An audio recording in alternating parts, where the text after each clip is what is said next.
So a lot has changed since the last time we sat down with Andrew Tate. Last time we sat down with him, you were the most Googled man on earth. Today, effective last 2 days, you are now the most Googled woman on earth. Correct. According to your Twitter profile. Correct. And we wanted to make sure after the BBC interview, you made certain requests. Yeah. You said you want, moving forward, there to be a $50,000 fee when people sit down to do an interview. So we wanted to make sure the ESG score for this interview would be very high. We got you a $50,000 Target gift card. I appreciate it very for much. People in America will appreciate I need that. a whole new wardrobe. And then Yeah. you also said cookies. So Adam got you some Box of Tate chocolates. cookies. Amazing. To make sure we match that. And then we One did, for your brother as well, I we believe. did bring a Bud Light, Yes. but unfortunately, Vinny finished it on the way here. Vinny, you know, I'm already a girl. I don't need Bud Light. yeah, so we respect that. So, but anyways, look, a lot's obviously changed from last time to this time. Last time we sat down was around 9 months ago. Yeah. You had, at the time, been deplatformed from every social media platform. We came out here, we sat down, we spoke. The Matrix was attacking you. You were saying, Matrix attacking me, Matrix attacking me. Yep. From then on, Musk buys Twitter in October. Yep. He then reinstates you. Correct. In one day, I believe you get 1 million followers on Twitter. You're upwards of 7 million today. Yep. Every other account's taken down. I think even Tristan was taken down off of Instagram. Yep. And then, you know, the arrest comes, the lover boy, all these articles. Yep. And Vice releases the hit piece on you guys. You know, they're saying what they're saying, and I'm sure we're going to get some comments on that. Yep. The initial 30-day lockup was extended twice, 92 days in the dungeon. Yep. We had a chance to speak with one of your lawyers, Tina Glandian, on February 24th. It was a great conversation we had with her. Then eventually you're released, you and your brother come out, and you specifically make it clear that you did 7,417 push-ups. Correct. Very impressive. You received letters from thousands of fans. You read the Quran on a daily basis. Yep. At no point was any charges, anything official charge. It was all allegedly. Yep. And while you were away, a new star was born, Dylan Mulvaney, which I'm sure you're familiar with. From there on, a lot of comments were made. Comments of people that supported you, comments of people that didn't support you. Yep. Logan Paul said by 2023, he will not have a sliver of relevance, is what he said. KSI said Andrew Tate snitched on himself after getting racialed by Greta Thunberg. Yeah. Destiny said Andrew Tate has been arrested for rape charges in a country he specifically lives in to avoid rape charges because he was beefing with a autistic child on the internet. I think he's referencing the great Greta. Yep. Matt Bernstein advocated to get you kicked off of Instagram. Sure. And he's part of the Blue Pill community, a big famous makeup artist. Yep. Ethan Klein said, and that's why I call him Andrew, the human trafficker. He sent me a cease and desist threatening to sue me for defamation for saying he's a human trafficker. Yeah. What else am I supposed to call someone that buys and sells human beings after their will? Tate, the human trafficker. NBC in January 2023 said Andrew Tate said he broke a woman's jaw and that his business was a scam ahead of Romanian charges. Yeah. Rolling Stone said, meet Andrew Tate, ex-kickboxer, red-pilling the angry young men of America. These are people that didn't support you. Now, these are the people that supported you. Tucker Carlson, he comes out and he says on Full Send podcast, first of all, he's really smart. Yeah. The spirit that animates Andrew Tate is very clear and very obvious, and it's not a malicious spirit at all. Andrew Tate's core message is respect for yourself, act like you're worth something, achieve something, do something, get the fuck off the couch, put down the porn, go do something with your life. That's the greatest message that anyone could give. It tells you everything about the people in charge who say that's threatening. What is that threatening? The same people who live on the pedo island with Epstein and the same people that were friends with Harvey Weinstein were claiming to protect women by rebuking Tate. Yep. That's Tucker Carlson. Yep. Piers Morgan, who originally, when he went on, it was very combative. Correct. It was a very good interview, entertaining, but it was also interesting to see him trying to push you. And then he flips and he says, this is getting ridiculous. Romanian authorities must either charge him and his brother if they have actual evidence of crimes or release them. Musk obviously supported by restoring your account like this. Jake Shields said people are freaking out about young boys looking up to Andrew Tate, but totally fine with young girls looking up to Cardi B and the Kardashians. And obviously, Aiden Ross, Red Pill community, Joe Rogan. I can go on and on and on about a lot of things that's being said. We watched the BBC interview, and we'll talk about BBC here in a minute because I have some questions on that as well. But the first thing I want to ask you is, 9 months, where we were at then, September, to where we are today, a lot's changed. How do you feel with everything that's going on? And tell us a little bit about your current state today. Yeah, there's a very strange sense of terror that comes from knowing exactly what's going to happen to you. There's a strange sense of calm that comes from it also, but in the middle of the night when you can't sleep, sometimes you feel happy knowing what they're trying to do to you, and sometimes you feel terrified knowing what they're trying to do to you. I think I'm very happy. Every single podcast I did previous to this, I hammered the point home and I made it very clear that they had the intention of trying to put me in jail. I said, there's 3 lives. They try and cancel you and slander you and destroy your name. They don't just want you to disappear from the internet. They want you to disappear from the internet in a cloud of shame. They have to shame you, which is why they chose the crimes they did for me, and it's why they usually choose the crimes they choose, because it's heinous. They want to shame you, and they want you to disappear with your head facing the ground and never pop up again. Obviously, they attempted to cancel me, and I became more famous than ever before. I even said to you on your podcast, and I said on other podcasts, I said, I think they made a mistake. I think when you have power and you overuse it, what happens is a rebellion. That's how a revolution starts. When you have power, you have to be very, very careful with how you use that power. The second you overuse it, there's a revolution, and we're in Romania, so they know all about that. That's exactly what happens. And I said at the time, I think I was a mistake. I think they made a big mistake canceling me the way they did. And then the second time, the second life, which I described as they try and put you in jail for no reason. Here we are in the current scenario. I knew it was going to happen. And the third one is they put a bullet in your head. So we're going to have to see how the second life plays out. And yeah, I mean, when this is all over and I win the court case and I get the not guilty, I won't be smiling. I'll be walking out the courtroom with my head on a swivel. That's the kind of life I'm living now. I'm going to be thinking, oh, okay, so their second attempt failed. Now what? Like, do I want to fly private anymore? Do I want to go that place anymore? You start to think about these things. Like, do I want to do these things? A lot of billionaires dying in plane crashes. It's strange. So it's scary, regardless of how it plays out. And I guess you just have to go with the punches and see where it lands. And God has a plan for me and for all of us, and we're just going to see how it ends up. Full disclosure, you don't have any suicidal thoughts. I want to make it very clear, and I make it clear on absolutely every single podcast, I would never kill myself. I don't care what they say. I don't care what video they show you. Never under any circumstance would I kill myself. It's haram. Never. I don't care if they put me back in the dungeon, solitary confinement by myself for the rest of my human years. I would never kill myself, ever, ever. So if that ever happens, God forbid, do not believe whatever garbage they tell you. The chance of me killing myself is precisely 0.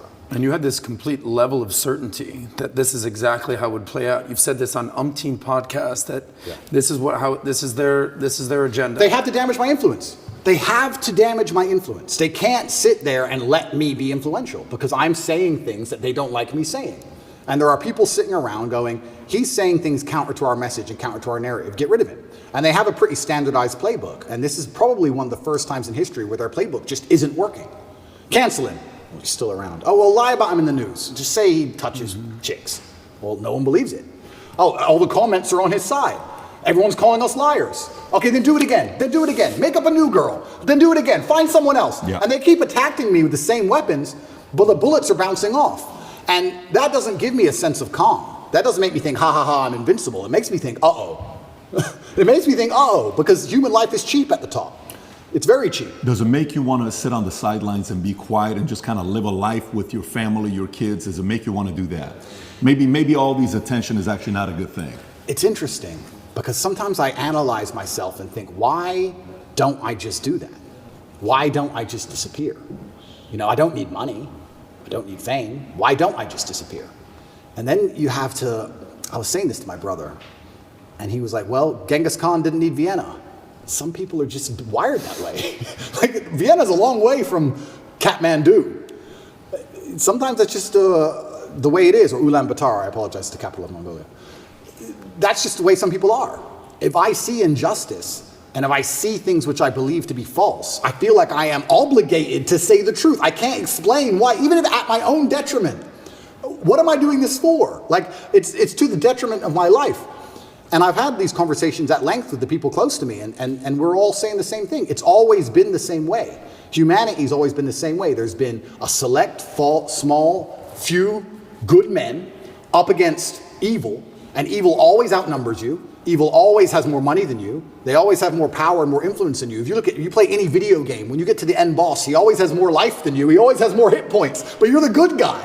And it's kind of like, It's never been any different. At any point in human history, there's been the good guys up against the forces of evil, whatever they were of the time, and you've always been outnumbered and you've always been supposed to lose. So you consider yourself the good guy in this situation? I think that truth is instilled by God in all of us, and I think if you tell the truth, you're a good person. So who do you think is the bad guy? You know, everyone uses they, them, they're after me. Who's they? Who's the bad guy? Well, instead of saying who, I will say, what I will start by saying is what they do. And what they do is they control information. And we now live in an information society, and by controlling information, they control how people think and act and react to things. That's all they have to do. They have to control information, and they have to be very selective with what they allow you to talk about and what they allow you to discuss and what they don't. And once they can do that, they can keep you bickering about garbage, and they can control the sensitive information, and then they run the world. So having all the information controlled and having this hard barrier on what can be discussed, that's how they can purport absolute fallacies. I think now it's been a couple years, we can probably talk about it. They psyoped the world into believing they should be afraid of the common cold. They psyoped the world into this. And if you think about how difficult that would be to do, how difficult would it be to psyop the entire population of Earth? Well, what you do is you just lie on repeat, and you don't allow anyone to say anything counter to it without hurting them the same way I've been hurt. And you just psyop them. It's actually amazing because now I use that exact same psyop on people. I love it. I love it. So when I sit with someone who's not matrix-minded, when I sit with someone who is matrix-minded, like when the BBC walked in here, I'm like, do you all have your vaccinations? Social distancing. Did you actually? 100%. Social distancing, please. And they look at me like I'm crazy. Well, how am I crazy? 2 years ago, you were telling me to do this. Now when I repeat your own worldview to you, I'm crazy. Well, if I'm crazy, guess what? You're a fucking liar because you lied the whole time. So either you're a liar or I'm not. You know, how can I be nuts? Put your fucking mask on.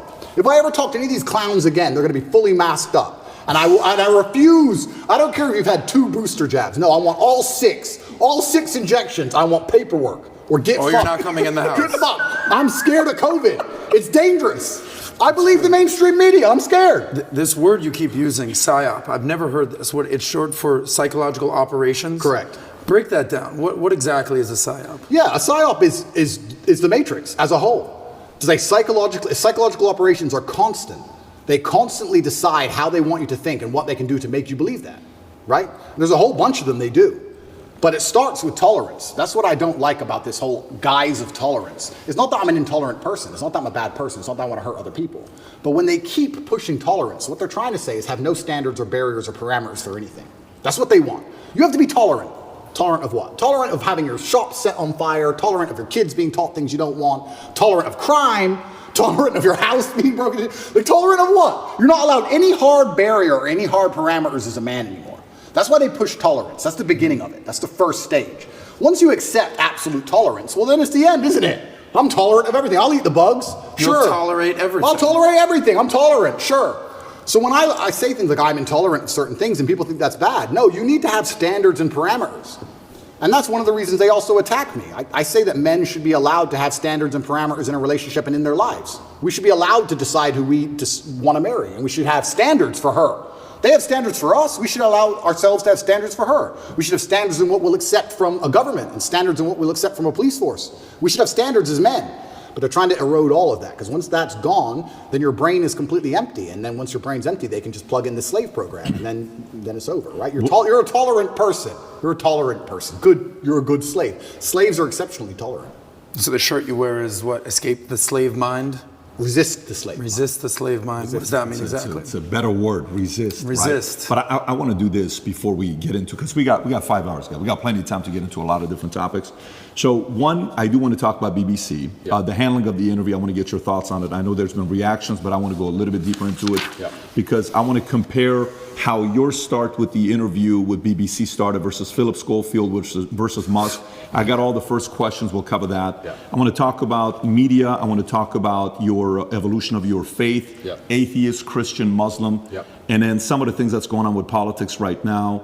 You know, maybe a little bit of Romania, you know, Trump. We'll cover what you're talking about with different things. It's funny you're saying monopoly on power. If you abuse it, now YouTube's turning around and saying, hey, you can talk about the election. We're no longer going to give the strike. So that doesn't work forever.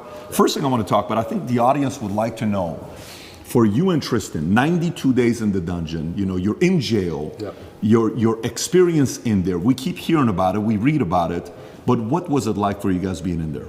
So I'll start by saying, and I have to make this clear, that the staff in the jail were exceptionally nice to me. They were very apologetic. The vibe was apologetic. Nobody was really treating me like a criminal. There were a few guys who were icy cold, I guess you could call them. They like to think of themselves as professional, but they were just inhuman. But over time, they warmed up, and I was exceptionally nice also to all the staff. Jail was terrible. I'm going to start by saying jail was terrible, and I was miserable inside of the jail cell.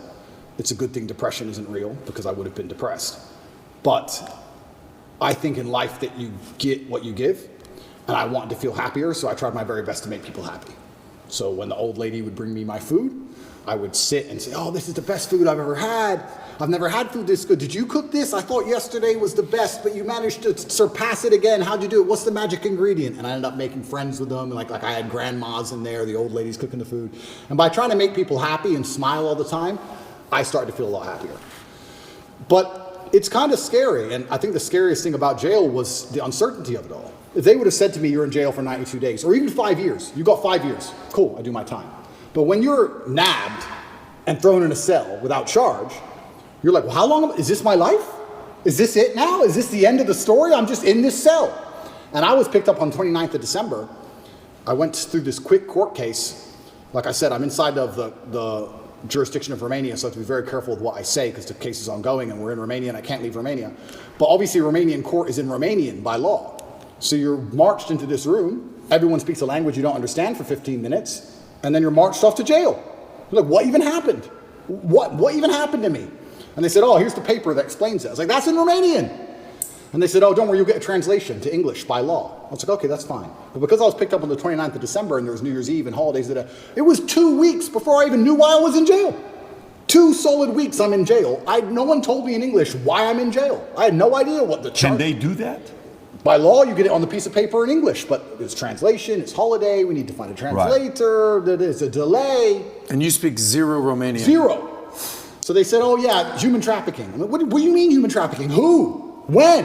What? What is this?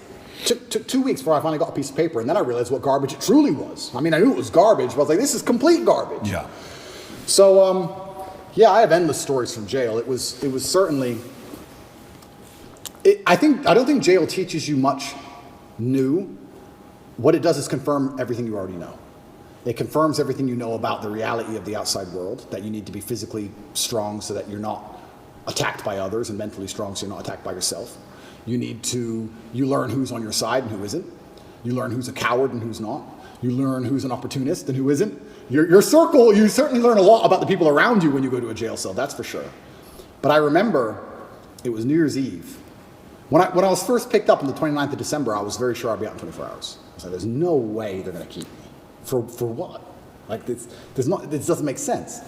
So finally New Year's Eve rolls around, and I'm sitting in the jail cell by myself. And in Romanian jail, you don't leave the room. It's not like an American jail where there's a yard or anything. You're stuck in the room. It's 3x4, and that's your existence. You just stay in the room. Are you by yourself? 24 or are you with hours Tristan? a day.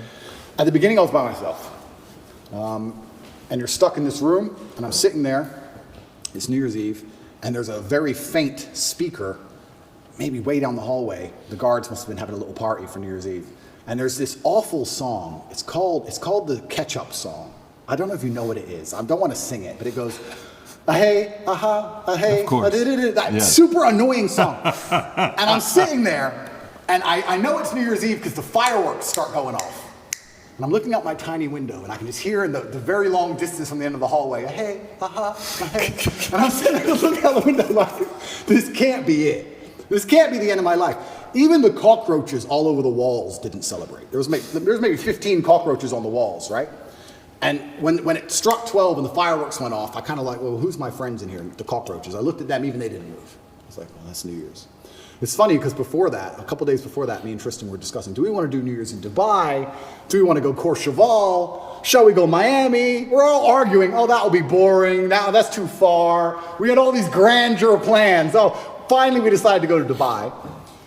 We were in Czech Republic at the time, and we decided to go to Dubai. And I said, let's stop in Romania so I can repack a suitcase. So That's it. That's the only reason. That's the only reason. So jet left Prague, landed in Romania. My jet was still on the runway.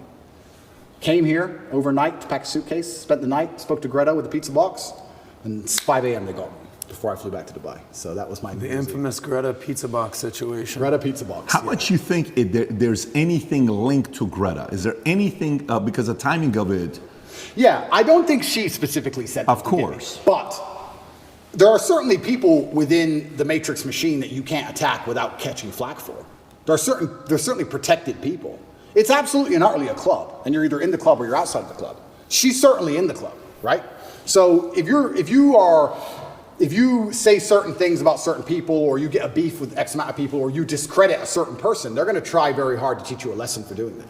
And you can see very clearly who's in the club and who isn't by the Philip Schofield situation.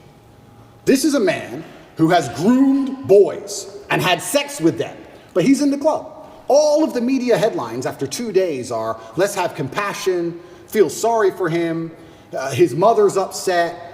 They've attacked me for 14 months, day after day after day, and they relentlessly attack me. Nobody talks about my mental health. Nobody gives a shit how I feel. I didn't do any of the things he did. He's actually done things. I haven't done anything.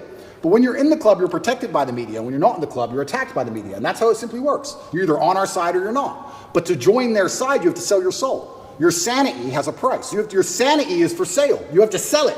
You have to come along with your sanity, take out your mind and say, here you go. Take my sanity. I'll take 35 million. Yes, that is a woman. Yes, protect me. It's insane. And the reason these people join these clubs is because they know they're doing bad things and they feel that they need protection. The reason I stand up and argue against all this shit is because I know I don't have skeletons in my closet. You think I'd be on the internet talking like I talk and fighting the Matrix if I had skeletons in my closet, if I was actually a bad person?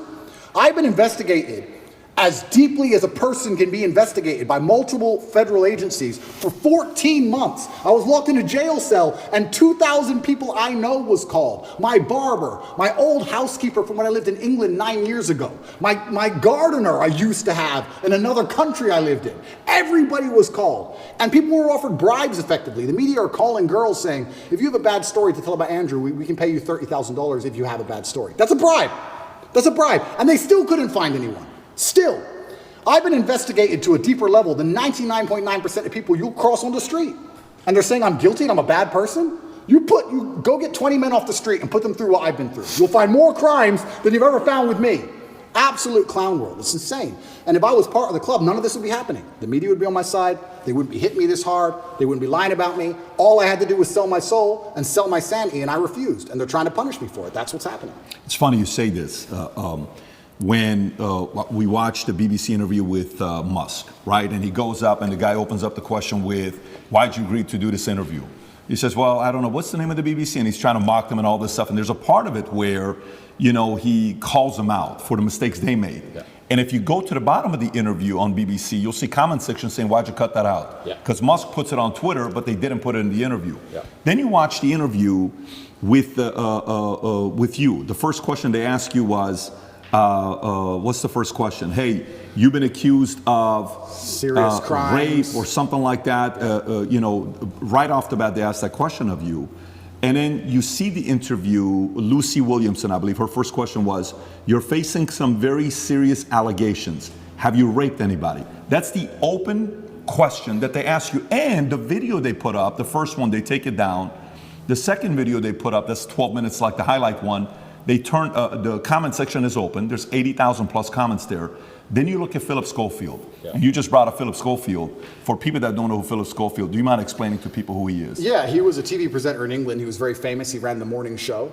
And he was grooming children for a very long time. And all the staff knew about it. And the people who worked on the show with them were being groomed by him. And everybody knew. And it was all a big ha-ha-ha joke.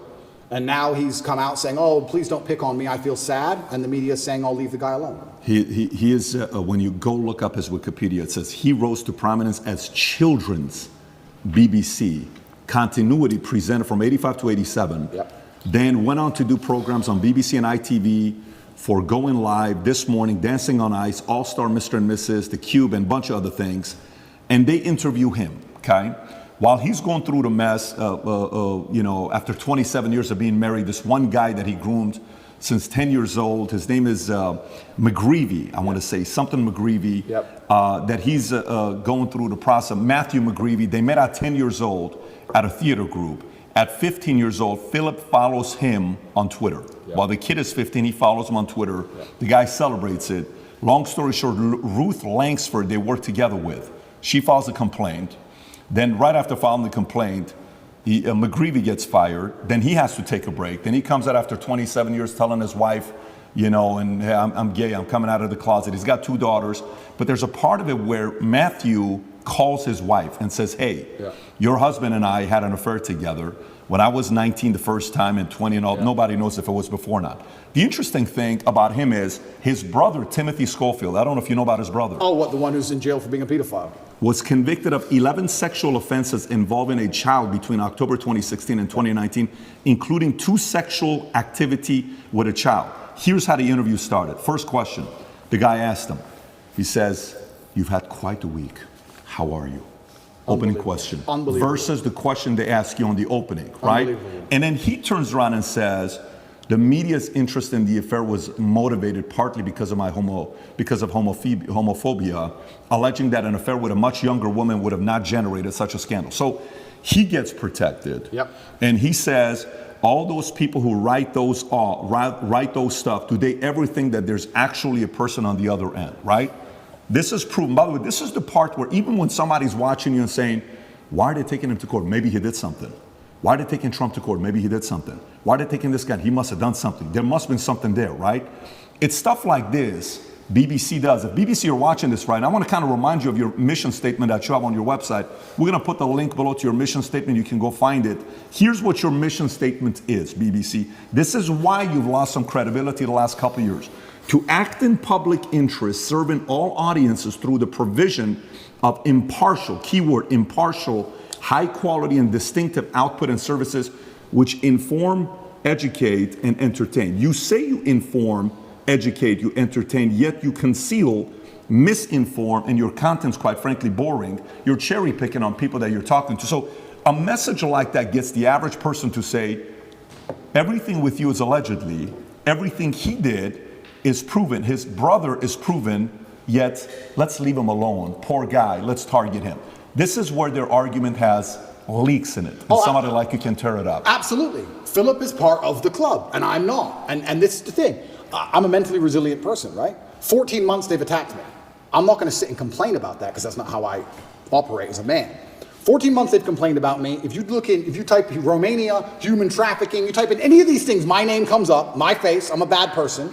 I've lost all my bank accounts. I've lost all my social media accounts. I've been vilified all across the matrix in every single possible way. They print my face every single day with something negative next to it daily. Nobody gives a shit about my mental health, right? Because I'm the enemy. And what's scary about this is Lucy Williamson herself, she was begging me for an interview. The BBC were begging me for an interview. I don't need any of these people. The only reason I even sat down with the BBC is because they were begging me. I can go and just say my own words and get plenty of views, right? But the whole time I was in jail, they're begging me for an interview. Can we speak to him on the phone? Maybe you can give an interview from jail. Can we have an interview? Please, please, please, please. And I was saying, why do I want to talk to the BBC? And the BBC were saying, no, we don't want to do a hit piece. We want to come across, we want to be impartial. This is what they're telling me. This is what they're telling me. We want to be impartial. We believe there's a side of the story that hasn't been told. We're really interested in some of the, let's say, what's the word? I don't want to get this wrong. Inconsistencies in the Romanian justice system. We're very interested in his side of the story. There's been enough hit pieces. We want to tell the other side. We want to hear Andrew Tate's story. And I said no, on repeat. Then they sent me a list of questions. I didn't even ask for a list of questions. That's not who I am. I don't have to script. I never asked for a list of questions. They sent me a list of questions. Here's what we're going to ask. It's about his mental health. It's about the Romanian justice system. It's about the fact he hasn't been charged. His liberty's been deprived. All this stuff. And I thought, well, that's kind of interesting. Maybe it's a bit interesting. And the Matrix is obviously printing lies about me. And these are some interesting questions from the Matrix for the first time ever. Okay. They walk in here all smiles and happy, all smiley faces trying to take me off guard.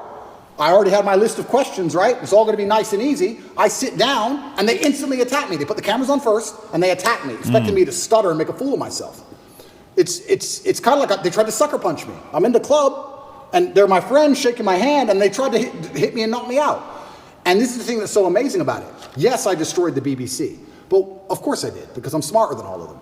But why should I have to rely on my wit and intellect to destroy BBC with their research team and their plan, their deliberate plan to try and annihilate not only my credibility, but my life? They are trying to put me back in jail, these people. They're not dishonest. They're genuinely evil, and they don't give a shit. And so why should I even sit there and entertain them? I believe I could slip every single sucker punch they throw at me for the rest of human time. I could sit with any of these clowns, and no matter who they sit with their research team, whatever garbage they come up with, I'll make a fool of all of them. But why am I even entertaining them anymore? What's the point? That was the last chance I gave mainstream media. They lied for months to get that interview with me. Completely dishonest, head to toe. And like you said, they sit with Philip. Are you okay? Are you okay? We heard your mom's upset, that poor old lady. Maybe everyone should stop talking about it because his mom's upset. Let's not talk about it anymore because his mother's old. You're either part of the club or you're not. You have to sell your sanity nowadays. If you sell your sanity, you're afforded protections. That's the reality of it, because if you're a sane thinking person, you don't buy their bullshit. And that's what upsets them. They don't want anybody who thinks for themselves. They need you to they want you to believe exactly what's on the television screen. Believe in COVID. It's COVID now. It's COVID now. Oh, Putin's invaded Ukraine. Putin's cured COVID now. Now it's Ukraine. It's insane. Till the next thing comes. It's absolutely asinine. Did any of the questions that they sent you ahead of time? Zero. By the way, we didn't. There was no. No, that's not how we operate. Asked us ahead of time whatsoever. Did they ask you any of the questions they Zero. said they were going to ask you? Zero. They start with an attack and it became a battle instantly. Did they ask you at any point what jail was like? Zero. What your mental health was like? Zero. How, like, you completely missed the mark when everyone wants to know what was jail like. Well, and they don't even ask you that question. But this is what's so interesting about it. These people are so detached from reality, because they are genuinely detached from reality. They think that finding a video I made 8 years ago, a 4-hour speech I made 8 years ago, and finding one line of it without context that can be misconstrued, they think that sitting down with me and saying that to me is an aha moment. Nobody cares. Because you're taking it out of context, one. And I said you're taking things out of context. She goes, I'm not taking it out of context. I said, if you're presenting it without context, that's taking it out of context. That's what it is. You're lying by omission. I said that to her after the camera's off, and she looked at me because she didn't understand. When you omit details, when you refuse to put in all of the details, you can lie by including one detail which may happen to be true. You can tell the truth and miss all the details around the truth, and you are lying by omission. You're lying by omission. And you're sitting here saying, oh, you said this 8 years ago. Nobody cares. Because they know me, and they know I didn't mean it in that way, and they know it's taken out of context, and they know that it's an old video on the internet, and it's not even an aha moment they think it is. But they just want to sit with you for an hour, attack you and attack you and attack you, wait for you to make one mistake. If I would have stuttered or made a single mistake, that's the only 3 minutes they would have shown. That's all they want. They want that 1 hour, then they take the little bit. With me, they cut it down to 12 minutes, and they look terrible in all of it. But if I would have made a single mistake, it would have been the only bit they shown. That's all they care about. Fake news. Did you tell them, did you say, I'm only doing this if I'm able to record as well? I said that. Because I know that's what happened with Trump as well a couple of years ago. I didn't even tell them, I just recorded it. Okay, so they didn't know you were recording. They didn't know I was recording until afterwards, and then I said, that was dishonest, I'm gonna release the whole video. You told them before you released it? I told them. There is no contract or agreement with BBC? No. Nothing was signed, it was just simply an interview, okay. Because I think that was very important when you released it, for people to see what fully was said, versus, and by the way, you know the Philip Schofield interview that they put up, the 12-minute one that just came out, you know the comments are turned off. Of course they are. The comments are turned off, yours are turned on, his is turned off. Of course. And who knows many reasons why they would do that. But going back to BBC. So, okay, they come, they want to ask the questions of you. For some of the people that maybe aren't following the story closely, but they know who you are. We're in the car, we're driving, and a lot of people are asking questions. We ask the drivers, like, hey, are you going to Tate's place? How do you know we're going to Tate's place? And he says, well, who's Tate? Oh, Andrew Tate. Oh, tell us about Andrew Tate. Well, this is, okay. What kind of a guy is he? He said, I actually really like him. I said, why do you think he's going through what he's going through right now? Oh, it's always because of money. Okay, so we're at a different restaurant. So tell us, why are you going through this? Why is he going? Everybody's saying a similar thing about this, right? But for those who don't know, there's 3 different camps. Yeah. The camp that already sees you guilty, it doesn't matter what they read. So for example, this story here, you know, from BBC came out just last night, 10:30. Andrew Tate choked me until I passed, that UK woman claims, right? This is Alice, another anonymous name, just like Sophie, right? Yeah. But there's 3 camps. There's those that say, well, look, I'm already thinking he's guilty. I don't like him anyways. I need anything to get me to think he's guilty. Yeah. Whatever it takes. I don't have to do my own due diligence. I just have to hear anything. Then there's the camp that's a diehard fan. There's nothing you can do that they did wrong. You can, you know, in their eyes, it's going to be wrong. Then you have the people in the middle that are the reasonable ones, that are saying, you know what, let me look at this. What about this? What about that? The people in the middle may say the following question. They may say, and I may have asked this question from you last time as well. They may say, Andrew, okay, if this guy is so innocent, how can they get you to go to the dungeon for 92 days? How can they put you on house arrest? How can they do all this stuff? If you're somebody that was born in US, you lived in UK, how come somebody else isn't coming to bail you out? You got different lawyers. How is it that they can keep doing this to you if you're not guilty? What do you say to those people? Yeah, and once again, I have to be careful what I say because of the court case, but Romania has a law, or the law in Romania is basically, if you can prove to a judge that it might have happened, they're allowed to hold you up to 6 months during the investigation stage. If I was guilty of anything, I would have been charged long ago. And we're going to talk about charges soon because I still believe they're going to attempt to charge me. But we're now approaching the end of the 6 months they can keep me under a form of arrest for without charge. Typically in Romania, when I was first arrested, the guard said, within 2 weeks, you'll have your indictment. I was like, 2 weeks? He goes, yeah, everyone gets charged quickly. Nobody waits 6 months for a charge. If they arrest you, they charge you, like every other country, right? The fact they've waited 6 months and gone into my entire life and attempted to find something shows they don't have a case. Why I believe it happened is because they didn't have a case when they were trying to hit me with this garbage, and they thought, you know what? If we put him all over the news, if we slander his name completely, there was a hotline set up. If you're a girl who's been hurt by Andrew Tate, call this number in the UK. A hotline. So they were attempting to use the media to find what they wanted. Months go by, months go by, months go by, case file's empty, nothing's happening. My lawyer's saying, when are we gonna close this case file? Like, yeah, we're just waiting for some papers, we're gonna close it, we're gonna close it, we're gonna close it. Around the time I was canceled, things started appearing in the case file again. They started spying on me again. Very interesting that it happened around that time. I don't know if they understood that I wasn't protected by the political class of the USA. I don't know what happened. They started to build this case, and they spied on me for all of these months, spending millions of euros, spying on me everywhere I went, trying to find evidence of a crime. Eventually, they get to the end of their legal limit to spy on me, and they don't have any crime. They don't have anything. So in my current court case, we have two Americans who lied, the ones who we have the conversations between them saying they're going to get an Oscar for lying to the police. We have the CCTV of them coming and going. We have their Uber records showing they can travel the country freely. We have their phone calls with their mother where they're saying, yeah, he didn't hurt me, and my boyfriend caught me. We have all of it. We have all the evidence.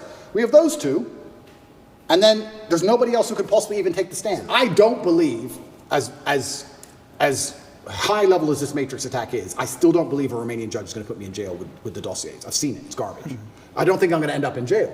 But it's just taking years of my life, damaging my influence, having bad things to say about me, keeping me under control, keeping me locked in a house. That's all they want to do. They have no interest in the truth. There's no victims. There's no one to take the stand. Do you know who Sophie is or Alice is or no? Yeah, so the BBC, Ali? That's really interesting. So then the BBC says, well, we found victims, because the BBC have done enough investigative journalism to understand that the case is garbage and there's no victims. So they said, well, we found victims. They found one called Sophie first. That was a few months ago. I think I was still in jail when Sophie appeared. Is that her real name? No, that's her fake name. So they have a girl with a fake name called Sophie. They don't show her face. They ask me, what do you think about Sophie? How can I comment on Sophie when Sophie isn't real? Firstly, you've made her up. Secondly, I don't know who you're talking about. You're saying that 9 years ago, I was emotionally controlling? That is the most subjective garbage accusation. What does that mean? 9 years ago, I said you shouldn't party with those guys in the club. Is that what I said? I don't know what I said. I don't know who she is, if she exists at all. And they're saying 9 years ago, you were emotionally controlling. Sophie said so. Who's Sophie? We're not telling you. What's emotionally controlling mean? We're not telling you. What comment do you want me to? If this person even exists, which they don't, then I destroy the BBC, make it very clear to them that Sophie doesn't exist, on repeat, because she doesn't. And 2 days later, Alice appears. What's interesting about this is that DCOT, the federal agency inside of Romania, along with help from international partners, have tried so hard, spending millions of euros with federal level tools to find a victim so they can put me in jail. And they can't find anyone. But the BBC just pulls them out whenever they want. The BBC does. Where do these people come from? And I say this every single time. If anybody believes they've been wronged, male or female, by me, go to the police. Go to the police. I encourage you to go to the police. All these people say, we don't want to go to the police. We just want to stay on the news. What, is that because you're not real? Is that why? That's pretty convenient. I mean, I thought I was a bad person. Why don't you go to the cops? Oh, because you have no evidence and it doesn't exist? That's why. Are all these accusers in the UK, not even in Romania? Not even in Romania. So Sophie and Alice are supposedly both from the UK. And Alice's story To is... correct, it's not Alice. I said Alice, it's Evie. Evie or Evie or something like that. Evie. It's all made up names. It's all made up names. Yes. So Evie, we could call whatever name we want. But yeah, Evie is saying 13 years ago I choked her or something. Yeah. By the way, when is the 6-month time limit? End of this month. Okay.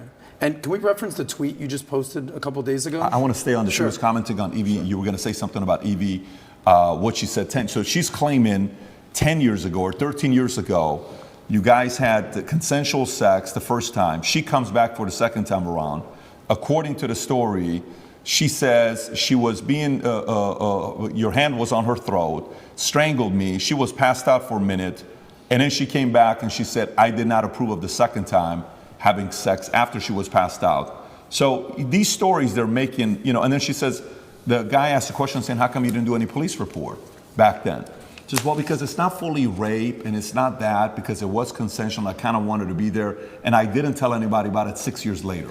There's way too many things that doesn't give it credibility for somebody to say, I didn't do anything about it then, but 6 years later, I told my friends, 3 or 6 years later. Yeah.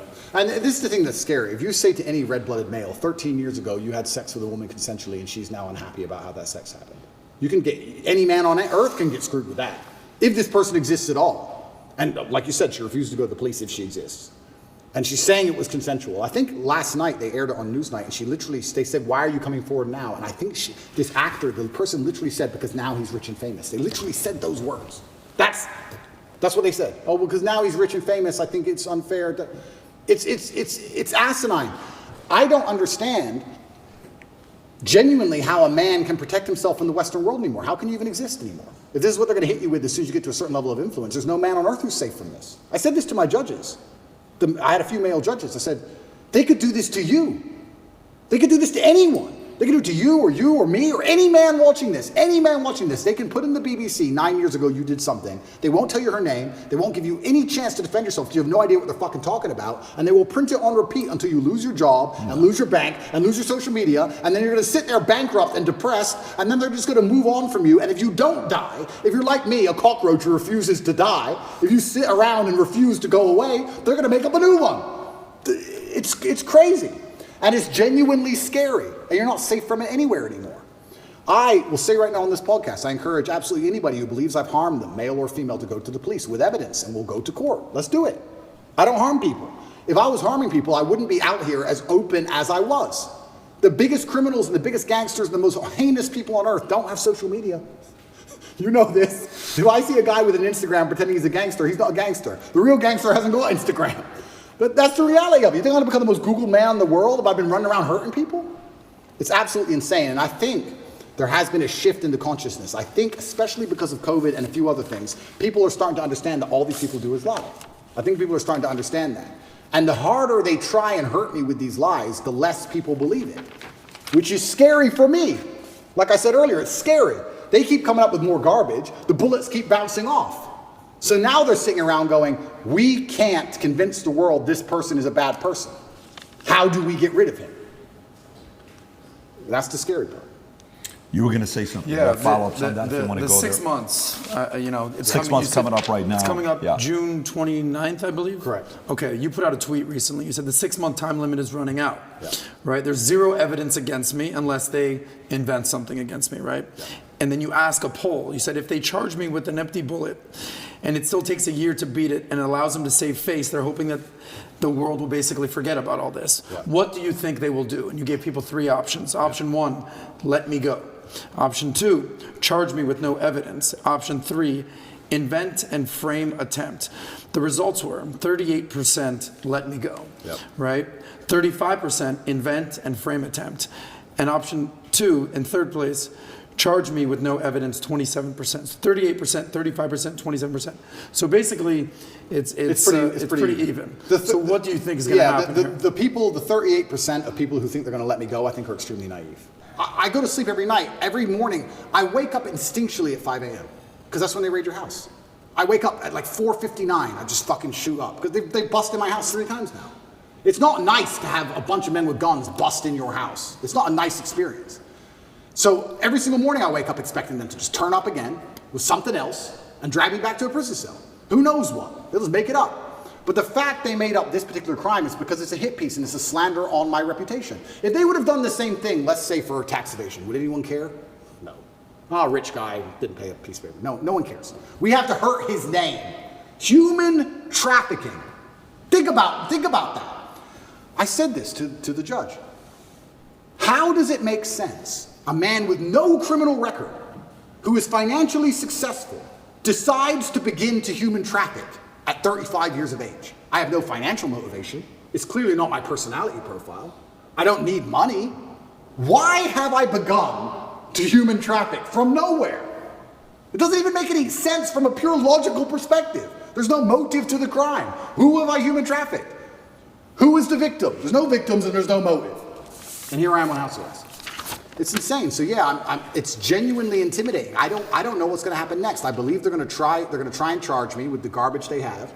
And I think what they're trying to do is just hang it over my head and keep me afraid.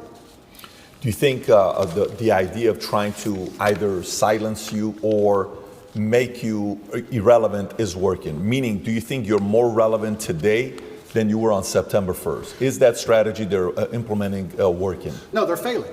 And the reason they're failing is because God's put me in a position where I have to lead from the front. I think that in the days of old, when politics used to mean something, I believe in politics as long as the leader of the country charges on his horse at the enemy at the front. Then you're allowed to be king. Then I'll listen to your laws. That's politics. When you send other people's kids to die in a war and you sit on your ass, that's not politics to me. But now I'm in a position where I'm spearheading, by God's plan, the rights of basically every man on earth. They could do this to anybody.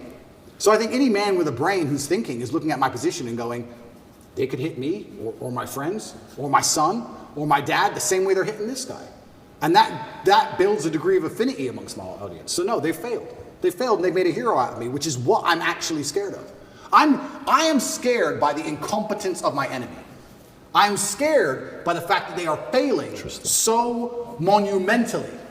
If they had been half successful with the cancellation, none of this would have happened. If the cancellation made me an obscure internet personality, it'd be over. If I would have just allowed them to beat me, none of this would have happened. But I beat them.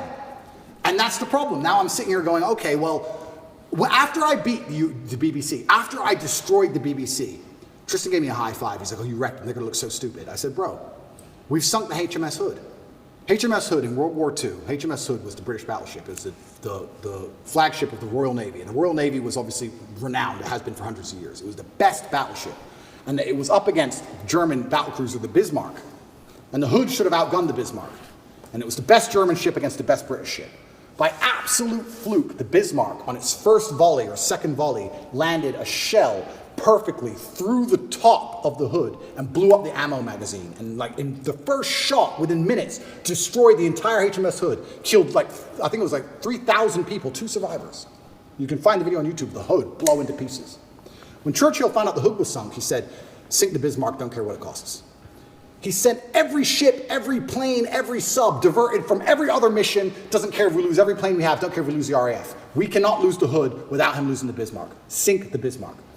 When the Bismarck sunk the Hood, all of the crew were celebrating, except the captain. The captain updated his will. He updated his will and telegraphed home to his wife and said goodbye, because he knew.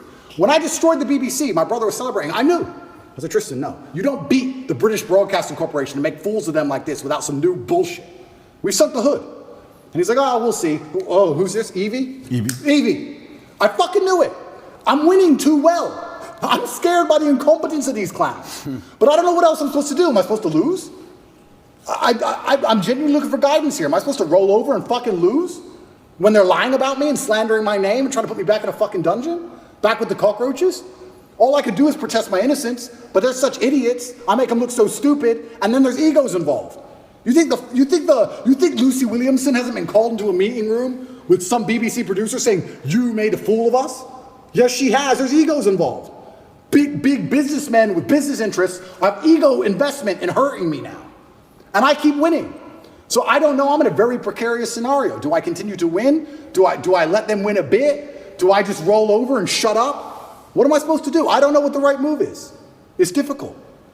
Sorry. You sincerely don't know what the right move is. I sincerely have decided that the best thing I can do is stay true to my faith and stay true to God and tell the truth and fight. The right move for me, I believe, is to fight and fight to the end, because I think that suicide is always the wrong option. I believe if you're put in a bad position, the best thing you should possibly do is fight to the best of your ability, which is what I'm going to do. However, if I was looking at it purely logically without any kind of ideological motivations, perhaps if I would have shut up when they wanted me to, I wouldn't be in this scenario. But that's just not who I am. You know, Alexander the Great didn't have to keep conquering. Genghis Khan didn't need to take Vienna. He could have just chilled. He kept going. So I feel like when I'm in a position where I don't know what I'm supposed to do, the best thing I can do is just look to God and tell the truth. And that's what I'm doing. I want to ask you one more question regarding human trafficking, because this is a heinous charge, or Absolutely. allegedly. I mean, Absolutely. this is not lightweight stuff. You famously ran a webcam business. Correct. Perfectly legal. Yep. Nothing wrong with that. I mean, I can't tell you how many women are doing OnlyFans these days. Yep. Webcam business. Yep. How much of a reason was that a correlation for the human trafficking, the sex trafficking, the webcam business? How much did they correlate that to? Well, he must be human trafficking. He's running a webcam business. There's no correlation. Zero correlation. So they haven't even charged any of the webcam business Zero. for any of this. Zero. And what's crazy is... It's crazy. People assume that, right? It's crazy because, one, it's not illegal. And two, you can go drive down the high street of Romania. There's webcam studios it's one of the most popular businesses in the country. It's not even illegal. And that was a past life. You're talking about something that happened 10 years ago. It was that long ago? It was about 10 years ago, yeah. It was at the very beginning of it. The very beginning of the whole idea of that industry. Connect is an application which allows you to take a minute to connect with influencers from all around the world. My name is Andrew Tate, and I'm available to speak directly to you on Connect. I think it's just perception. I understand I have this perception. Mm-hmm. And I think a lot of people who are also dislike me, a lot of the reason they dislike me so much is my perception. I've had people who say, I hate what you say. I say, what do I say? And after talking to them a while, they say, it's not what you say, it's how you say it. Of course. It's the perception of aggression. It's the perception of masculinity that they're afraid of. It's not even the words. They might like the words. Mm-hmm. It's my delivery. So I understand perception can be reality to a degree. I accepted that maybe the first month I was in jail. I understand when you have a message which is complicated, and masculinity as a whole is a very complicated tapestry, that the best way to instill it and teach it is to break it down to its core beliefs. So I've evolved way beyond Lamborghinis and chicks, right?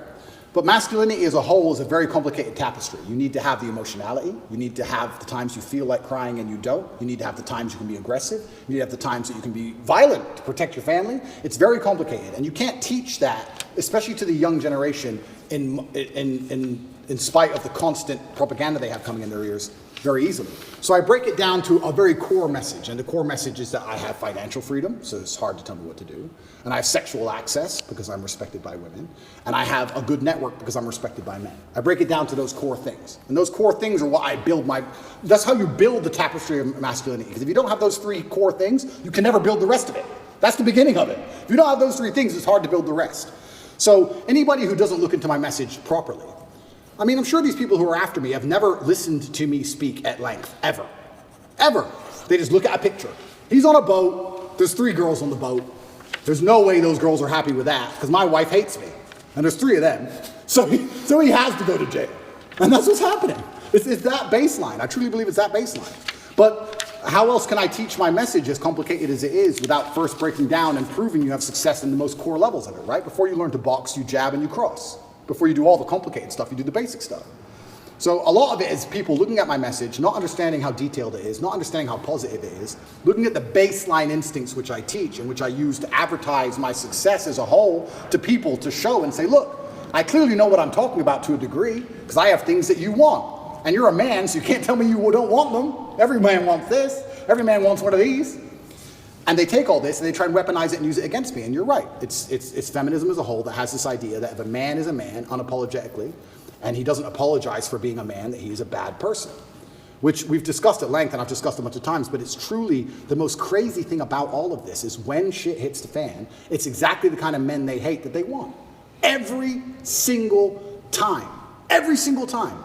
You can go out to a bar in America and you can stand there and argue with a feminist and argue with her to the end of time. And if someone ran in there with a gun, she would say, hey, you go. You're the misogynist. You go protect me. The feminist guy who was on my team, I don't want him to go. I want you to go, please. We don't want Dylan Mulvaney on the front lines. Of course not. And it's hypocritical. And it's hypocritical, and it's done on purpose, it's purported by the Matrix, and it's done to attack the baseline masculinity of men because they don't want men to be masculine, because when you're masculine, you say no to things. I saw a really interesting study once that was it had testosterone level, and it was linked to your capability to disagree with people.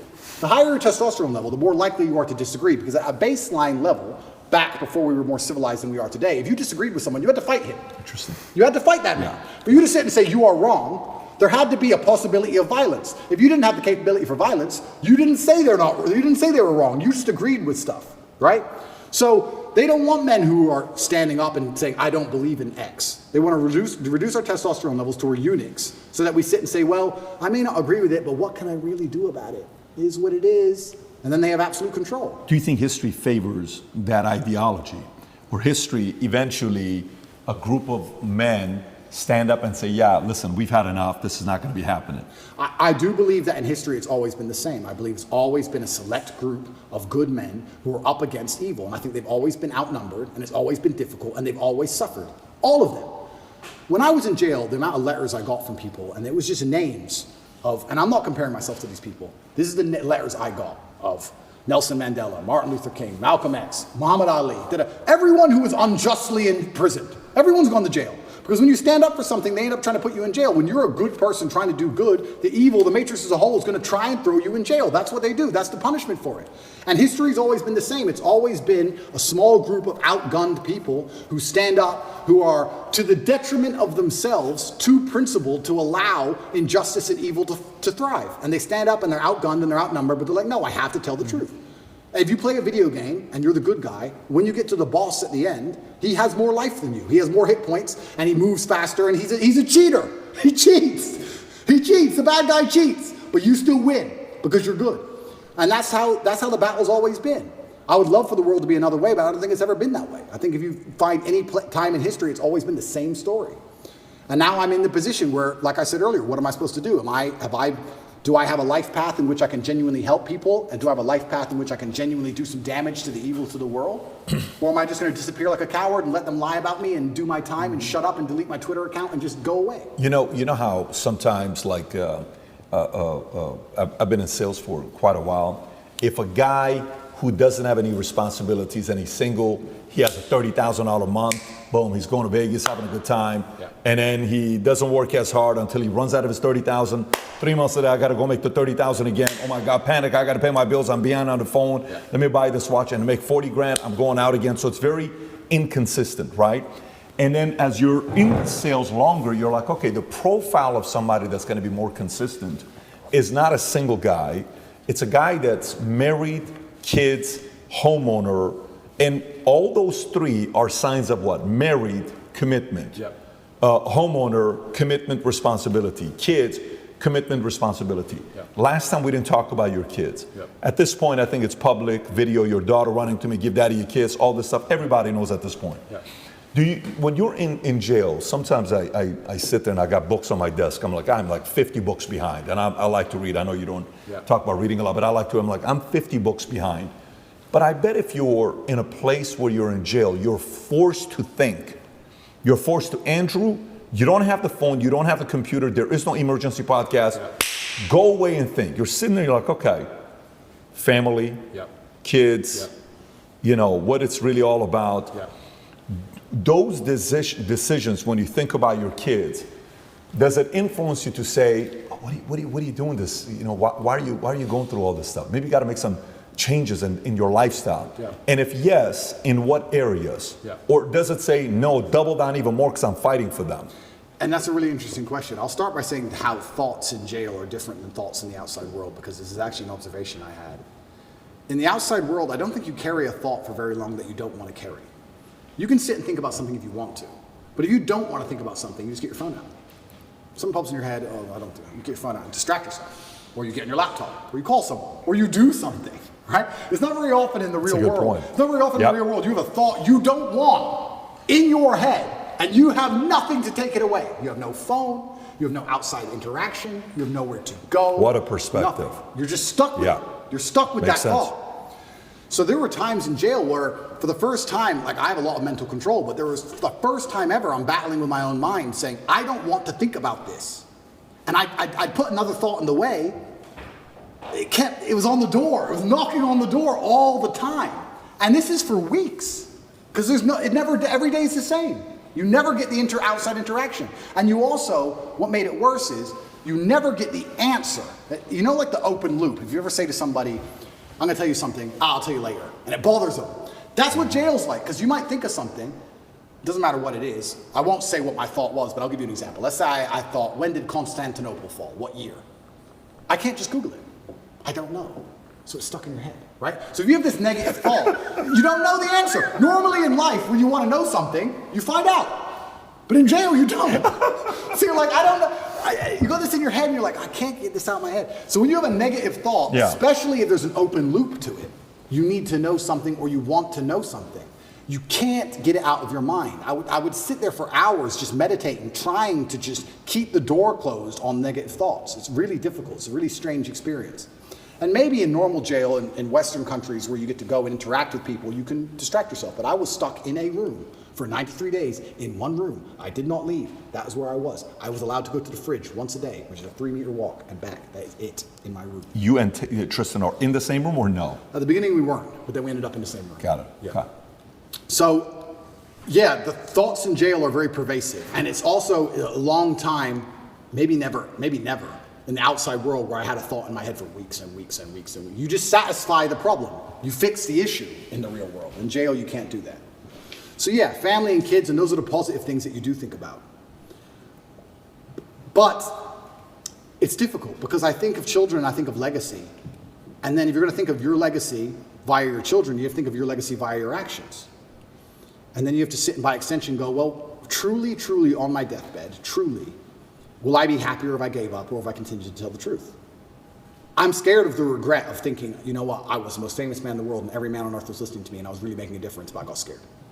I don't think I can live with that. I don't think I can live as a coward. I'd feel like a pussy. I just feel like a wimp.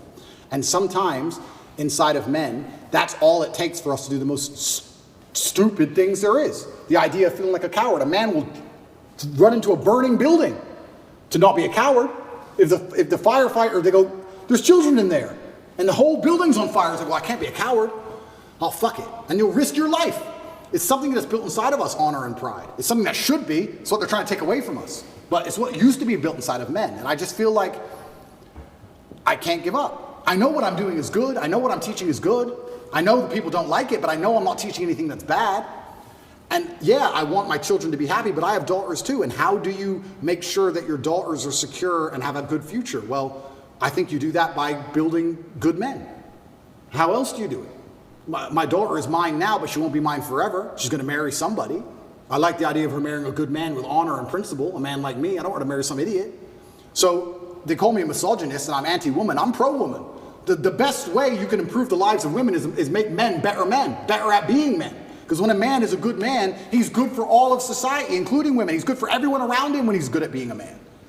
So I feel like I'm helping them as well by extension. And it's difficult. And yeah, I can't say with honesty that I strongly considered giving up. It never crossed my mind. It was there for a second, do I need to do this? And after like half a second, it was like, yeah, I do. I don't know why. I can't. It doesn't make logical sense. So kids didn't influence it one way or another? Kids made me want to do it more. Kids made you want to do it more? Kids made me want to do it more. Got it. I look up to my father as a hero, and I would hate for my sons to look up at me and not see me as a hero. Because that's how I believe you should see your dad, as a hero. And I feel like and you're not a hero without an enemy, and you're not a hero without a fight. Did they ever try to, and by the way, I don't see this working effectively at all, but did they at all try to come in between you and Tristan, or you and the two girls, or the two of you and them? Was there any manipulation and divisiveness going on there? What about these stories that came out that you've got cancer and lung cancer, and then you were poisoned, and these matrix attacks? Yeah, so are you planting these stories? No, are they making these things up? No, so the cancer thing is interesting, because by Romanian law, every 30 days to extend the arrest, there has to be new information. They can't extend the arrest based on the previous information. So they put together all this garbage case and arrested me for 30 days. To keep me another 30 days, they have to find something during that 30-day arrest period to keep me for the second month. But of course, there's nothing to find. So when I was having medical scans in Dubai, a dark spot was identified on my lung. and I had follow-up tests booked for February. So after the first 30 days, I called up my PA and she said, "Are you coming to Dubai?" I said, "Well, yeah, if they let me go at the end of these 30 days, I'll come to Dubai for my medical tests." They took that conversation and shown it and used it in court, saying I'm trying to flee the country and trying to escape the judicial system as motivation for the second month's arrest. And the judge agreed and locked me in jail because I said that I would go to a medical appointment if I was free. And they used that as proof I'm trying to run because they had nothing else. And the judge agreed it for some reason and kept me in jail. Then everything in Romania leaks. So it leaked that I had this medical thing in Dubai, I had a problem with my lungs. And then there's a hospital here, and I decided to go to the hospital here and have it looked at, because although I was not concerned, I thought, you know what, although it's difficult to do procedures in jail, I have time for once in my life. So I decided to go to the hospital here in Romania, and Romania does have some private healthcare, which is actually very high quality. It's not as poor as people think it is. And I went to a private hospital, and I knew it wasn't cancer. I knew it wasn't. I sat down with the doctor and said, "We're really concerned about this dark spot in your lung." I said, "It's not cancer." He said, "How do you know?" I said, "That's just not my life path. It's not my story." You told him that? Yeah. The doctor was like, "Okay, but we have to investigate." I said, "We can investigate, but it's just not my story. It's not cancer. I have 0%. When BBC came, did you have guys like watching every move they were making? You had to almost put like one-on-one, right? Somebody's watching everything they're doing. Everything. You have to do it, right? You can't be, you have to be overly paranoid and skeptical with these If they guys. want to hear about, Ricky Tang's crime lord, if they want to hear more about the crime syndicate in Hong Kong, I can tell them all about it because Carter and Lee is going to get it under control. I mean, this is the thing. This is actually a really interesting point, which I'll go into before I finish the lung story. So I went to the doctors here. In Romania, everything leaks. It leaked out to the press. I had this mark on my lungs. I was supposed to go to Dubai. They denied me going to Dubai. They said that's enough reason to hold me and keep me in jail, which is absolutely insane, all because I had a phone call about a medical procedure. It's crazy. But they were always going to keep me anyway and find some reason. I went there. I had a bronchioscopy. Have you ever had one of them? Bro. I wouldn't call it painful, but it's certainly horrible. So they put a camera in your lung. So it's down your throat, but it's in your lung. It's not down your throat, it's into the airway. So you're trying to vomit and you're trying to cough, and you can barely do either, and they're moving this camera around inside. It's extremely unpleasant. It sucks. I had it 3 years ago in Dallas for the whole allergy thing. Did you have a bronchioscopy? Yeah, they have to knock you out. It's terrible. Yeah. You've had the same procedure. Absolutely. Were you awake or asleep? No, they gave me anesthesia, so I was asleep. Oh, bro, here. What were you? I was awake, Yeah. wide awake. Yeah. Oh, I was wide awake. Sounds exciting. Yeah. They gave me this, they tried to numb your throat a bit, and then they gave it to me. And the doctors all around me. It's kind of interesting because when something is in your mouth and you're choking, you want to grab it, right? So you're on a chair and you're like tied to the chair, so you can't move your hands. So you're like tied to the chair and you're like this, and they put this thing down your throat, this camera, and you're trying to vomit and you're trying to cough, but they can't move the camera when you're coughing. So even the armed guard who took me, the police officer, the guy, he was in the corner of the room, and even I could see on his face, he was like, "Fucking hell." And I don't even want to reenact it because it's probably so horrible to look at, but you're just like you're trying to vomit, you're trying to cough, your face is bright red, you can't breathe, and they're like, "Stop coughing, stop coughing, stop coughing," and you have to try and stop coughing for like 2 seconds so they can adjust the camera a bit. It's the worst 20 minutes of my life. It was horrible. They finish that and they go, "Okay, well, the good news is there's precisely 0 smoking damage on your lungs, and your lungs are perfect, but the lesion, whatever it is on the outside of your lungs. It's not the inside of your lungs." We couldn't see anything. So I completed that procedure, went back to jail. That was a nice evening. Horrible. Anyone who has a bronchioscopy, yeah, go to sleep. Don't stay awake. Horrible. Then they said we have to find it. We have to get a biopsy from the outside of your lungs. So we have to put a needle through your back, a needle like this long, through your back, through your rib cage, to your lung, a CT guided biopsy it's called, and take a piece of it and then pull the needle back out and then do a biopsy on the piece. Now, they're like, "This is an operation. Do you want to have it while you're in jail?" Because the bronchioscopy wasn't much to recover from. I had a really sore throat, whatever. But this is an operation. Do you want to have it while you're in jail? And I was like, well, why not? I'm in jail. I have time. I can't recover, but I have time. So I went for my CT guided biopsy. They put you on your front. They show you the needle. It's like this long. And then they stick it in you, and then they scan you with the biopsy, and they try and see where the mark is, and they adjust the needle, and they scan it. It's like 30 minutes of them shoving this needle in you, trying to get to the right point. And eventually they did the biopsy, and they said, Yeah, it's benign. Some lesion I might have had from when I had pneumonia when I was a kid or something that's benign. And as I told you, I knew that cancer wasn't my life path. I knew it wasn't. But obviously rumors spread like wildfire. Wildfire. Everybody in the States. Especially because I smoke. Tate's got cancer. Especially because I smoke all the time. Right. But it was actually very refreshing to hear that I have zero smoking damage in my lungs. Zero. I was like, there's zero?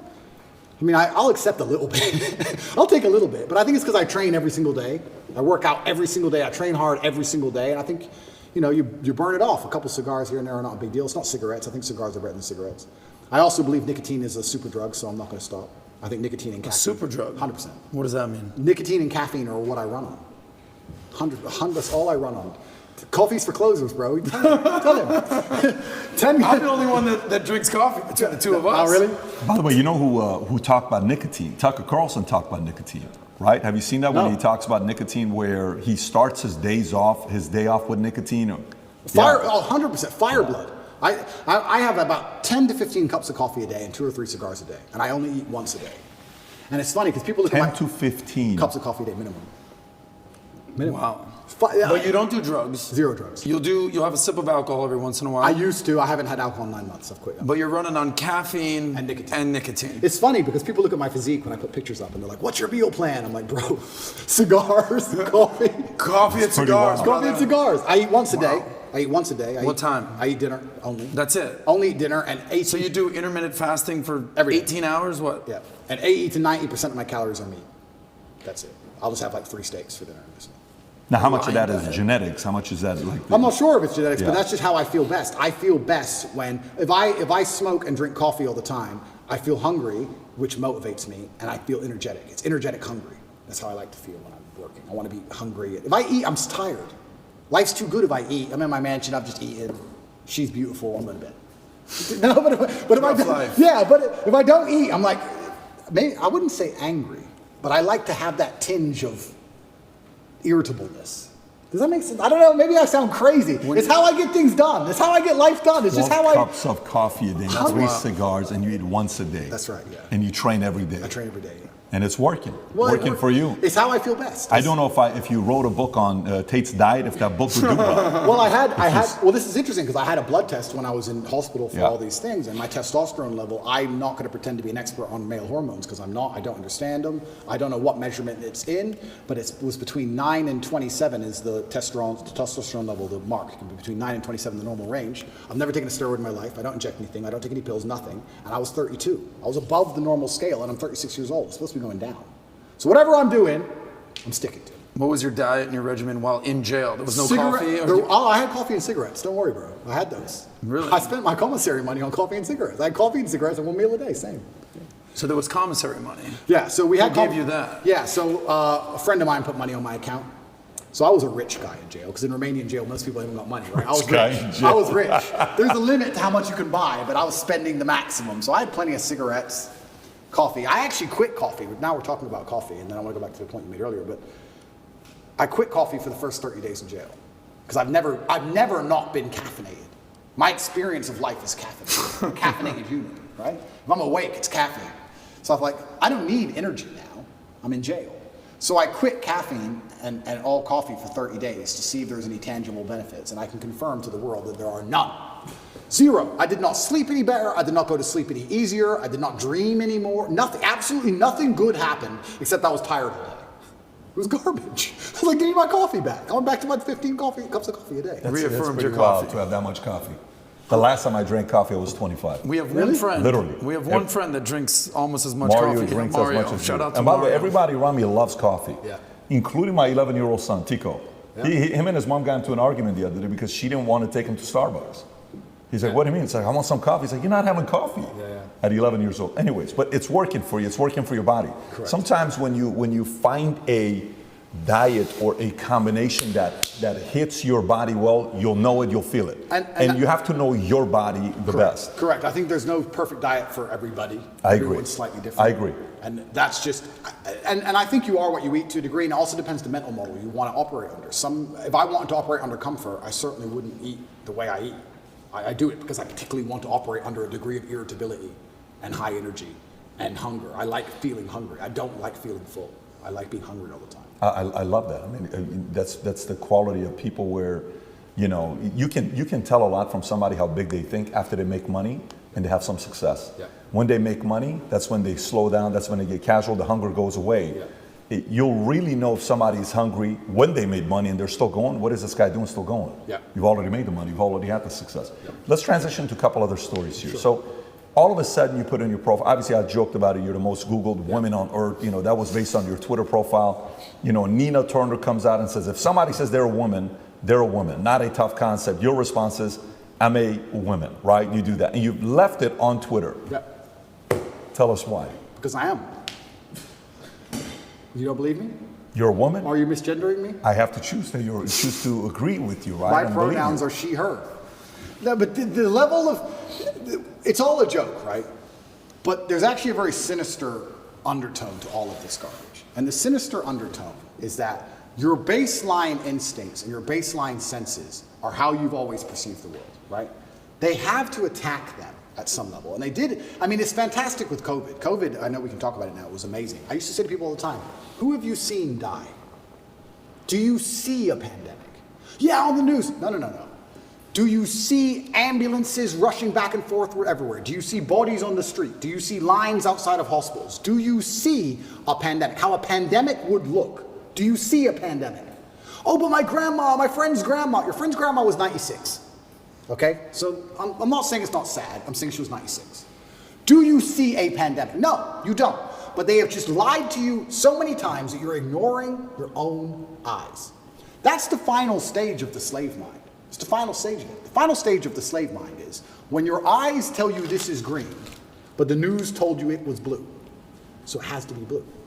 So when they're doing these things, it's nothing to do with caring about the mental health, of gender ideology, none of this garbage. They're deliberately attacking you and saying, what your eyes tell you is wrong. Because if they can make you start to admit that your own eyes are wrong, then what other defense do you have against propaganda? If they're going to give you a lie, but your own eyes can't protect you, well then it's over, isn't it? So all of these things they're doing, all of these things are a deliberate assault on the senses. And they do it by controlling the language.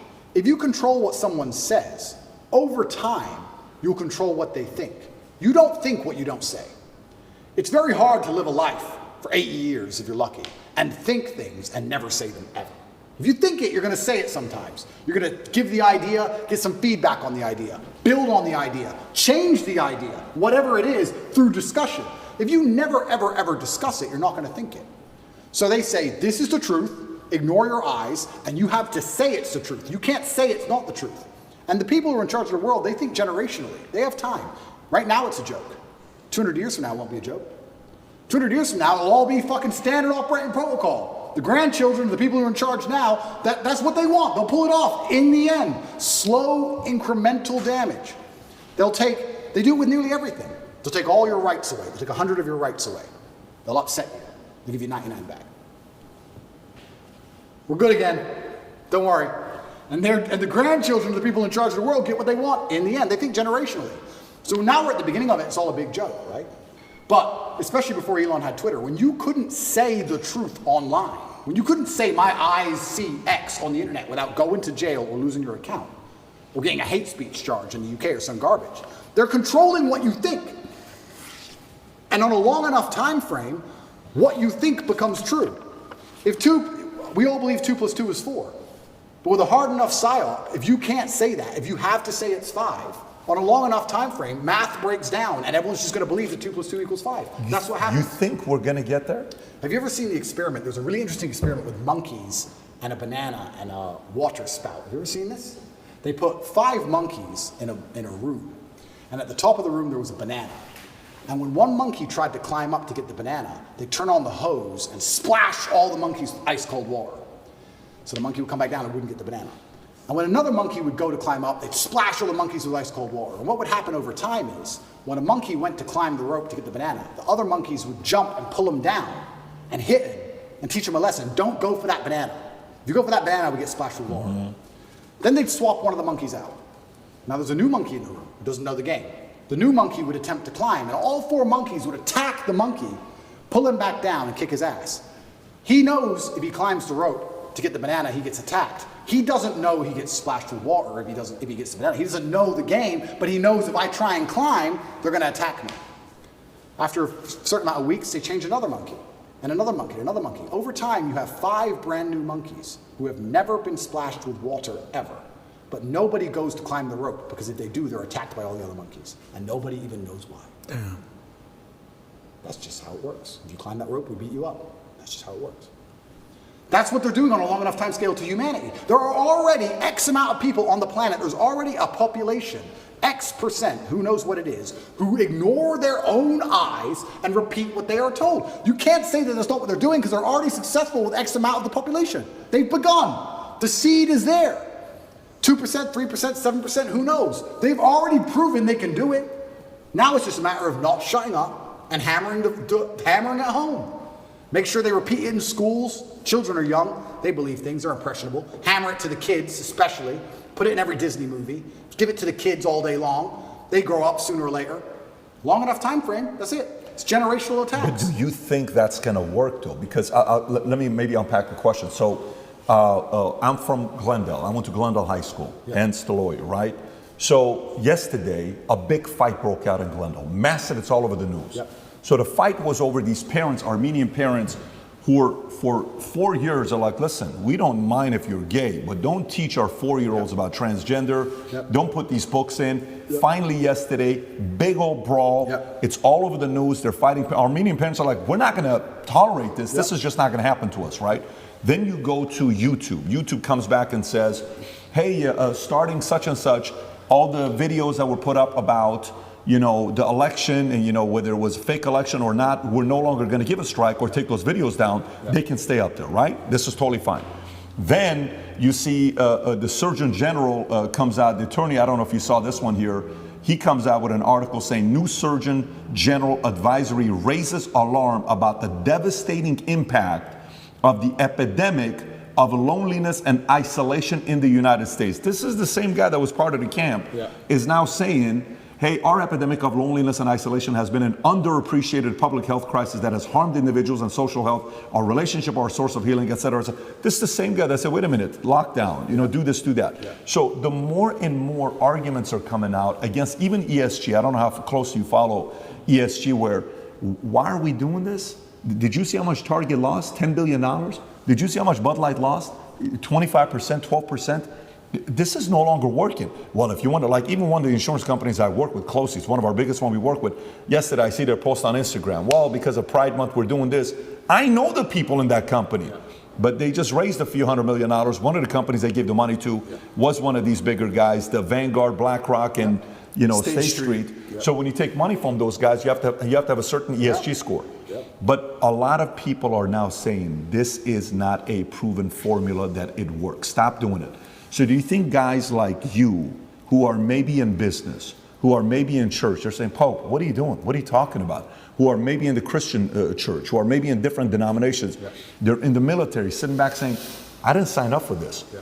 So meaning successfully, do you think these guys will be able to manipulate their agendas down everybody's throat, or there's going to be certain people standing up? Well, certainly I'd like to believe that the tide is shifting and we're starting to get some degree of victory against the matrix as a whole. I do believe that the public sentiment is shifting. However, the fight is long and it's very, very difficult, because I agree with what you're saying. Only a year ago, I would argue it completely and say it's basically over. I'm actually very impressed with the ground we've taken back with common sense. But these people operate so slowly. It's generational, these attacks. The attacks we're suffering now were started in the 70s and 80s. They take it over time. And yes, it's fantastic that those parents fought back against that school. That's fantastic. But there's a whole bunch of schools where they didn't. And who knows, okay, that particular book might be removed. A softer version will be implemented. Next year, maybe that book will come back. They have all the time in the world, all the money in the world, and they're insulated from these things. That's what's most scary. You talk about Vanguard and BlackRock and all these companies. What's actually scary about it is the people who are making these decisions are completely insulated from the consequences of their decisions. They're in Switzerland. They fly private. They don't care. You think they care about any of this crap? They'll say, oh, do this. Oh, it's caused a riot. They don't live there. They're nowhere near it. They have nothing to do with it. When's the last time you've even seen a politician? Do these people even exist? They have nothing to do with where they operate. It's actually amazing. When I was in Dubai once, I think it was about 3 years ago, I saw the leader of Dubai walking through the mall. I was like, he's a person and he just walks through the mall. I was so impressed. Imagine a Western leader walking through the mall. Never. Never. Never in a million years. It's just pieces of paper, private jet, vanish. All these people who are in charge of everything don't even live in these communities. I do believe that, yes, we can win, because I don't think you can fight to the best of your ability if all hope is lost. I do believe we're winning and taking ground back, absolutely. And I believe that we're doing that by purely telling the truth. What our eyes see is what's real. And we're doing it in the name of God, because you're saying Armenians are strictly religious. I think God and religion is one of the best ways you can combat these things. However, the fight is never ending, because they're never ending going to try and implement. You talk about ESG scores. It's garbage they put together. That's not going to end. It's just going to get worse and worse and worse over time. And it's kind of unfortunate and it's kind of upsetting that we still have this system where the people can be unhappy with something. The peasants can revolt to a degree. But does it even really matter at some point? You get to a point of power where you don't care about money. And then things are really difficult, right? When you control everything, you don't care about money. I mean, I'd like to actually argue. We talk about Bud Light. This Mulaney, whatever is it? Dylan Mulvaney. Whatever. Yeah. Yeah, Dylan Mulvaney. Sweetheart, yeah. And yeah, I know we've damaged their share price, et cetera, et cetera. I would believe people who own that company or are beyond that company, I don't think they truly give a fuck. InBev. I don't think they care. Maybe they care a bit. I don't think they're losing that much sleep over it. Maybe they are, a little bit. But I'm saying you get to degrees of power and levels of power where you don't care about money. I'll give you a perfect example of it. I know we keep going back to this, but it was actually a massive pivotal event in awakening so many people was the COVID scam. I said this multiple times in many different countries I visited. I said, if they cared about you, they would have left everything open, maybe put a tax on everything, extra tax percent, whatever, and built hospitals. Why didn't they do that? Why did they lock you all up? Because it's a mass compliance exercise. They want you to comply. They don't give a shit about your health. They just want you to comply, and they want to test how many people comply. And people were saying, yeah, it's all about money, it's all about profit. And I said, that's actually a very optimistic way to look at it. I think that if you destroy the economy and lock everyone in their houses and destroy everyone's businesses, you don't care about money. You're beyond money. You're above money. You want power and you want control. Because once you become actually rich, you learn that the world is all just about people. Right? The best things in your life are people. The best things in your life are family. The things that make you happiest are your friends. Your life experience is the best if you have a good team around you, good assistants, good helpers, good staff, whatever it is. It's all about people and controlling people. What do you want money for? To get other people to do what you want. That's all money is. I want a Lamborghini. I can't build one. He can. I will pay him to build me a Lamborghini. It's all about people. So once you get beyond a certain level of money, and there's a certain level of control you want that money perhaps can't buy, then you think, well, I don't care about the money. I want the power. I don't want money. I want them to stay in their houses. Why? Because it says so. I don't have to. They have to. Ha ha ha. It's funny. And I've said that and sat with people and said, do you really think people in charge of the world are so petty that they would lock everyone in their houses so they can laugh? I say, yeah, I actually do. I think if you were born into a wealthy family where money has precisely zero value, and you are arrogant to the moon because you're this whoever, and you believe you're God's gift, and you don't, a Ferrari ain't gonna make you happy. Who cares about Ferrari? Ferrari's free. It's pennies. You don't care about any of this shit. What makes you happy is everyone respecting you and being afraid of you. To a degree, you're going to try and influence some power and fear. I think that's what it is. So I think a lot of these companies, when they're doing these things and they're upsetting people, etc., yeah, it's good that we're fighting back, but I also think part of them enjoy the show. I think part of them genuinely enjoy the show. I think part of them go, you know what? Let's do, this is insane. Let's do this. Ah, they're fighting. I really believe it. I know it's a pessimistic way to look at it, but I think they enjoy the show apart from it. I don't disagree with you in regards to that. I can see that how, you see it in movies or scenes where, condescending, arrogant, and they kind of they enjoy bullying the guy that can't help himself, right? Hey, do this. Hey, clean up, pick this up. Look at this. He'll do anything that I need him to do, right? I fully believe that those types of things exist. But, man, empires have fallen so many times because they thought they can get away with murder. It's true. And then eventually people said, listen, stop. You're not going to do this to me anymore. We're not going to take a stand. And typically when that happens, you said it earlier, what is really what's going on in Glendale or some of these other cities that people are protesting? Why is there an organization called Gays Against Groomers? Yeah. Gays Against Groomers? What? What are you doing? He says, man, I just wanted to be gay and leave me alone. I'm not trying to be, grooming kids. That's not my job. I just want to be gay. Leave me alone. We've made so much progress. Yeah. These guys, I'm not that guy. I'm not this person, right? Yeah. So I think the part that they fear the most. If you read Communist Manifesto, there's a book written by Cleon Skousen. I think he was like a former CIA agent for like 15 years. He wrote a book called The Naked Communist. One of the things he talks about how getting rid of God, well, they're succeeding in that area, but not fully yet. You know, getting rid of the family nucleus, well, we already know what is the purpose of this LGBTQ movement? What is the purpose of this transgender? What is the purpose of, let me get this straight, this person cannot buy a gun at 13.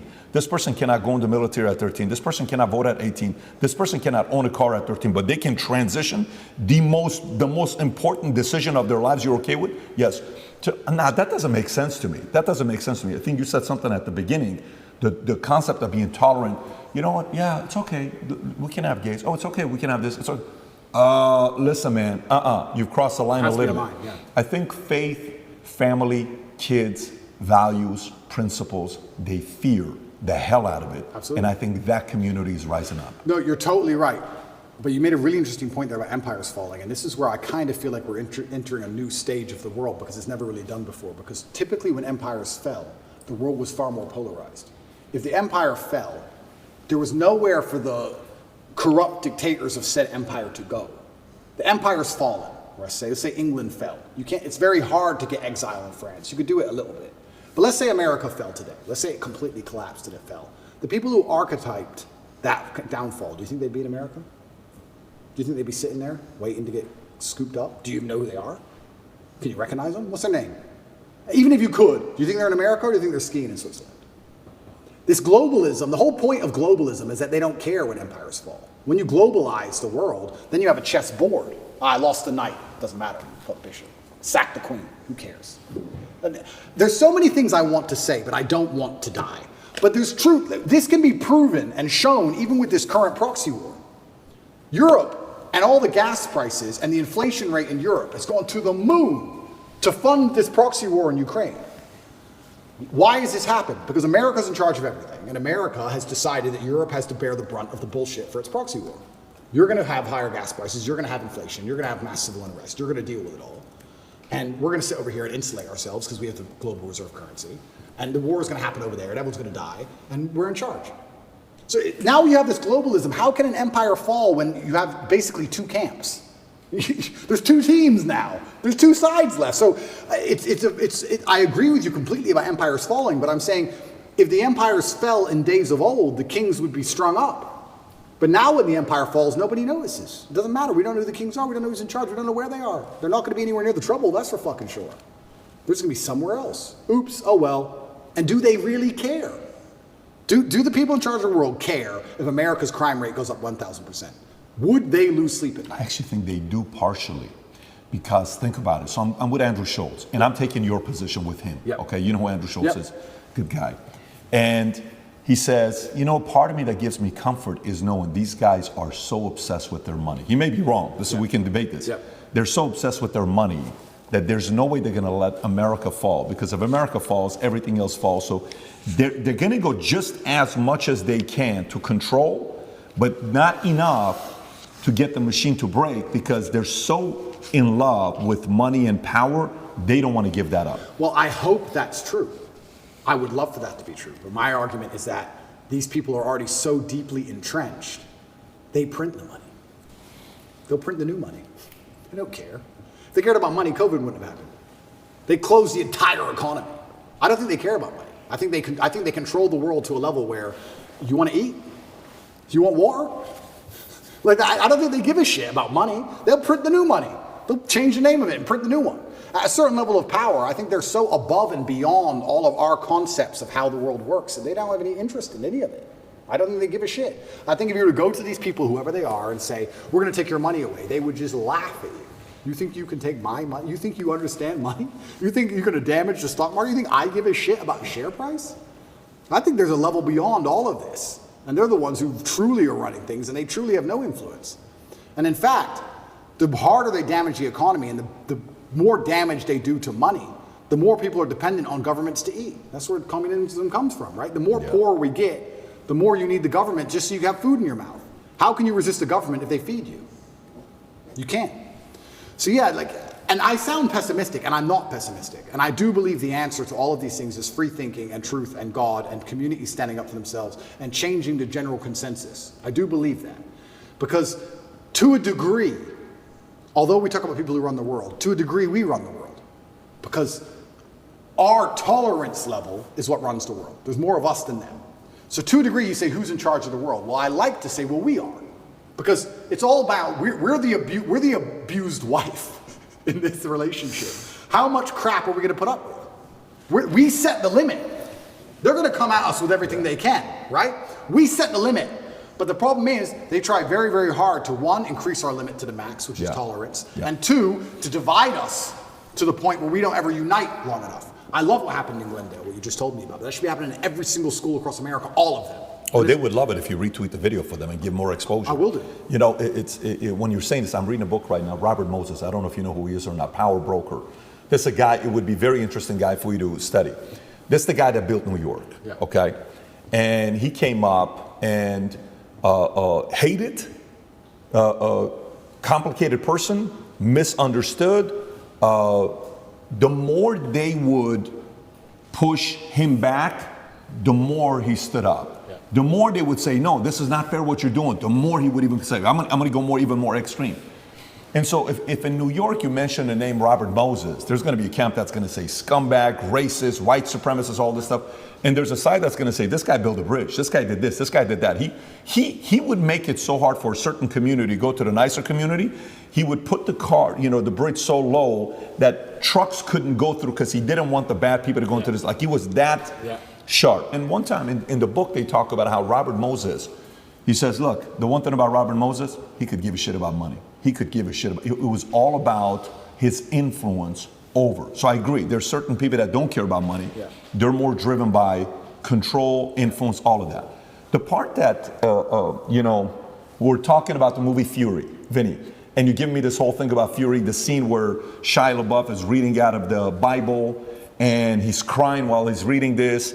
And then, if you want to text me and then afterwards, you see Brad Pitt quotes exactly what scripture it was, but they never showed how much faith he had. And the whole point was, I'm ready to die. We know we're here. This is going to be happening. We're in the attack. I think the people, there's a part about Trump. I had a girl on, Whitney Webb. I don't know if you know who Whitney Webb is. We had her on. Okay. Yeah. And we start talking about different things. And I've been having a lot of weird guests on lately. And making a comparison between the Kennedy family and Trump pisses a lot of people off.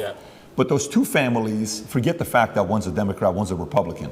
They were both anti-establishment. They were both anti-military industrial complex. They were both anti-CIA, anti-FBI, anti-all of this stuff, right? We saw what happened with Kennedy. We saw what happened with Reagan. We saw what happened with Lincoln. All these guys were anti-establishment guys. We saw what happened with Trump. The part about Trump that, made the other side uncomfortable is, okay, we can kill the guy. That's been the strategy for a long time. You can't really do it today as much because they fear one thing that they're the most jealous and envy. You know what that is? They do not want to build a martyr. They fear building a martyr because that's the ultimate high that they want to get. They do not want to build a martyr, right? So, okay. We're going to humiliate the crap out of you. We're going to embarrass the crap out of you. We're going to publicly try to do this. We're going to come in between you and your kids. We're going to go get your daughter to be more LGBT. We're going to get her to be on this side. And we're going to pin this. That's the strategy. We're going to put break the entire family apart, right? And he still stands up there. And to them, it's like, what the hell do we need to do for you to, just sit down and be quiet, not willing to do it? That's right. Do you think, again, going back to it, more of those types of men and women who are misunderstood and complicated stories. They're not perfect, far from it. More of those guys are the ones that are saying, yeah, it's just not going to happen on my watch, man. And that's what we need. And by the very nature of being the kind of person who's principled enough to risk his own personal situation in life, if you have principles that strong, you're going to be disliked by some people. You're never going to have a person who is principled enough to take risk to his public detriment for the good of what he believes in, who's liked by everybody. That's a logic fail, right? Because he has principles which are hard lines, and people exist across the entire spectrum. So there's going to be people who exist outside of those lines. That's what I liked about Trump. He's not perfect, of course not, but he says what he means what he says. I actually disagree with him on many things. But he says what he means what he says, and that's what they're afraid of. They're afraid of a man who says what he means and means what he says because he can't be bought, because he's principled. He can't be bought. Even now, me, if they were to come to me with $100 million and say, we'll sponsor you with this company, it's $100 million, you just have to shut up, I'd say, no, I don't want your money. I don't want the money. I don't need money. There's nothing else to buy. I bought everything. I don't need it. My principle's worth more. So, and that's what they're afraid of. They're afraid of principles, and it goes back to the original point. They're trying to remove all of our morality, all of our baseline understanding of things. Connect is an application which allows you to take a minute to connect with influencers from all around the world. My name is Andrew Tate, and I'm available to speak directly to you on Connect. That's how they inject you with the slave mind. That's exactly what it is. And you're right. History has always been that way. And now it's under conscious assault. I've never said this before. I've never even thought this before. This is a brand new thought for me. But I would like to think in times of old, in history, perhaps everybody was the same. Everybody was principled. Everybody had parameters, but they were different parameters. Perhaps they were competing ideas. But I think in the modern world, it's not so much competing parameters. It's just people who believe in things and people who don't believe in anything besides what they're fucking told. And it changes every day. You have the empty brains, the slave minds, and the people who actually stand up for something. And the free thinkers. But the slave minds, you can't say, well, they believe in a different ideology, because they don't. They believe in what they're told to believe in on that particular day. It changes. They don't have any true core belief. They just repeat. I talk about the Matrix all the time, and people say, why did you choose that terminology? And I chose that terminology because it is perfectly accurate in describing exactly what is happening. The Matrix is a computer program which is designed to control your mind so that your body can be used to power the machines. That's exactly what happens when they make you watch the news, to control your mind so you continue to use your body, to work some garbage job and suffer from inflation and power the machines. Machines being soulless people who are in charge of the world. But there's also a million other different ways you can compare the Matrix to the real world. In the Matrix, they say anybody can become an agent at any time. If their mind is not unplugged, they become an agent. If their mind is not freed, they turn into an agent. You can see that in real life. Mention COVID to an NPC. Mention Trump to an NPC. You can sit and have a perfectly cordial, normal conversation with somebody for an hour and be fine. And you can mention one of the particular subjects which they are programmed to hate by the Matrix itself, and they will turn into an agent in real time. And you will see them now start to genuinely, emotionally dislike you as a person. They were your friend for an hour. Yeah. Now they hate you. They will turn into an agent. COVID was perfect. I would sit with people and we'd all be friends until I mentioned that COVID's garbage. And they would, now they're an agent. What do you mean COVID's garbage? My friend's grandma was 99 and she got sick. Okay. Sorry, that doesn't change my view. And they change.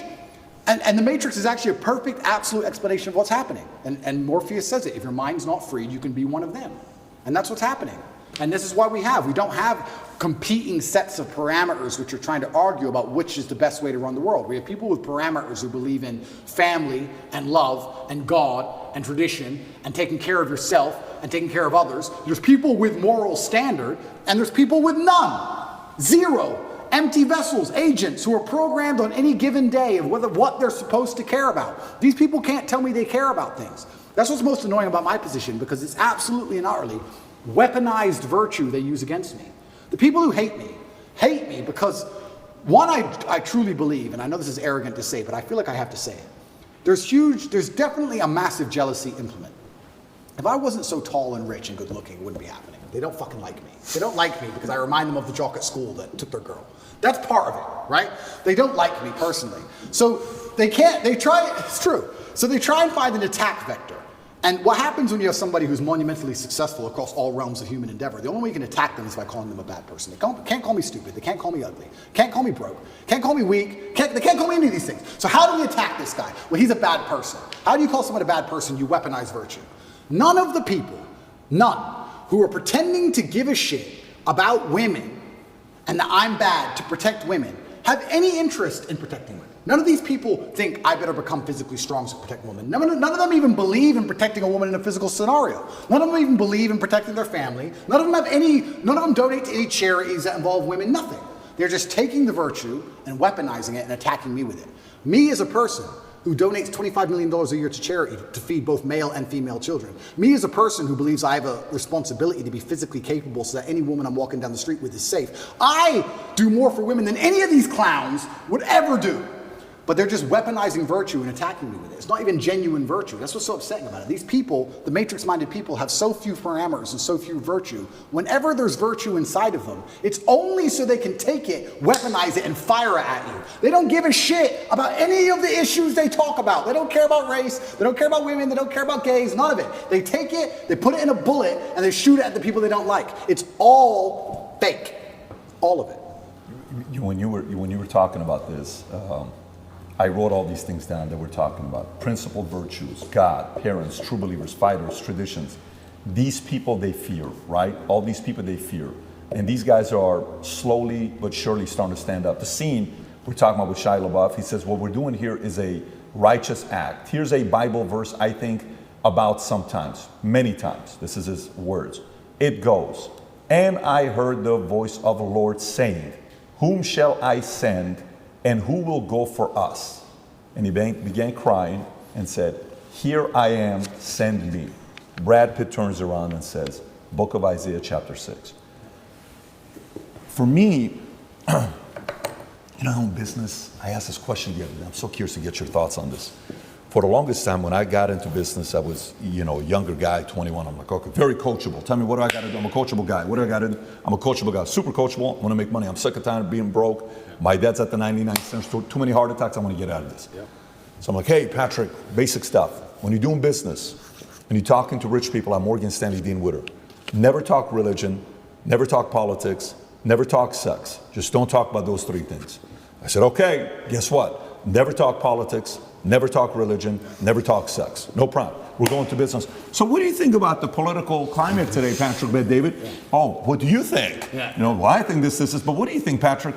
I don't know, quite frankly, I think I'm trying to figure it out for myself right now, but we'll see what's going to happen, like, whatever way you're deflecting and you kind of go on your phone. Hey, what do you think about God? What is your opinion on Islam or Muslim? Well, for me, you deflect that. Eventually you're sitting there, you're like, the people that I know at that level want to talk about those three topics. Now, sex is maybe off camera and they're kind of having fun with it, but they want to talk about politics and religion. So we, for the longest time, have been silenced, and now the ESG community, all this time they've told us to stay quiet, and they're saying what? They're talking politics, they're talking religion, and they're talking sex. Sex the way through LGBTQ, what's wrong with that? What's wrong with it? It's normal, it's normal, it's normal. No, it's not normal. Well, listen, you guys shouldn't talk about politics and sex and religion, you shouldn't be doing that. And then you see this one, during COVID, one pastor, Australia, a Syrian man. I don't know what his name is, Vinny. What's his name? The Syrian pastor, priest from Australia. And he was fighting all the anti-COVID guidelines, and his stuff is going viral. He's doing this. And you've seen these messages. Some of the people that stood up, they stood up because they feared God, okay? And for you, with your life, it's been interesting watching you go through your evolution of your faith. Pre-2022, former atheist, couple of the things you've said in the past, God isn't real because you can't prove it. Okay, kind of like, that was more the Malcolm X argument, right? Bad things happen to good people and good things happen to bad people far too often for God to exist. I'm the center of my universe. That's pre-2020. Then gradually you start talking about Christianity and, in 2020 you made a video announcing that you were wrong about what you had said previously about God, right? Now you start saying people who are atheists are angry, bad energy people, and I don't want to be on that team anymore. And even if God is not real, the world is a better place if people do believe in God. I know God is real because there's so much evil in the world that there has to be an equal and opposite force. The devil can't exist if God does not. And if you look at the world today, it is very obvious that the devil does not exist. And I'll go to the last one here with Muslim. Quotes from you. Christians don't have a religion anymore because they tolerate everything and stand for nothing. And by the way, I actually agree with you, the fact that they're tolerating way too much. Islam is the last religion on the planet. God is something to be feared, respected, and to prove yourself to, which means you got to earn his right. It's hey, I want to earn your right and your respect, right? How did you go, if you don't mind talking about your own evolution? Because us as men, if you knew me at 25 years old, you probably would have liked to party with me. I was a selfish guy. I was a guy you would have thought I was, right? And we go through this phase of where the selfishness kind of comes down a little bit. You still need to be selfish because you need to be driven, but to the point where you're like, listen, man, I got to really do something. And then somehow, some way, God enters. What's been your evolution of your faith, and where are you at today? Yeah, I think Newton's, I think it's third law, equal and opposite force, what you just said there is absolutely true. There has to be an equal and opposite force to all the evil in the world. And that the equal and opposite force to all that evil has to be God. And I've talked about this at length even with atheists, and I try and say that regardless of whether you're an atheist or not, you're thinking of God as a man in the sky, but you need to think of God as a concept as a whole. And once you do that, it's impossible to accept that he doesn't exist, right? I said to the atheists, I said, let's say there was 2 islands. You're shipwrecked, right? And there's 2 islands. Both of them are full of savages. On one island, you and your friend are shipwrecked. On one island, your friend goes and he crashes and they kill him and they eat him. And you go to another island and they want to kill you and eat you, but they don't because it's against their religion. Mm-hmm. Did God save your life? Who cares? Who doesn't even know the name of their God? But their God said, don't kill shipwrecked survivors. And now you're alive. So their God saved your life. The concept of God in and of itself saved your life. You owe God just for the concept of it, the idea of it. So even the idea of opposing evil as a whole is a belief in God. So you're either an evil person or you believe in God in some regard. And then once I understood that there had to be an equal and opposite force, I was raised Christian. I live in a Christian nation. Romania is actually, I think, the second or third most Christian country on earth. It's a very Christian country here. It's churches everywhere. They strongly believe. And that's where I began my journey, but I always had a very healthy respect for Islam because I understand that to a degree, to have a religion at all, you have to have an intolerance, to a degree. Because without an intolerance, you don't have rules. You don't have laws. You don't have any, like you said, you have to earn God's respect. If you're a religion which is tolerant of everything, then you don't have to earn God's respect. You can be a bad person and do bad things. God loves me, so it's fine. Well, no, it's not, because that's not the point of the religion. So then you extrapolate that out, and I was sitting and thinking, well, what's the primary function of a religion? And the primary function of a religion, I don't believe is the religion exists so I can live forever. I mean, that's a nice thought. But I think on a macro level, the primary objective of a religion is to restore and contain some degree of traditional value within the society. How do you judge, let me change the way I worded that. How do you judge the success of a religion? I don't think you can judge it by the number of people who join it, because there's lots of people who are Catholic who don't act Catholic. They don't act in any way particularly Christian. Anyone can say they're something. You can walk into a strip club and everyone says they're Christian. It doesn't mean anything, right? So how do you judge the success of a religion? Well, I like to think the best way to judge the success of a religion is how successful is it at fighting evil? How successful is it at preserving the morality of a population in X parameter, in X geographical area? So when you look at it from that way, you can't say that Islam isn't the most successful religion on earth. It's the most successful in regards to opposing evil. It's the most successful in regards to opposing its differing viewpoints. It's the most successful in regards to having people act within the limits and the confines of what it finds to be moral and good to God. It's the most adhered to. It's the most feared. It's the most respected in most forms. And then also I'd like to think... I would say it's the most feared. Yeah, it's the most feared. But what is respect without fear? Do we respect men we don't fear? If there's a man who could do absolutely nothing to you on any level at all, you might be nice to him, sure, because we're not bad people. But would you really respect him? If you could take his chick in front of his face, set his car on fire, and he wouldn't do a thing, you wouldn't respect him. You might be nice to him because we're not bullies, but you wouldn't respect him. Respect and fear are linked. They're not always the same thing, and you can maybe have fear without respect, but it's very hard to have respect without fear. And also, I heard someone say once that we see the world as we see ourselves. If you're a thief, you think everyone's a thief. If you're a liar, you think everyone's a liar.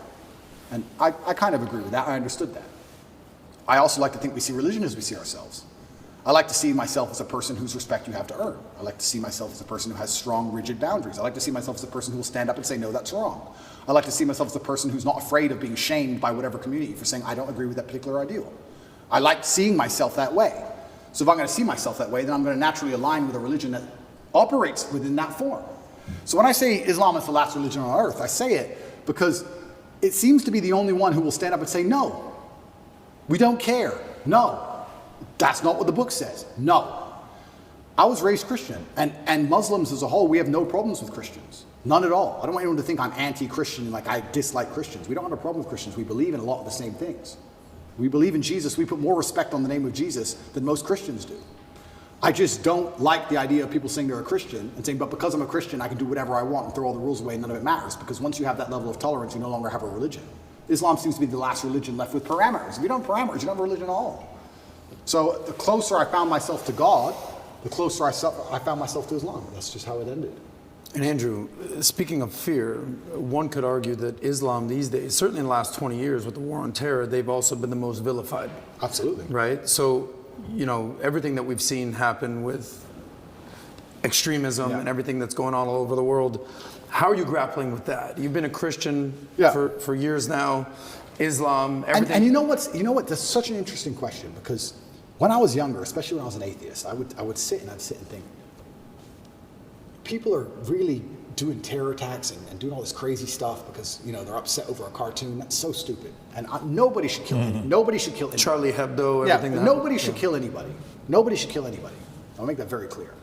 But also part of me is now saying, why would you want to insult the prophet for billions of people? Why would you want to do that? I'm not saying I don't even want to make the argument against free speech. I'm not even saying you couldn't be allowed to. This is a sensitive subject. I'm just saying, what kind of person wakes up and thinks, I want to do that? I don't know. I just don't think that's a healthy mindset. Like when I see these Satanists, and they're, especially in America, and they're doing, let's keep it on Christianity, these Satanists, and they're dressing up Jesus as gay and all this stuff, like, that's not done in any kind of good faith. There's no good reason to do that. That's done with genuinely malicious intention. And what kind of people want to do that? And then the answer by extension is, I thought America was a Christian country. So how can you have a Christian country where the prophets of the religion are mocked to the highest possible levels within the confines of the country, and it's promoted? Is that a Christian country? Doesn't seem like a Christian country to me. I don't think the same thing would happen with Islam in Saudi Arabia. I can't imagine that happening. So how can you say we're a Christian country, but everyone's mocking our God on the streets? Ha ha ha.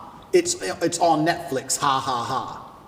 That's not a Christian country to me. So if you're not a Christian country, then where's the religion? The religion's supposed to enforce certain boundaries. You're supposed to at least show it respect, you know? And it's also kind of interesting because in Christian countries, there's more respect for Islam than there is for Christianity. In a Christian country, name one. They still don't do it with the Islamic Prophet. Why do you think that is? It's too much smoke. It's just not worth the heat. Because people believe. And I'm not advocating for violence on any level. I'm saying that even these degenerates who are trying to destroy people's belief in God, like we've discussed earlier, because they don't want you to have any baseline morality. If you believe in God, there are commandments, yes and no. That baseline morality prevents you being an absolute slave. So they're trying to destroy it. But even those degenerates who are trying to mock and disgrace God, understand there's a point where it just backfires and, ooh, this is smoke. And they don't want the smoke. And shouldn't God be feared? I'm scared of God. It's the only thing I fear. I fear God. They can put me in jail. I know I'm telling the truth. God's on my side. I fear God. So God should be feared. So once again, does anybody fear the Christian God? I haven't seen anybody scared of him in a long time. And it's kind of crazy because it's very interesting. The mass migration and all these things are leftist policies, but then also Islam is the most right-wing religion on earth. It's kind of very interesting. I grew up in England, and I grew up in Luton, which is a town which is mainly Muslims.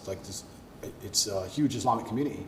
And there was a bunch of English people who were complaining about there's too much immigration, we're losing our culture, and I understood their point absolutely. But these are the same people complaining about all the left-wing LGBT in schools and all these issues. And I was like, the only allies you have against this are the Muslims.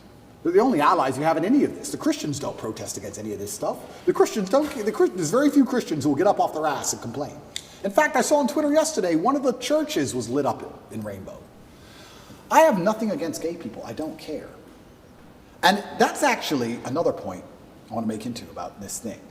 I think most people don't care, and I think that bothers them. Have you ever had an argument with a girl, and she's like stropping around the house, she's huffing and puffing, and you just don't give a shit? So she has to keep upping the ante till you eventually go, what's the problem? Because she tried the low-level stuff and you didn't care. I kind of feel like this has a remnants of that. I'm gay, cool. I want to get married. Fine. I want to wave my dick in your kid's face. Whoa, whoa, whoa, whoa, whoa. It's like, whoa, whoa, whoa, whoa. I feel like they tried to annoy us, and we're like, we don't give a shit. Do whatever you want. Be a person. We don't care. What a point. And now they're like, okay, well, we have to get to a limit where they have to react. Yeah. We want attention now. We want them to care about What's this. the right move on that? Well, that's the point. You know, it's difficult. Because there comes a point where you simply have to address it, and So now you is- have to oppose it. And this is, sorry to interrupt you, but this is why they're so careful and so clever with what they do. They package it all together. LGBTQ. I would argue, I don't know what Q is, firstly. Sorry, I don't know what Q is. Questioning. Q. All right. I would argue that G and T are very different things. Beyond. A gay man and someone who's chopped the dick off are very different things. Completely. So they package it all together. So now, because the spectrum of your enemy is so large, you have people who are fully this way. You have people who we accept and are normal in society. We have no problem with gay people. And they put it all together. You're an enemy of all these people. And they complicate the argument and they mix it all together. And now you're a bigot. And really, you just want your kids to be left alone. Really, you just want to leave the children alone. Of course. All you want to do is leave your kids alone. And then it's like, okay, I'm now raising children. I have more children than most people would believe. How do I protect my children from this insanity? God. Which God can protect my children? Allah, Islam. I'll move them to Dubai or Saudi Arabia, and none of this will happen. Can I trust a Christian nation? Some of them. Romania is a Christian nation, and to a large degree, they oppose quite a lot of this stuff. But they're also NATO, and they're also EU, and they also rely on bailouts and grants and money. And on a long enough time frame, even in the 7 years I've lived here, I have watched certain attitudes change because money buys influence and power. So Andrew, not to cut you off, how much of you converting from Christianity to Islam is actually the belief in God versus the societal pressures that are facing children? Because it seems like it's a little bit of both. For you to believe in God, you have to respect him. How can I believe and put my life in the hands of someone I don't respect? And I'm going to respect a God which is feared. Yeah, but it's a vertical relationship, right? It's not a horizontal. If you base it horizontally, they're going to disappoint you. If you think about, if you're going to believe, let's go believe Prophet Muhammad, his teaching, and let's go believe the Bible, NIV, and Jesus, Father, for God so loved the world that he gave his, you gave your son for me. Let's say that's true. And you're doing it based on faith. Who would do such a thing for me? What a level of sacrifice for you to do that. Who am I for you to be so worried about me? If you look at it from that angle, it's not necessarily coming from a place of fear. It's coming from a place of grace. It's coming from a place of love. It's coming from a place of, absolutely, a different feel. Because I do believe the part that upsets me is the fear aspect, that they're allowing others to mock your God, to mock Jesus, to mock whatever religion it is you're a part of, and you're kind of like, oh, they're just funny, man. No, it's not funny. You just crossed the line. Like JC has that one line where he says, don't tell me why what the guy said about me. Tell me why he was so comfortable saying it to you. 100%. Tell me why he said comfortable to you. So I think that's the part about faith. I understand when you're saying the fear and the respect side. So that's the part where fear is needed. I totally agree. But the part where you were making a point about LGBTQ, you're like, I don't even know what Q stands for, is questioning. And then you're like, well, gay, okay, cool. Trans, listen, man, spectrum. And he said if we were to say which religion's the far right, it's going to be Muslim. Totally get it. They're on the far right. Christian today is kind of going center left today. Like they're kind of being soft right now. Okay. So if I want to raise my kids, I want to take my kids to Dubai, and I'm going to take my kids to Saudi Arabia. Why? Because I'm defending against some of these immoral philosophies that they have. I don't want to go there. I actually understand that argument. Yeah, and I truly, and I want to make one more point, I do believe there is one God, and I believe there's many different paths to God. And I'm not a religious scholar, and I'm not an expert on Islam. I'm doing my best, and I'm reading the Quran as often as I can. And it does say that Christians on the day of reckoning will see how close they were to the truth. And we are allies. We are not enemies in any regard, Christians and Muslims. And I do believe that the idea of Christians and Muslims shaking hands and saying, let's put an end to a lot of this garbage would be fantastic. I'm not anti-Christian in any regard.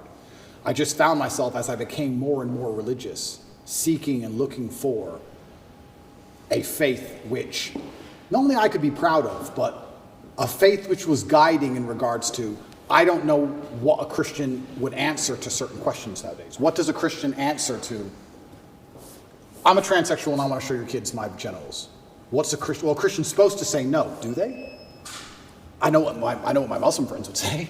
I don't know. If you're a Christian, I don't know how you're supposed to act. I don't know what you're supposed to adopt. I don't get it anymore. The true believer says The true no. believer. The true believer. Yeah. But how many are true believers? I mean, I don't know. I see all over Twitter, all these churches are losing their minds. It seems very complicated. Islam seems very, very simple. You know what's right, you know what's wrong. I have a question regarding, we talked about tolerance Yeah. and acceptance. And the other end of that is extremism. Yeah. So I'm a Jew, Yep. Christian, newfound Muslim, respect, look at us all hanging out here. Yeah, in that's the beginning of Romania. a joke somewhere. You know, so we're talking about accepting I have gay friends, I have lesbian friends, I have bisexual. Yep. Okay. The T stuff is what, it's Yeah. kind of like, all right, what's actually even happening here? You know, I'm not a, this is not my wheelhouse nor any of our wheelhouses, but one could argue that, you know, on the opposite end of the acceptance and the tolerance is absolute extremism. Yep. And I'm sure the allies of the LGBT will point to Islam and point to the Middle Eastern countries and point to the North African countries that have Islam as their religion and say they are the most extreme when it comes to LGBT. They say that it should be illegal to be gay. And in some countries you should be killed if you are gay. This is just, I'm just pointing out stats. You're right, and it's a super interesting argument because I will sit here and say that I guarantee in most Islamic countries there are gay people, and I guarantee that they have gay relationships, and nobody cares as long as they're not trying to inflict on the children. It's illegal to walk down the street and do indecent things in front of children. But I guarantee if you were gay in a lot of these countries, privately, nobody would care because they're trying to preserve the family unit. And to a degree, you have to always protect innocence. When you talked about extremism, I would be friends with a gay person. Yes, I'm a Muslim, but I would be friends with a gay person because if a full-grown man decides to make a decision, it's his decision to make. But I must protect innocence as a man, so I must protect children. If two full-grown men decide to have a fight, let them fight. If a full-grown man decides to pick on a kid, that's unacceptable. So I must protect innocence. So I agree with the extremism point, but I have no problem with full-grown men doing what they want to do. Maybe some Islamic scholars are going to watch this and get mad at me. I don't have a problem with gay people and being friends with a gay person. I don't care. My problem is when you take a person who is unarmed, who is innocent, who is programmable like a child, and start inflicting your worldview on them. That is disgusting and it's immoral. That is unfair and it can't be accepted on any level. And that's the reason homosexuality is genuinely outlawed in these countries. Not because they fear what two full-grown men are going to do. They fear what's happened in the West. It's what two full-grown men are going to purport on the minds of children which aren't theirs. That's what they're afraid of. You know, I don't know if you saw the interview. CNN is interviewing this in Africa. And I have the video. I don't want to play the video. Obviously, the leader. Yes. And he's talking about democracy. He says democracy says, look, you can do whatever you want to do. He says, what do you think about gays? And his reaction was like, what do you mean? What they do? I don't agree with what they do. Yeah. You think that's okay? Anyways, he's given his argument, right? And the lady's reaction is like, how could you? Says, look, you keep your beliefs to you. Do not bring it to our country here, right? The challenge goes back to, remember how you're like the girl that you're dating is like, so what happened? I asked you to bring the oranges from the store. How come you didn't bring it? Yeah, I forgot. Hey, so how about this? And you know, that's why you love your mom more than you love me. And you're like, oh, shit, you're getting around them. And now there's a fight, right? Okay. Well, is the mistake being too tolerant from the beginning? Is the mistake being too accepting from the beginning? Is the mistake of, like the fear when I talk to Second Amendment guys, and the fear about, well, what's wrong with them doing background checks? What's wrong with them doing this? He says, look, that's how it starts. You give them the background checks, then they're going to come for everything. Oh, you're over-exaggerating. No one's coming for your guns. Well, you also said 20 years ago, Hillary Clinton, marriage is between a man and a woman, and the sanctity of marriage 20 years later. So that is the fear where one must watch this as a case study. Say somebody start a new country and saying, look, here's where we stand. These are the laws we're not touching. We're not going to be doing X, Y, Z. You've been too tolerant, and now you're paying the price for it, and now you're reacting to it. And that's exactly why you completely nailed it. If you give an inch, they take a mile, and that's why I think in a lot of these countries they have it's officially illegal. They're actually quite tolerant of it, more than you'd believe. I'm telling you, you can go to Jordan and your waiter will be a bit fruity. You can tell. Nobody cares. Nobody cares. Nobody gives a shit, right? But they have it officially illegal to prevent it ever bleeding out into actually affecting the mindset of society. You can do what you want, you're a full-grown man, but society is based on family, traditional family values. That's how our society is based. That's how we show ourselves to the world, and that is not going to be affected or changed. I was going to say that's why you see you talk about the collapse of Western society, specifically America. You see a decline in values. Wall Street Journal came out with that article that said family values plummeting, religion plummeting, being a social, being a community organizer plummeting. Everything's plummeting in America other than money. People are focusing on money. Connect is an application which allows you to take a minute to connect with influencers from all around the world. My name is Andrew Tate, and I'm available to speak directly to you on Connect.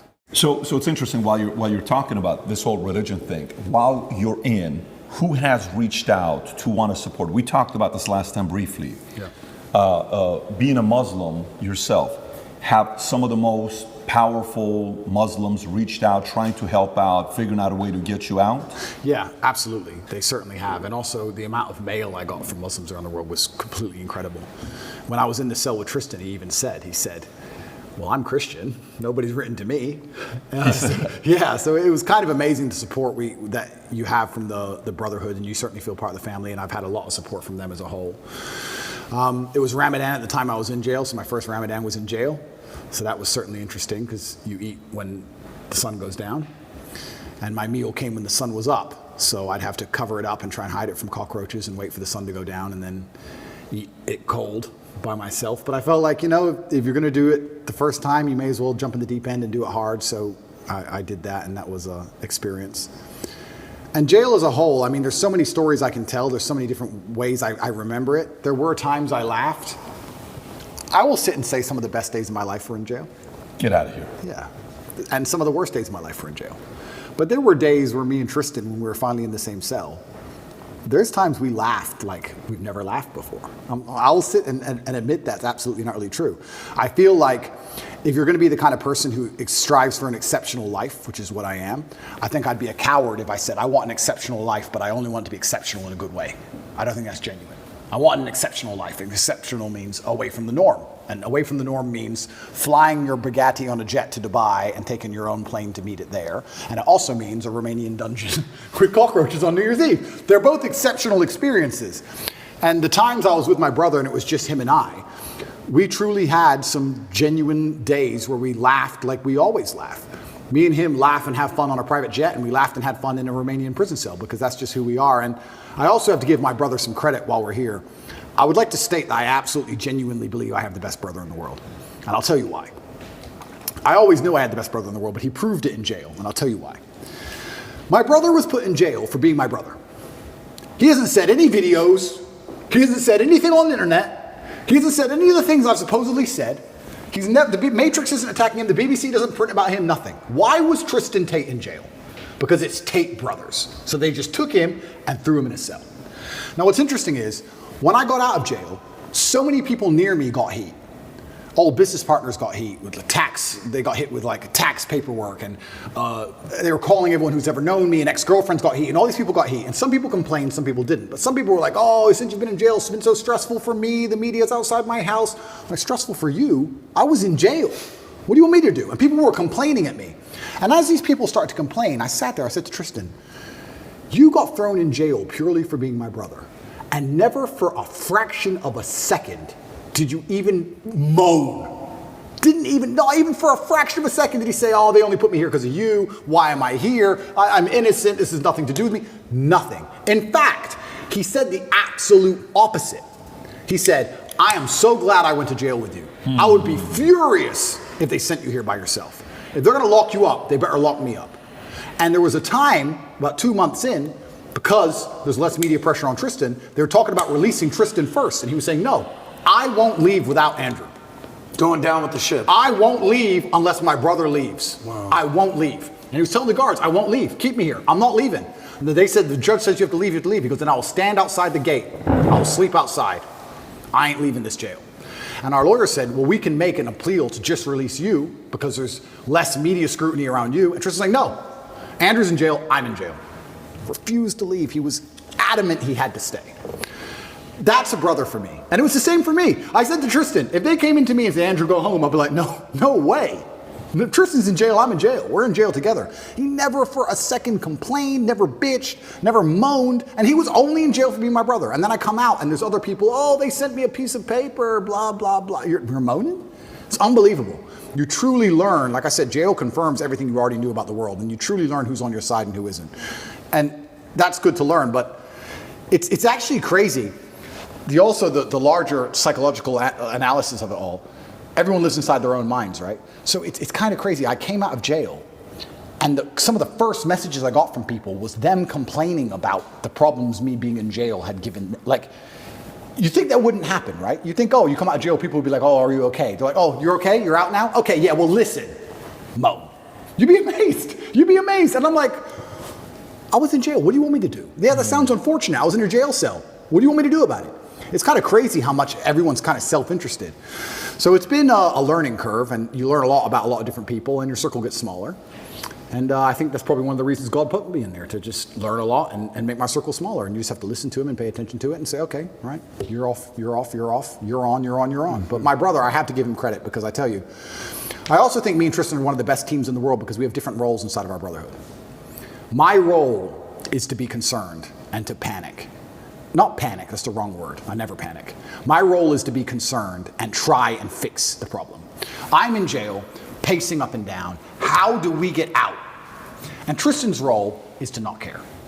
And together, that helps us achieve the objective best, because when we really need to get out, I'm in charge. His role is to not care. Sometimes, when it was at the height of frustration, I needed his superpower. Tristan's superpower, and this is his superpower for life, is he is the master of not giving a fuck. We would go to court. We would go to court. Imagine this. You're in jail, right? Weekends were the worst, because the TV was worse on weekends for some reason. Like you had like 3 channels, and the weekends were the worst, and you could hear out the window everyone having fun. I hated weekends. So when a Friday would roll around, I'd say, okay, Tristan, we just have to zen away the weekend. And on Monday, there's court. We just have to zen away the weekend. So for the weekend, we just sit there staring at the wall. Intrusive thoughts, can't sleep, all those things you're trying to get out your brain, just sitting in silence because the room's tapped, just staring at the wall, just staring at the wall. And you think Monday would never come. And Monday would eventually come, right? Or Sunday night comes, and 8 a.m. on Monday, they're gonna take you to court, and they might let you go home. They might let you go home. You've done nothing. This person in this room can decide if you go home. And it's Sunday night and you can't sleep and you're awake all night long. There's no clock, but the seconds feel like hours. You're just sitting there. Eventually 8 a.m. comes. Put you in handcuffs, walk you to the court. You walk in there, everyone speaks Romanian, don't have a clue what's going on. Everyone's just talking at each other in Romanian. Then they say you'll get the answer in 3 hours, go back to jail. When I went back to jail, I was sitting in the room. I was like, do I pack to go home? No, that's too optimistic. Okay. But you're nervous, you're anxious. Am I gonna go home? Is it over? Do I get to go home? I called the lawyer, do you have an answer yet? No, no answer yet, okay. Sitting there, I can barely sit still. Tristan finishes court, walks straight into the room. It's a matrix attack, it's bullshit, I'm going to sleep. And went to bed, clean asleep. I was like, how the fuck are you asleep? He didn't care at all. Gotta respect. He just went straight to bed. And then when he woke up like 6 hours later, matrix attack? I'm like, yeah, you thought so. He just rolled back over. Didn't care. But it's perfect for a guy like you. But that's what you need. I need that. I agree. Because if I had someone else next to me as hyped as me, I would have gone insane. I agree. I need someone like him who's just like, he had the superpowers like, bro, I love jail. Jail's great. Look, we got coffee. I love jail. None of my women are messaging me. I love jail. I'm telling you, I had 45 minutes on the phone a day, and I used all of my minutes. Tristan never made a single phone call from jail. Get out of here. Not one. I was like, Tristan, do you want to speak to anyone? Nah. Sit there watching Romanian news. Didn't give a shit. Like bulletproof. But the only reason he's so bulletproof that way is because he knows I'm doing the absolute best the other way. He couldn't be that way if I wasn't trying to get us out, because then he would try to get out. You need the yin and yang. So like when it was chill time, it was his mental frame. And when it was how do we get out of here, it was my mental frame. But Tristan's superpower is genuinely not caring. I can't explain the level of how much it didn't affect him. He didn't bother him at all. I didn't see him sad, nothing. He was smiling, he didn't care. You consider yourself a stoic. How much more stoic is he than you? I just think we have different roles, and I think we've evolved into them over the time, because it's not just jail, it's with everything. That's what we are with everything. If there's a business problem, I'm the one who's like, shit, we have to fix this now, shit. And Tristan's the one like, Andrew, you are so ridiculously rich, chill. But we need that. We need both, right? But he couldn't be that chilled if I wasn't the way I was, because he wouldn't be successful. Totally. So you need the opposites. So everyone goes, oh, you and your brother are so close. We're so close because we're actually very different people.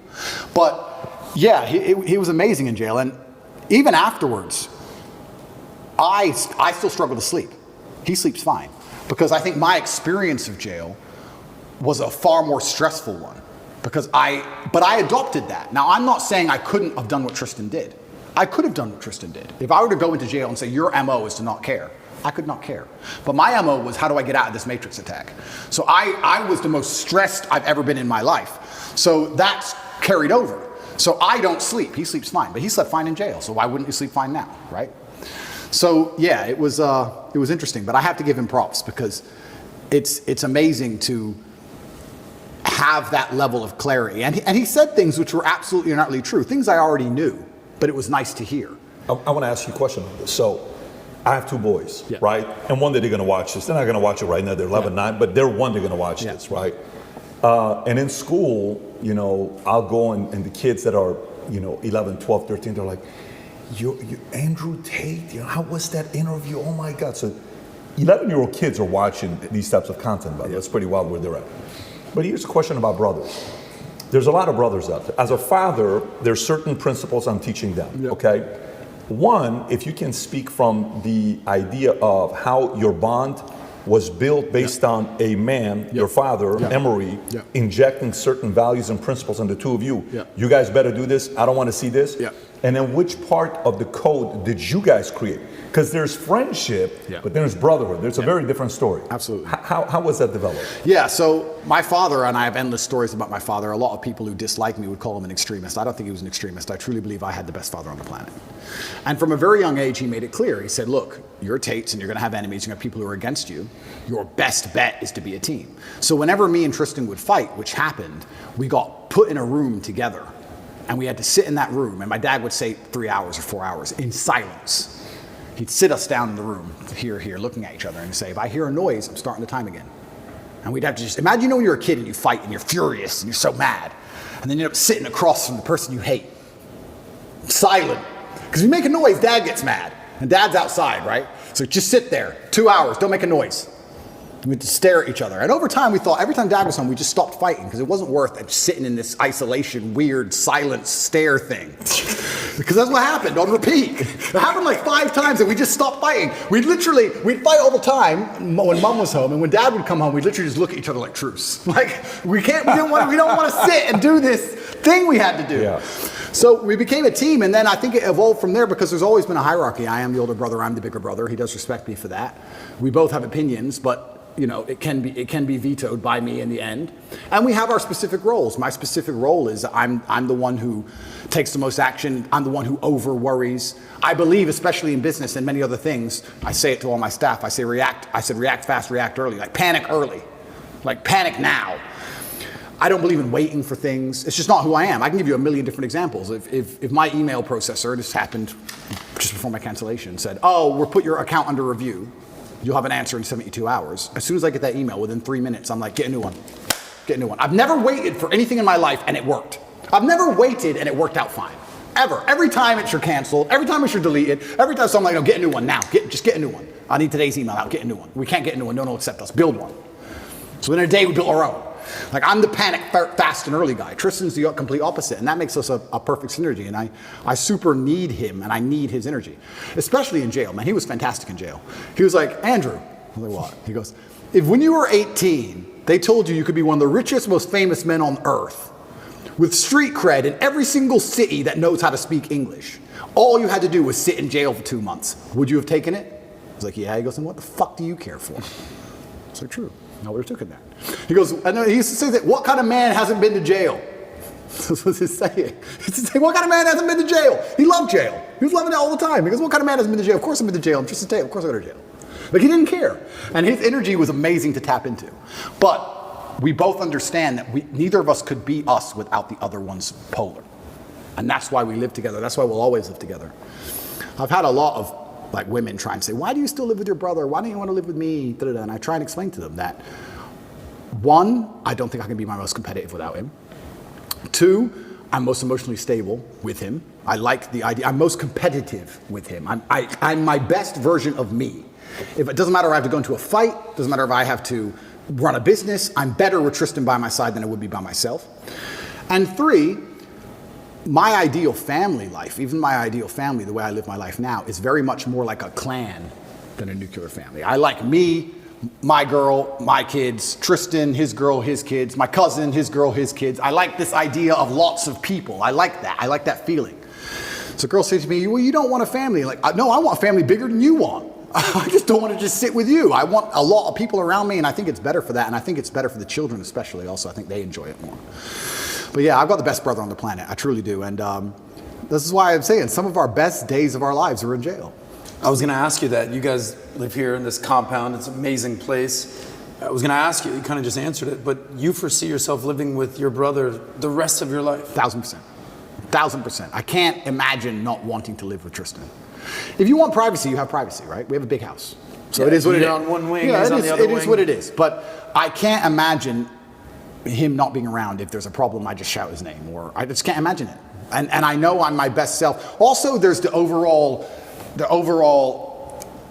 male competition, the masculine competition that exists between us and between all men. So we live currently here. We got me, my brother's personal trainers here. We got camera guys here. We got war room guys here. We got loads of guys here. But I can give you a million examples. There was a record set next door of a gym, and there's a stair machine, and there was a record set of 188 floors within a time frame. I came along and smashed it with 198. I only held the record for 45 minutes because someone beat it with 202. As soon as the record's beaten, everyone gets pissed off and puts their trainers on, puts their shoes on. As soon as it's beaten, everyone gets mad. Who beat it? Who beat it? And everyone goes and did it. And that's how you push yourself to the level you never thought you'd be able to push yourself. 202? 202 floors in 30 minutes. Good luck. 202 30 minutes. No, that's what that was beaten with. Now it's 222. It's been beaten again. I don't know if I'll ever get to that. But I'm still 198. I've got to try again. But the point is, when you have men around you, there's that natural masculine competition, and that's what drives you. If you're going to be the best version of yourself, even if you're a boxer training for a fight, you train with a team.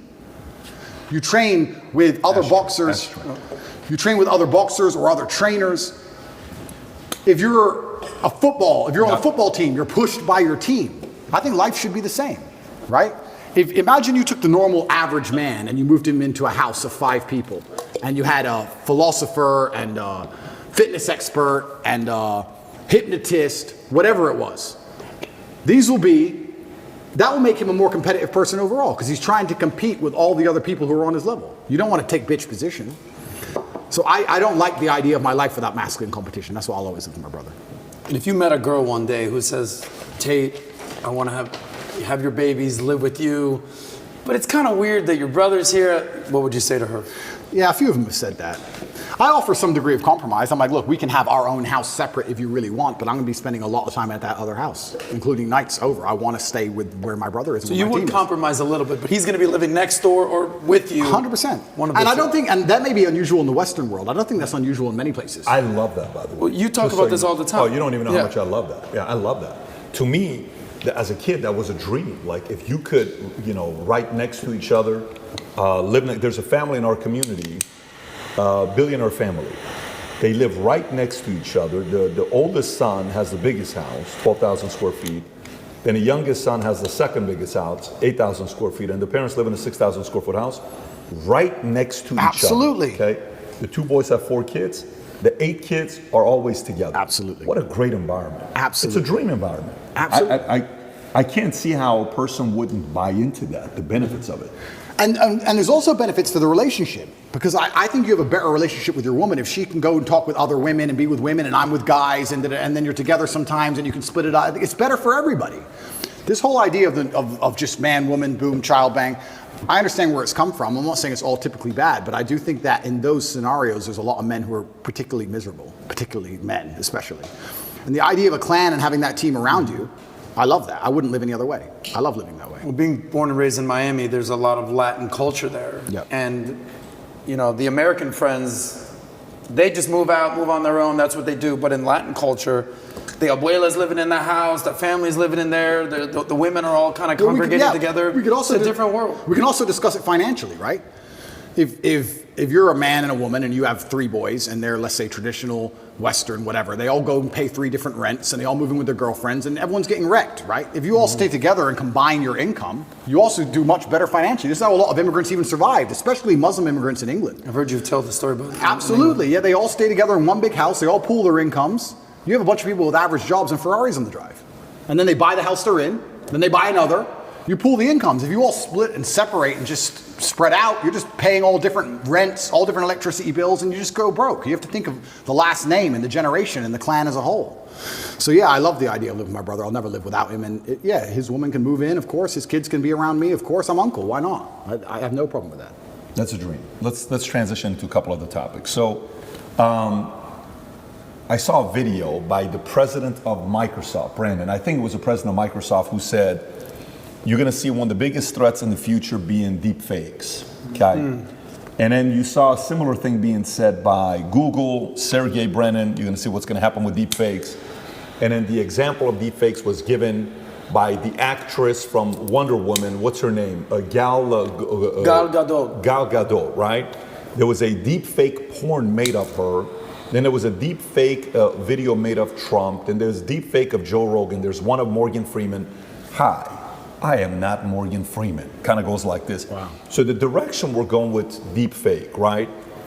When it comes down to AI, where do you see the threat? Is that something you think about? Is that something you see as an opportunity, as a threat? And if yes, which part of it? Yeah, that's a really interesting question. Deep fakes are certainly going to change the world because what we're going to have is we're going to have a post-truth society, and then the only way they're going to be able to tell you what's true or not is some committee which decides what's true and what's a deep fake, and then they're going to be in charge of the world, and then they're going to lie to you, and then you're really in trouble.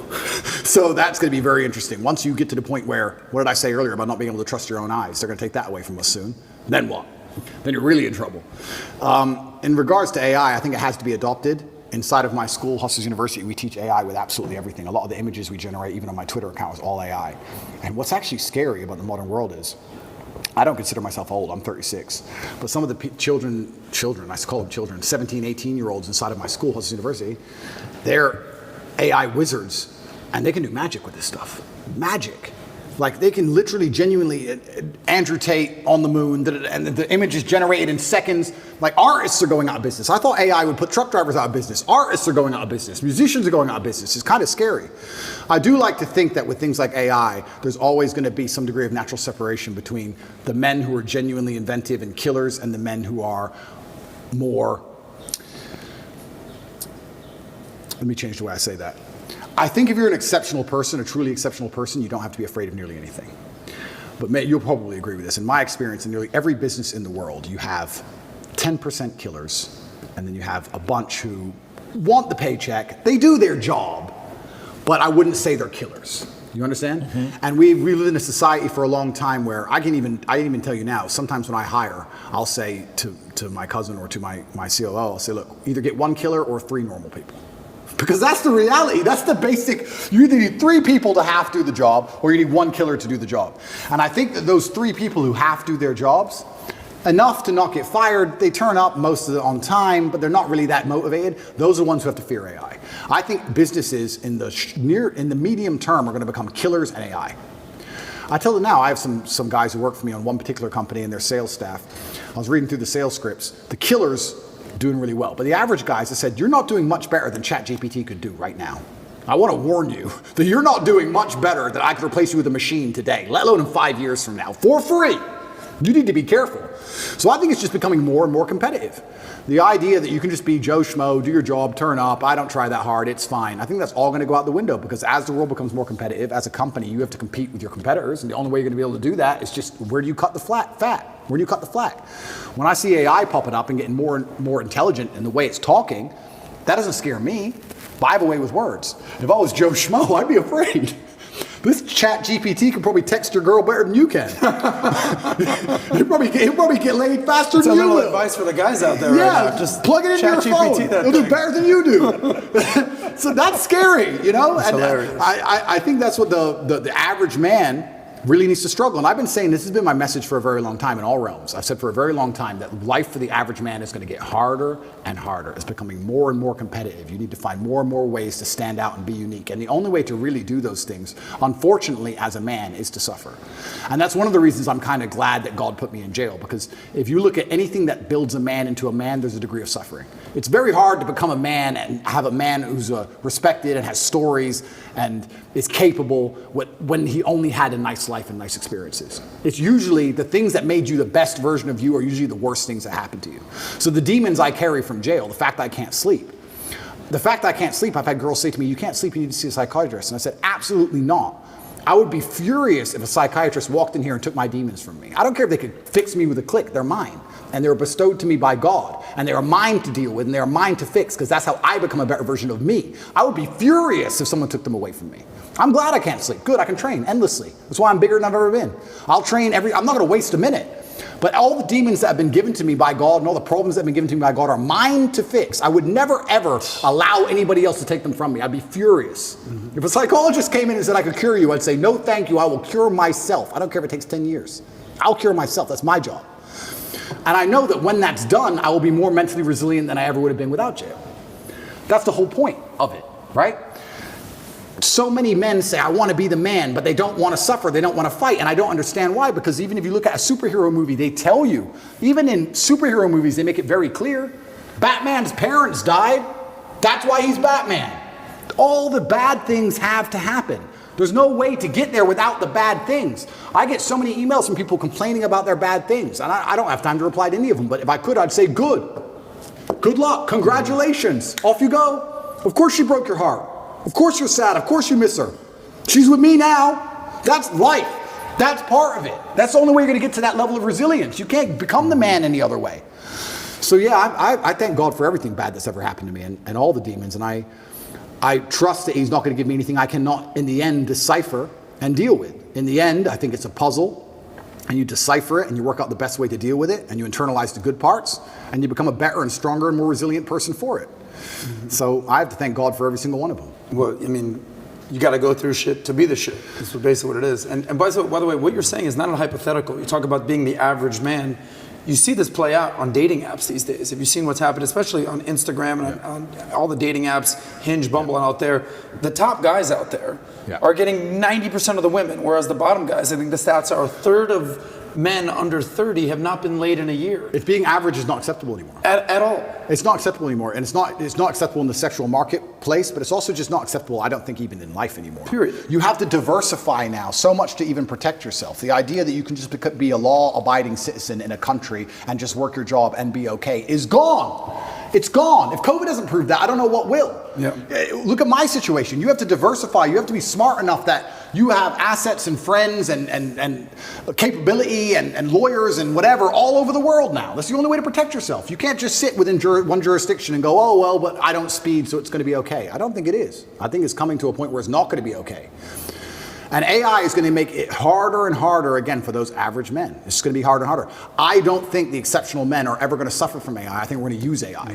Do you think this whole Neuralink that Elon Musk just got the approval for the patent? So now the sale is going to be, look, no matter what you do, John, you will never be like Andrew Tate. Yeah. But if you take this Neuralink GT500/Tate, you're able to get upgraded to his levels and think like him and outthink and do this and do that for only $49,000. If you put this chip in your head, we'll never offer this to you. My mother always says to me, I'm glad I'm not young. And I'm starting to say that now, I'm glad I'm not young. Because I'm telling you, it's going to be scary, right? Because the world is hyper-competitive. Every single thing in the world is competition. I don't think people realize I'm a hyper-competitive person because I understand that every single thing I want, somebody else wants. The girl I want, other people want. The car I want, other people want. The house I want, other people want. The lifestyle, the jet, every single thing you want, somebody else wants. It's a massive competition. As a man, you have two choices. You either accept that as a massive competition and try and play the game, or you just try and pretend it's not a competition and live in perpetual failure. And it's going to become hyper-competitive, the world already is. You're not going to be able to compete with a person with a computer brain. So you're going to have it, because you can't compete. Then once you have it, then who knows? Can they turn it off? I don't know. Can they turn you off? I don't know. Can they inject the slave mind programming directly through the chip? I don't know. That's scary. I would never want to do that, but it's going to get to a point where you're not even a person without it. You can't function without it. You're a second-class citizen without it. What happens to competition then, though? What happens to competition then? Is it going to be whoever has access to the best technology, whoever has the most recent upgraded version of XYZ Neuralink chip? Absolutely. It's going to become scary. I'm glad I'm not young. I hope it doesn't happen while I'm alive. I don't know. It's going to be an interesting world. Does it inspire you to want to have more kids, or you're like, that's indifferent? I'm going to have the kids. I'm not worried about that. I think, yeah. I think in the 1700s they're probably saying the same thing. The future's over, and the future ain't that bad. So there'll be a way it will work out. I just have to instill within them the same values I have, and they'll find a way to work it out, and hopefully they'll be okay. PBD, you always say the future looks bright. I mean, you must be concerned. You've got 4 kids. I would have 20 more right now if I could. If I would have 20 more kids, right? I don't know how you feel about it. I'd have 20 more kids right now if I could. Absolutely, absolutely love children. There's nothing bad about having children. The only thing I wish I did is start earlier. It's the only thing. The only thing I wish I did was start well, listen, right now, I don't know if you know, if you need some inspiration, there's this guy named Al Pacino. I saw that. Who had a kid at 82, and his girl was 29 years old, and De Niro had it at 79. Wow. Well, so it's never too late. You're never 36. Too late. If you got the testosterone level of 32, I'm sure you can have 20 more kids. I'll be okay. Politics. Let's talk politics with America. You're seeing what's going on with the election. Mm-hmm. One of the vantage points you have is you're not there. It's kind of like it's your problem. You guys deal with it. Yeah. I'm over here on this side. From your perspective, YouTube comes out. Hey, all the election stuff you guys talked about, that we would ban it and take it down, you guys can talk about it now because we want a balanced argument from both sides. Okay, no problem. Who do you see? What are your thoughts on Trump today, 2024, DeSantis, Biden? How do you see this thing panning out? Politics is so interesting. It's so messy. I mean, obviously, I'm a Trump supporter. I believe in Trump. I like DeSantis and the things he did. I'm not going to choose between Trump or DeSantis. I think if one of them won, if any of them won, it would be fantastic for the world. I think YouTube taking a back step is actually extremely important symbolically. It'd be interesting to see if they keep that up post this election, seeing what happens with this election. That'll be very interesting. But I think it's certainly a massive symbolic step back. I remember when I got canceled, nobody talked about Rumble, nobody talked about Kick, nobody talked about, even you got Valuetainment, no disrespect. You were a lot smaller then than you are now. Of course. It's crazy how fast alternatives have popped up. And I'm only saying this because I do feel like I literally said, I remember my exact words. I said, there's pressure behind the dam. Everyone's tired of it. All it takes is a crack. And when there's a crack, there'll be a flood. And the crack in the dam will be a man who is more famous once he's canceled than he was before he was canceled. That's what I said.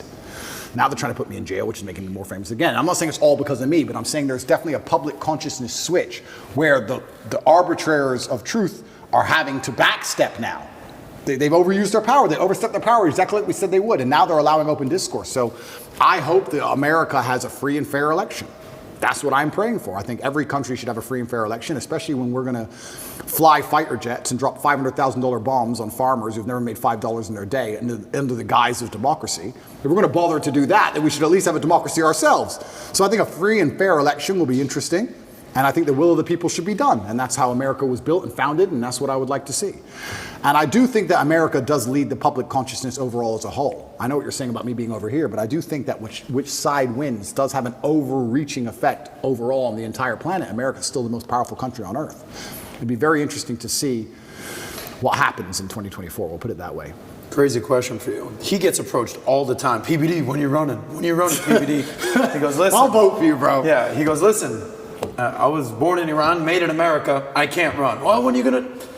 Well, you were born in America, Andrew Tate. I was, yeah. You know, you were raised in Luton, UK. You lived in Romania, but you are an American citizen. I have no idea. Dream with me for a second. I have no idea. If you were president of the United States, Andrew Tate, what would that look like? I have no idea what it'd be like to be president, but I have a feeling what Putin said about the presidents might be true. Did you ever see what Putin said? Yes. 8 years, they come and go. Yeah. I've seen 3 presidents. I've seen a lot of presidents come and go, and they all come with these grand ideas. But once they get in office, the people with the briefcases and the dark suits come in and sit them down because of the strong bureaucracy inside of the United States and explain to them how things are done. And they never seem to get their ideas done. They never seem to do the things they said they were going to do. Do you include Trump in that? I think Trump tried his very best to resist that, and that's why he's in the situation he's in. That's why they're taking him to court for no reason. That's why he was Matrix attacked. I mean, if Trump's, okay, let's cut the guard. I'm going back to jail anyway, probably with this Matrix attack. They're going to try and kill me anyway. They probably are. If Trump's situation isn't a Matrix attack, what is? What did they just hit him with in New York? Some defamation for defending himself against a lie? If that's not a Matrix attack, tell me what is possibly else. Anyone who's sitting out here who actually truly believes that the Matrix doesn't exist has no idea how the world works. The media machine and the legal system work hand in hand to try and slander people's name and convince the populace enough that they're guilty so there's no revolt, so they can hit them with a guilty plea. They've already decided before all of it. It's all a plan. This many months of negative news, they won't hit him with this, we'll get him guilty for this, and with this many months of negative news, the populace will probably swallow it. It's garbage. It's a Matrix attack from head to toe. How much do you see yourself in Trump? And to use your words, first they try to cancel you, he was canceled. Yeah. Then they try to throw you in jail, he's dealing with lawsuits. Yeah. Lastly, they try to put a bullet in your head. Well, Trump's lucky because he's a bit older. So Trump, they'll try and outlast him. They'll wait. My problem is I'm a bit young, you know? And I also think the reason I feel particularly at risk, and I say these things on podcasts to protect myself, and I don't want anyone to think I'm paranoid or crazy, because I really don't believe I am. The reason I think I'm particularly at risk is for the thing you just said. It's the masculine youth who are my fans. It's the 11-year-olds, 12-year-olds, 15-year-olds, 16-year-olds. They are the future of the world. They're the people you want to go and die in a ditch. They're the soldiers you need. Those are the people you need psyoped. You need them psyoped. You can't have a bunch of men who aren't psyoped. Mm-hmm. That's when you lose control of everything, when the men don't listen anymore. And they're all listening to me. And I'm teaching them things like God, religion, personal responsibility, accountability, discipline. And everyone's saying, well, why are they attacking Andrew for just telling the truth and making me go to the gym? Because when you have these things, when you have accountability and discipline and personal responsibility, you have a barrier, you have a parameter, you have a no, you have a limit. They don't want you to have a limit. None of the men are allowed limits. We must accept whatever we are given from our relationship with our woman, from the government, from our job. We're just the slaves. We're the backbone of the tax bracket. We just have to shut up and pay our taxes. As soon as we have limits, they have a problem. That's why they dislike the things I teach. What do I really say? What do I really teach young kids that's genuine dangerous? What do I say? Go to the gym, stick up for yourself? Stick up for yourself, go to the gym, you're allowed an opinion. Educate yourself, be smart, work hard. Believe in things. Believe in yourself. Have friends. Have strong friends around you. Don't listen to dishonest men or dishonest women. It's not misogynistic to say dishonest people. Non-gendered should be anywhere near you. You should have standards for who's your friend. Standards for who you have relationships with romantically. Whether you're gay or straight. You should have standards. Telling men to have standards is now wrong think. Because as soon as men have standards, they lose control. They don't want any man to have any standard on anything. They want to come along and say, no, you need the 8th injection. Take it. That's all they want. I think that's the saddest thing that's happened to you, is because anybody that listens to your long form content, not 60 seconds on TikTok, fully understands that you're an advocate for male self-improvement. Absolutely. Get out of depression, work your ass off, be coachable, make money, get women, enjoy the finer things in life. But they will take the little things you say and label you a misogynist, label you a chauvinist, and that's the tip of the iceberg of minor things you say when you really are a male advocate. It's weaponized virtue. But also, you can't have an opinion on any kind of differences or differentiation without them now calling you a misogynist. If I believe a woman is better at raising young children than a man, I would never drop my child off to a nursery run by men. I think that would be weird. I would never take my 2 or 3-year-old girl and drop her off in a nursery which was male run. I would only bring her to a nursery which is female. Nor would you hire a babysitter that's a boy. Neither. Never. Do I hate men? No. Like, I just believe that in war a man should go, and raising children, maybe perhaps women should go. I just believe in the same things that everybody believed in 10 years ago. The world has gone nuts. 10 years ago, everything I'm saying was standardized and accepted and normal. And they're taking this misogynist garbage and weaponizing the virtue and trying to attack me with it, and they don't even believe in it. It's truly upsetting, but I just can't be quiet because I don't know how. I couldn't live as anyone else other than me. I couldn't live as a man who wasn't trying to be his best self. Let's stay on this. So you said president, then you brought in Putin. Yeah. So then that discourages for somebody to think they can make real change. Okay. So 2 questions. One, if you are the president today, I'm sure you've thought about it. Yeah. What policies would you attack? Right now in America, I watched RFK. I don't know if you listened to the recording yesterday. I've heard. What he said about the angle he would take with pharma. He says, all these things we're talking about guns. He says, how is it that we have the same amount of guns as Switzerland does per capita, but Switzerland hasn't had a school shooting in 21 years. We had it 21 hours ago, and we just had one last night, by the way, big one. I don't know, in Virginia, I want to say, right? 7 people shot. Yeah, 7 people shot just yesterday, right? Every day there's something. Every day. You're talking about fentanyl. You're talking about the drugs. You're talking about LGBTQ. You're talking about military-industrial complex, economy, taxes. What would be top 3 issues you would attack if you were president today? And that's so interesting, because before I answer that question, that ties back into what we were saying earlier about men's mental health. They pretend they give a shit about men's mental health. But if you come along and actually advocate and tell men how to be happier. I've been a sad man and a happy man. I am a man. I know exactly how it feels on all ranges of emotion. And I'll be honest with you right now, when a man is sad, yeah, there is an inclination towards aggression. That's how we're born, that's how we're evolved. We're evolved with that inclination towards aggression. We need that to protect and provide. That's who we are. We need that bravery. But having a bunch of depressed, sad men who have no emotional control is dangerous for society. I say this all the time. They try and pretend that I'm somehow dangerous for society by telling men to stand up for themselves and be masculine. Absolutely not, really not. When you tell a man to have no emotional control and be more feminine, that's a school shooter. A school shooter is not a man with masculine accountability. He's a man who's told, act how you feel all the time. Then he gets picked on for long enough. Throw on some drugs on top his psychiatrist gave him, throw in a lack of a girlfriend, and he's had enough. That's where school shooting comes from. School shooting does not come from men being masculine. It comes from the absolute opposite of these things. And they know this. They know this very, very well. To fix society, we have to fix it at the most base level, the root level. I think America and most countries need more transparency and understanding of how things work. But when they're attacking the family unit, they're attacking all of these issues. Every issue you've just labeled all starts back down to the beginning. I really think the reason I would like to argue, and I don't know any of the statistics on this, in the 1950s, I'm sure there was prevalence of guns all around America, but there just wasn't the school shooting. Why? What was different? What was different in the years before that there is now? I think it's just because children obeyed their parents, and their parents were a family, and there was a degree of responsibility that was instilled inside of people, and there's a degree of accountability, and there was a degree of honor and pride. Great question. There's a degree of honor and pride. Yeah. I'll tell you something now. I bet in the 60s, 70s, whatever, in any country in the world, people didn't want to do dumb shit because the family would be known as criminals. The last name would be tarnished. Their son did this. You hear what their son did? There was a vested interest in all of it. Now you have a school shooter who's going to go out there, be a piece of shit and kill people, and then their parents are on TV, well, yeah, he was failed by the system. They don't even feel any shame. It's unbelievable. If one of my children or someone close to me did something that heinous, I would be disgusted. I would apologize just for the name alone. There's no honor left. There's no pride left in the name. And this is what happens when you remove honor and pride from people. If you have no honor and no pride, nothing really matters. What matters anyway? It doesn't matter if you're out of shape. It doesn't matter if your kid's a piece of shit and a criminal. Nothing matters without honor and pride.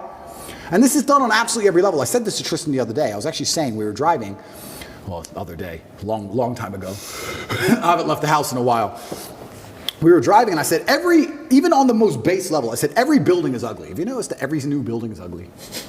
It's ugly. Tristan goes, yeah, it's all the same glass, big square, ugly building. In the 1400s, we built these ornate, gorgeous buildings. And now everything's ugly. Why is that? And well, I'll tell you why it is. It's because they don't want you to have any intrinsic attachment to a specific place.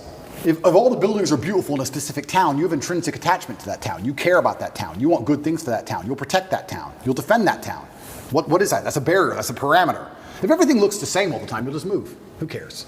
Oh, they've messed up San Fran. Who cares? I'll just move somewhere else. Let's move somewhere else. It's all the same. Globalism doesn't matter. It's all the same. Buildings in Berlin and New York, they all look the same. Where's all the beauty gone? When there's beauty, you have an attachment to that beauty. They want to remove all your attachments from everything. Even now, when they try and psyop you into, let's say, the way that models all look different than they used to before, right? Models all look different. Victoria's Secret. Yeah, and I was arguing this point, and someone's saying, oh, but that's because you have Eurocentric beauty standards. I said, no. I'm going to correct you, because I know you think you sound smart using the word Eurocentric, and I'm going to correct you because you're a dumbass. Let me tell you what beauty standards are. Beauty standards, by definition, for something to be beautiful, has to at least be unique.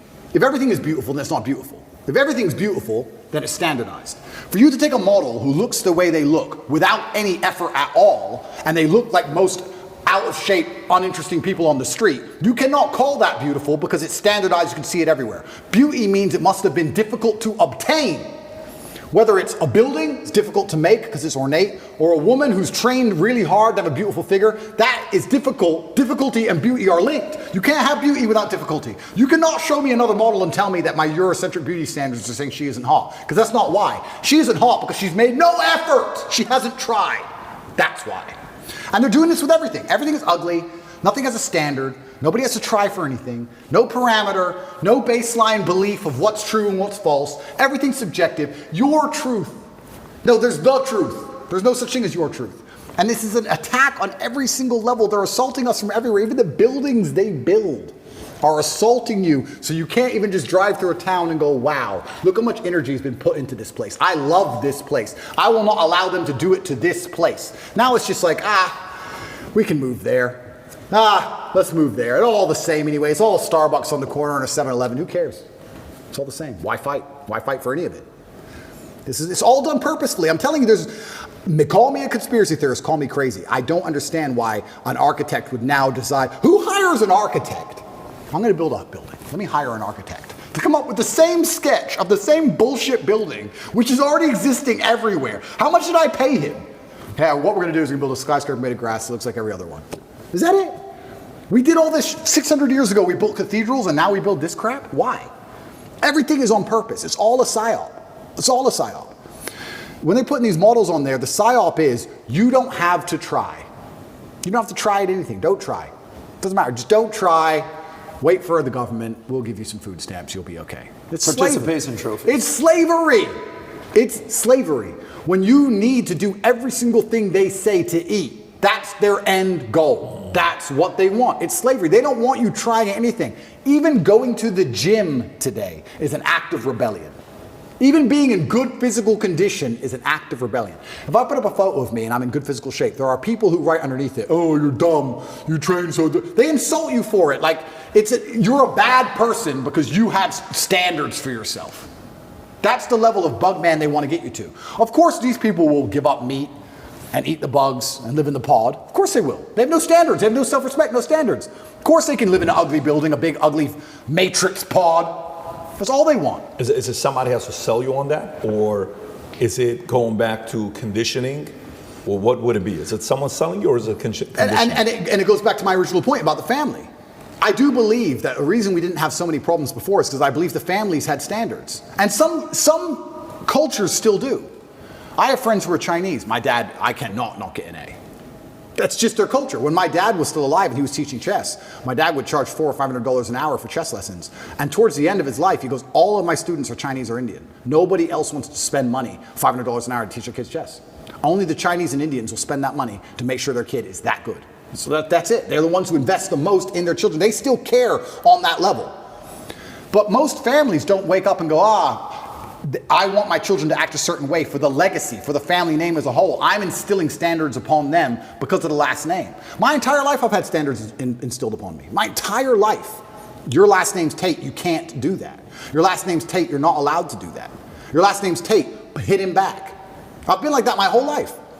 And now we've removed all standards from everybody. This is why you get school shooters. These school shooters should be too embarrassed to even embarrass their fathers.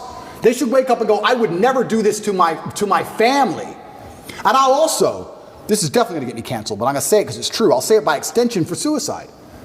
I don't care what you do to me.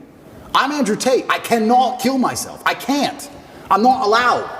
It's against the creed of my last name. I didn't have ancestors who suffered how they suffered, who went through what they went through, for me to be born, to kill myself. That's not the end of my story. I refuse. I absolutely refuse. No matter how bad it gets or what bad situation I'm in, I refuse to do it because I have too much respect for my last name. I won't do it. And I think that a lot of things, a lot of men's mental health, a lot of crises can actually just come back to the old adages of honor. And you can fix a lot of it. Your girl left you, you miss her. I get it. We've all been heartbroken. She's with a new guy. You're upset. She doesn't care. You care. I get all of it. But there has to be a point where you get to a level of pride and you just go, that's not who I am. I lost her. That's life. You just got to get on with it. And the best way is to have, where do you find the strength when you're in these difficult situations? I always find the strength from my last name. I'm Andrew Tate. I'm Andrew Tate, so I just have to do it. I'm in a Romanian jail cell. I wake up, there's cockroaches in my bed. They're all over my face. What am I going to do, cry? Am I bitch out? Am I going to go and sign a piece of paper and say I'm guilty? I'm going to sell my brother out? Is that what I'm going to do? Am I going to go fucking lie and put these and sell the girls out like they want me to? Am I going to stand up and say I'm sorry for saying go to the gym like a pussy? No, I'm going to take the cockroaches off my mouth. I'm going to do some push-ups because I'm Andrew Tate. When shit really gets hard, honor and courage and bravery and your last name is all you've ever had. It's all you're going to have. And it used to be like that in the olden days. That's why no one did this dumb shit. They were just too embarrassed to even do it. And this is why you're saying, how do we fix the country? Absolutely, all of it comes down to the fact that, especially with men, none of them are bestowed with the things that the masculine essence needs to be a good man. You need pride, you need honor, you need a healthy level of ego, you need all of these things. We're taking it all from boys, and what are we giving them instead? Video games, porn, weed. And what do you expect of these people? What do you expect of these shit versions of men besides trash output? You're going to get garbage all across the spectrum. Either they're going to do nothing or they're going to do something bad. They're certainly not going to do anything good when they don't try for anything in their lives. How are they going to do something good? The scary thing about all of this is that there still are two teams in the world. And there is a side of the world where they don't accept this crap. How long is America going to compete globally when you have countries like China and Russia and these other countries where they don't do this? I don't know if you saw, they did that survey to kids of what they want to be when they grow up. Did you ever see that? Yeah, it was crazy. Every American kid wanted to be a YouTuber. Yeah. Every Chinese kid wanted to be an engineer or an astronaut. Yeah. Who owns the future? Who owns the future? We're in so much trouble. We're in so much trouble as a society, and what are we arguing over? It's insane. And what do they show you on TikTok, though? Oh, absolutely, exactly. But let's stay on this. You asked a very important question. Let's go back to it. We had the same amount of guns, 1950 per capita. Brandon, can you look at that per capita, how many guns we had in 1950 versus today? Yeah. But it's relatively the same. Gun laws haven't changed dramatically from 1950 till today. What's changed from then to today? We took out God out of school. Prozac was invented in 1987. Yep. The law to legalize advertising drugs, big pharma, in America was 1985. It's only 2 countries in the world that can advertise, us and New Zealand. Crazy. So you got God, you got Prozac, you got big pharma advertising, you got the LGBTQ movement that's taking place. You got all of that taking place to where we are today. So when you're talking about guns, what has changed? It's not the guns that's changed. Society has changed. Standards have changed. Completely. So how do you fix that? So if that is the biggest problem you're selling, yep. Number one, here's a problem. Let me sell you why this is the problem. Okay, the people are like, you're right, I'm buying it. Give us a solution. What's the solution? Yeah, I think the solution comes back down to family values, and that's a very difficult question to answer because it's across the entire spectrum, right? I do feel like it's almost a race to the bottom for men and women now in the modern society. I don't think women are being very good women. I don't think men are being very good men. And I think both of that is accelerating against each other, and it's a race to the bottom. How do you fix that? It's difficult. It's hard. And I still think one of the easiest ways to do that is God. I think if you bring back some degree of morality and some degree of standard to both sexes, I think things will start to get better. I can tell you right now, they talk about why does men not want to get married anymore. Men don't want to get married anymore. They come up with all these elaborate reasons. The main reason men don't want to get married anymore is because their girlfriend was with me for free. So why are they going to marry her? That's the bottom line of it. Why would you, a white dress means virgin. Marry who? A girl from the club who your friends have been with? Do you want to marry her? Like when you remove all of the morality from life, you just end up in a scenario where the only possible logical move is to act without morals. Game theory, right? We sit there and we analyze things logically. If you're going to be, if all the women you meet are immoral, how are you going to act? Well, you act morally, you get wrecked. So how do you act? Immorally. It's a race to the bottom. We have to fix society as a whole, and it comes down to even the most basic things like female promiscuity, the most basic things like men sticking up for their last name, the most basic things like men having to be too honorable and too proud to be out of shape or be poor or not take care of a woman. I'm not just talking about women, I'm talking about men. Any woman who's with me, her life is fixed. That is my job. I'm Andrew Tate. I would be embarrassed to have a girl say, I'm Andrew Tate's girlfriend and have to work her job, unless she wanted to. She can do anything she wants. She's my chick. You can have anything. You run the world now. You're with the top G. Anything you want is mine. I'll take care of you in every single way, but you must take care of me. I take care of you financially and physically. You must protect me spiritually. You must do your job. It's a race to the bottom on both sides. And when you have two genders racing to the bottom and then a child is born, what do we expect from this child? Who's raising the child? The school, the TV, the internet? You trust these people? Look what they're injecting into them. So another thing that's very interesting, you talk about the 1950s, another thing that was different. In the 1950s, parents raised their kids. Who raises kids nowadays? School, internet, Twitch. How much time do you spend talking to your child compared to the programming they get from the Matrix? You're losing in terms of pure minutes. You're losing. You can't even control what your child sees in school anymore. You don't even know. And when you find out they do what they did in California, they're like, what? Most people don't even know this. You have children 15 years old, I've seen it on YouTube, arguing with their own parents, disagreeing with their own parents. The whole point of having children is to instill your values in them. I want my sons to be Emery Andrew Tate. They must think and act and be like me. And for someone, I've had people say to me, what if they're not? If they're not, they're not. That's fine. But the whole point of me having them was my lineage. That's the whole point of me suffering to raise them was my lineage. Why would I raise them to be anything other than what I believe I should be and they should be? That's the whole point of it, and I'm proud of that. I'm not going to sit and apologize for wanting my sons to be Tates. I'm not going to apologize for it. I don't care what the school wants them to believe. They believe what I want them to believe because they are mine. But all of that's gone. So then we also talk about what's different between the 1950s and today. These kids are being raised by people who aren't their parents, and whoever's raising them clearly ain't teaching them anything good. It's teaching them, if you feel, act how you feel. You can't tell men that. It's dangerous. You can't tell men to act how they feel. You can't tell men to not have emotional control. You can't tell men to cry anytime they want. Because men don't just cry sad, they cry angry. They cry very angry. You don't want that. You have to teach them stoicism. You have to teach them all of these things. And it's all gone. So, okay, so let's stay on this. This is actually a very interesting topic we're in, from 1950s till today. So you're saying if somebody is a Tate, if somebody is my wife, if somebody is my son, you're going to be doing this. I'm not going to let a teacher X, Y, Z. Okay. Well, 85, 90% of America doesn't have the money to be able to put them in a private school. Correct. Where right now is June. If you go on YouTube or Twitter and look at Pride Month, everywhere kids are coming to school, parents, teachers got these pride stuff going on all over the place. Parents are like, look, I'd love to put them in a private school, but even some private schools are doing it right now. In Florida, there is a private school. It's known one of the best private schools out there. You know which one I'm talking about? I won't mention it. Starts with the letter P. People should know what it is, but they all know what I'm talking about. We have a party at our house, okay? And baseball. My son, so he's got a baseball. All the players are their parents. I'm talking to the parents. So, hey, meet one of the girls. So, what school do you go to? Oh, well, I was going to such and such school, but I'm going to such and such school. Oh, really? Tell me why. The dad's like, yeah, it's just, reasons. He gets uncomfortable. Yeah. I said, no, really, tell me why. I'm curious. Well, I don't really want to get into it. I said, are you uncomfortable because it's political reasons? Well, yes. I said, well, let's just say you're safe to say it here. Yeah. He says, am I fully safe?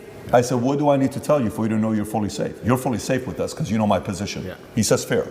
He says, we took him out because they started asking my daughter to do X, Y, Z with pride, to write on this, and she wrote a letter, a paper that was opposing the opinion, and she failed the class because her opinion didn't match whatever they were saying, and boom.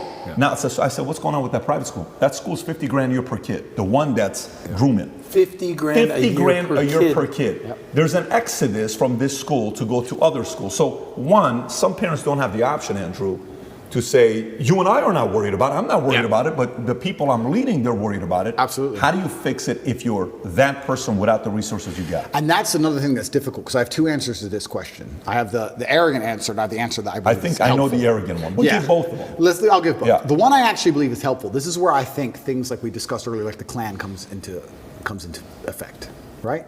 Imagine you had 18 kids from 6 or 7 parents, groups of parents, and everyone's living together. The family unit, the energy and the ethos and the merits of that particular clan is going to be so much stronger and difficult for the matrix to penetrate and break.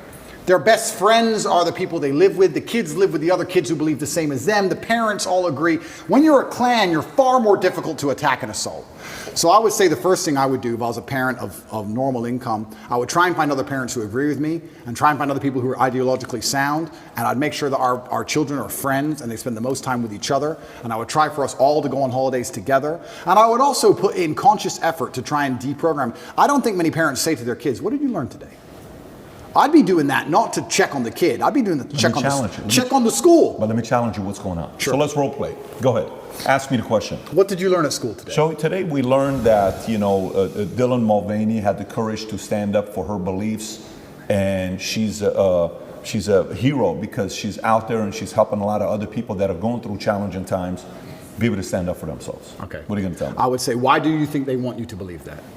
What do you mean that? Why do you think they want you to believe that? They've told you something. Yeah. I don't believe that's true. What they've done is lie to you. Why do they want you to believe that? Perfect. So say you now convince me I'm your son. Yeah. Great. I go to school tomorrow. Yeah. Ready? Correct. Now I'm in school. Correct. Hey, Miss Jones says, hey, Patrick, so tell me, so what did you think about this as this, you have to write this paper? Well, let me tell you, last night I was having a conversation with my dad, and my dad told me, why do you want me to believe that? Yep. Then comes the phone call. Yep. And then now you're cornered as a parent, and now what do you say to the school? Say I'm the school, role play. Correct. And I can't role play it by myself. It's difficult. It's difficult. And this is the exact point why you need a clan, you need a network, you need other parents. If I was a parent and my child was going to public school, I'd be extremely interested in finding other parents whose kids were going to that public school. Yeah, you have the PTA meetings, etc., but there has to be a degree of strength in numbers. It's hard.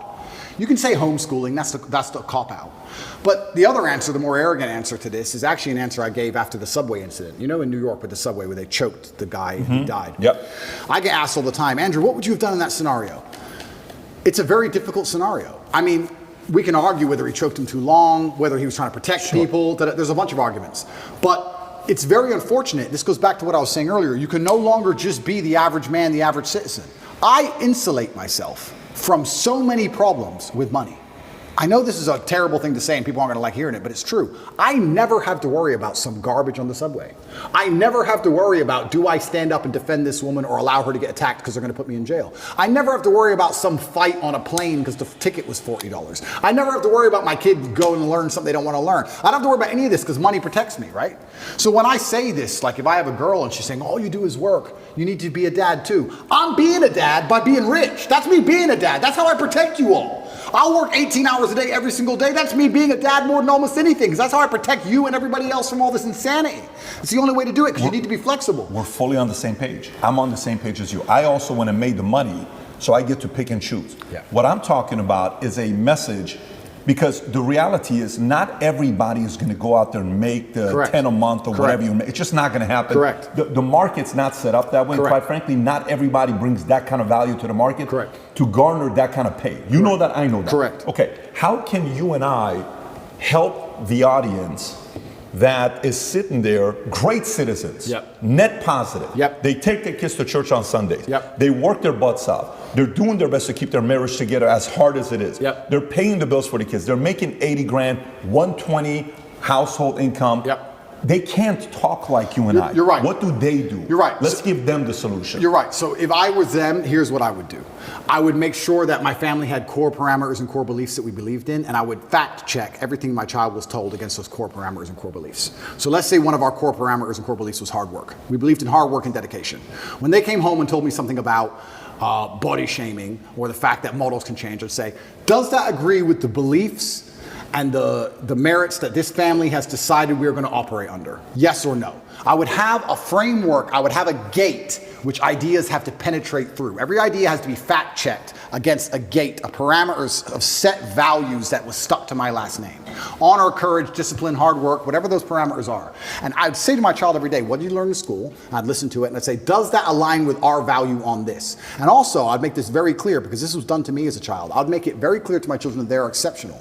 I think every single person is exceptional for different reasons. We talk about normal children, normal families. That doesn't mean they're not an exceptional individual. They can still be an exceptional person. Totally. Who knows what they might become? Sure. I'd say you're an exceptional. You don't believe what everyone else in that school is told to believe just because it is said. You're an exceptional person, and we have a framework we operate under because your last name is X, and our framework is this. Does that align with hard work and dedication? No, it doesn't. Why are they trying to tell you that? Because they're trying to attack the framework which you need to be successful.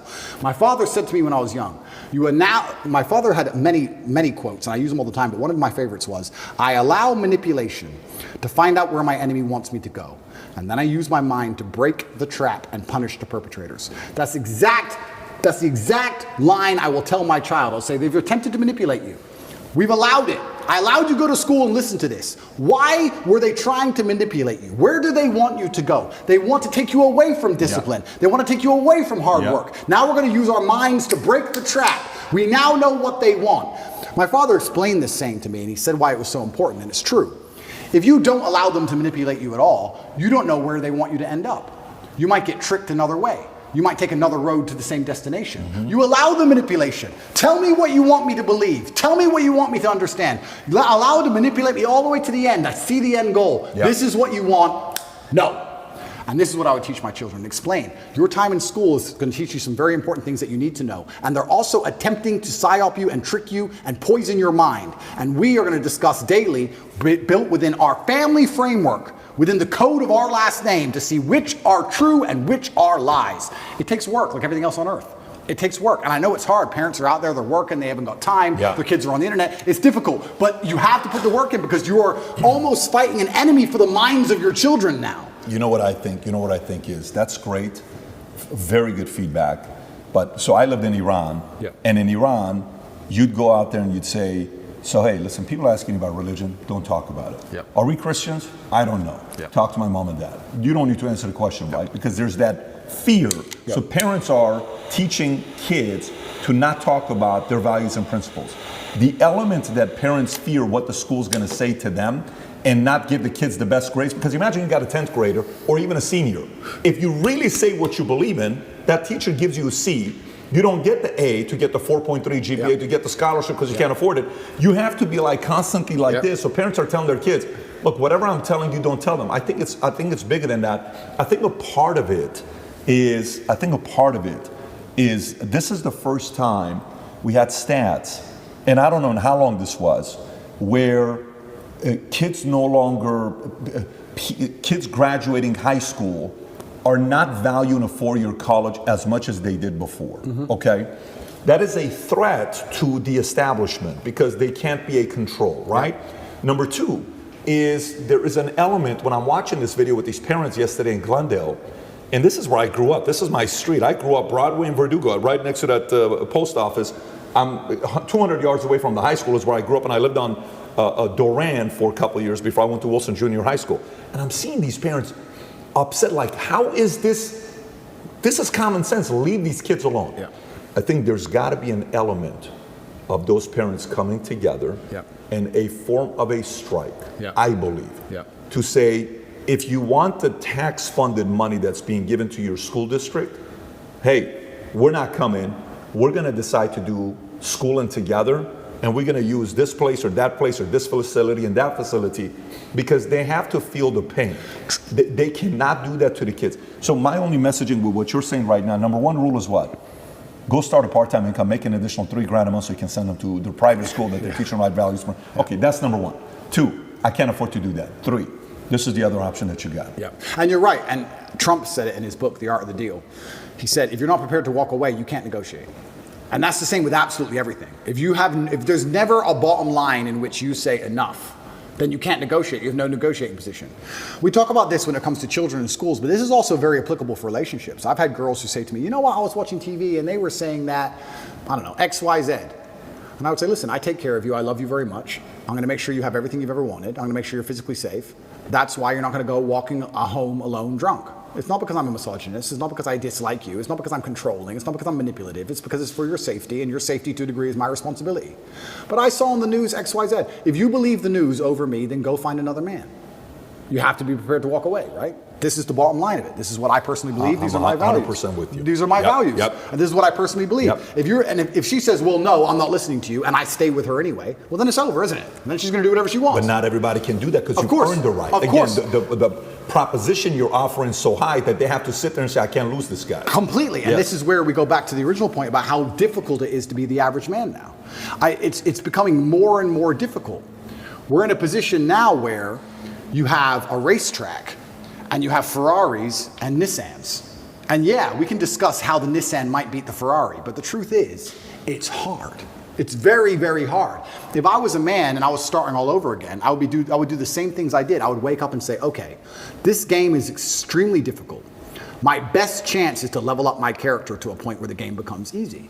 Because life does become easy at a certain point. Yes, now I'm in a very unique situation. But before this situation, I had only 3 problems in my life. My health, which I take care of, my woman, who I take care of, and money. That was it. If I made enough money, I had no other problems. If you're broke, you have lots of small problems. The car doesn't start, the school fees are coming up, whatever, we need new clothes for the kids. I had one problem to fix. If I fix my one issue, everything else is fixed. You get to a point in life where someone goes, oh, we've got an issue, how much? Tell me the number. I don't even want to know the ins and outs. Just do the transfer, make it go away. So, yeah, as a man, I think you have that imperative to understand that the video game of life as a man is exceptionally difficult, and especially as you get older, as you progress with the levels, it gets harder. It's getting harder and harder. You need to level up your character. This is what amazes me when men go, I struggle with motivation. How can you struggle with motivation in the modern world? Are you asking to just lose? Are you asking to just be erased from humanity? Yep. Are you asking to be invisible? How can you be an 18-year-old man and say, I don't have the motivation to train as hard as possible and get as rich as possible? You are born to lose if you don't have motivation at 18. In the modern world, as competitive as it is, all those girls, those 18-year-old girls you go to school with, are talking to some 28-year-old man with a yacht somehow. And you're sitting there lonely and you don't have motivation? You must be out of your mind. The only way to win this game is to become as powerful as possible. It's difficult, and it's getting harder and harder, and this is why I teach the things I teach to men. You can't just be Joe Schmo and win anymore. Those days are over. You have to be something else. The challenge those young men have, though, it's sometimes not even their fault. Why? Single mother, raised by a single mother. They've been indoctrinated, and they heard the future is female a million times. Next thing you know, they're 18. They kind of have this victim mentality.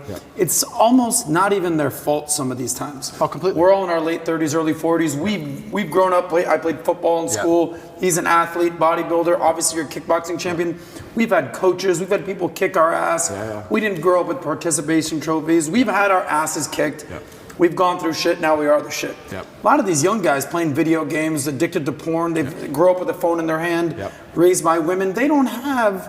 They weren't raised how we were raised. How do you teach those kids, though? Well, that's exactly what they don't want me doing. That's why they're trying to put me in jail. Because I managed to become, I'm not for a second bragging, but the size of the movement that I created, I turned up in Slovenia. I don't know if you've ever seen that video with the Bugatti where everyone's going, top G. That's the capital of Slovenia. I can't even pronounce it. Ljubljana or something. I've never been there before. Slovenia, where even is it? Like, I can barely find it on a map. I know roughly where it is. If you want a guaranteed way to get in touch with me, maybe you have a business idea, maybe you want some fashion tips, maybe you just want to connect, you could find me on Connect. This is what I was saying earlier on about how complicated masculinity is, but I broke it down to those 3 basic tenets because even a teenage boy can understand if you get enough money and enough power and enough powerful friends and enough sexual access that you're going to be able to build yourself to a man of, I can cry now. I've qualified to cry. When you're an 18-year-old boy, you shouldn't be crying. You should be focused and you should be an animal and you should be training, you should be working hard, and you should be listening, you should be going to coaching. I'm now at a level where I'm allowed to cry. I understand all the different elements of being a man. I understand the tapestry of masculinity fully. I can cry if I decide to. I've qualified for that. But before you get to that point, you have to go through all the hard shit. And the hard shit I've broken down to the 3 basics. And I think that's why they're coming to attack me so heavily. Genuinely because of what you just said. I'm telling kids things, and especially people often ask me, especially Matrix Media, they say, why did you get so big? Because I'm telling the truth. I'm telling the truth, which every man knows is intrinsically true in his heart, because God has instilled him with a basic degree of morality of right and wrong. I'm saying things to a 17-year-old boy, and he's going, he makes sense. I get it. Everything I was told so far just didn't quite click, but this does. And that's what they're so scared of. And I agree with you. You're completely right. And this goes back to, once again, we were saying about last names, family values. The number of times I was told I couldn't do something because of my last name, I think that was my whole childhood. My whole childhood is, well, you're a Tate. Dad, I got an A. Of course, you're a Tate. It was just like, duh. Of course you got an A. But what else are you going to get, a B? What, are you a dummy? That's who I was my whole life. I had standards exacted on me. And I've even heard like psychologists, I have a big problem with psychologists. I don't like them as a whole. I'll tell you some of my scenarios. I've had conversations with psychologists. There's a couple good ones, but there's a lot of them who I don't like. And their ideas, you raise children, don't put standards on, don't put pressure on them. How are they going to perform without pressure? Do you have pressure to perform in your business? Because I certainly do. I certainly do. Pressure makes diamonds. You think I didn't have pressure to perform when I sat down with the BBC and they tried to set me up? You think I didn't realize instantly? Okay, war. She's ready. You think there's no pressure? You think there's no pressure when they try and stab you to death? There's no pressure in life. You're going to raise a child and say, give him no pressure, give him no standards, so he can just be a kid. And what's he going to mold into? Absolutely and utterly not. Life is pressure, especially as a man. You need to have these exacting standards. That's how it is. My whole life was a pressure to perform to my last name. That's all it's ever been. I don't know how anyone's raised any other way. So yeah, it's crazy. It's a very difficult problem to fix. I agree with you. It's a very difficult problem to fix. But I think it starts with baseline things. And this is also why I feel like I have such a duty to act. I'll give you an example. If I could lie right now for $10 million and nobody would find out, nobody, I still couldn't do it because God would know and he'd punish me sooner or later. I really, truly believe that I would pay the price for that lie. I truly believe it. I think if you're a man and you're growing up and you're saying, How do I act? What do I do in this scenario? What would God want you to do? Tell the truth. You'd be amazed how far just telling the truth will get you. In any situation, I can give you benign situations that don't even matter. Your girlfriend caught you. Oh, and no, and I barely know her. Da-da. Just say, yes, sorry. I love you. I'd love to stay together. But you did this. Sorry. I'm leaving. Okay, goodbye. Next day she's back. You just tell the truth. It could have gone on for weeks. She could have kept spying. She could have called the girl. All this drama. Just sometimes in life, you just man up and tell the truth. That's why in my current scenario, and I was saying earlier, that's the only way you're free, by the way. Oh, completely. Only way you're free. Truth shall set you free. It shall set you free. When I was saying earlier, the incompetence of my enemies is scaring me, and I don't know exactly what to do. All I can do is just tell the truth all the time. I'm going to tell the truth all the time. I'm going to say what I mean and mean what I say, and I'm going to tell the truth, and that's who I'm going to be. That's what I think is the best thing for me to do in the current scenario. But we're not even instilling that in children anymore. We're not even telling children how important it is to not lie. Well, but that's also part of what you're talking about. I want to show you the stat because the guy sent it to me. And then we'll put this for the audience to see as well. Percentage of gun ownership from 1972 till today. Same thing. Exactly the same. If you look at the numbers, pretty much the same thing. So what's been the biggest difference is a lot of these things that we just talked about. By the way, that question you asked from 1950 till today,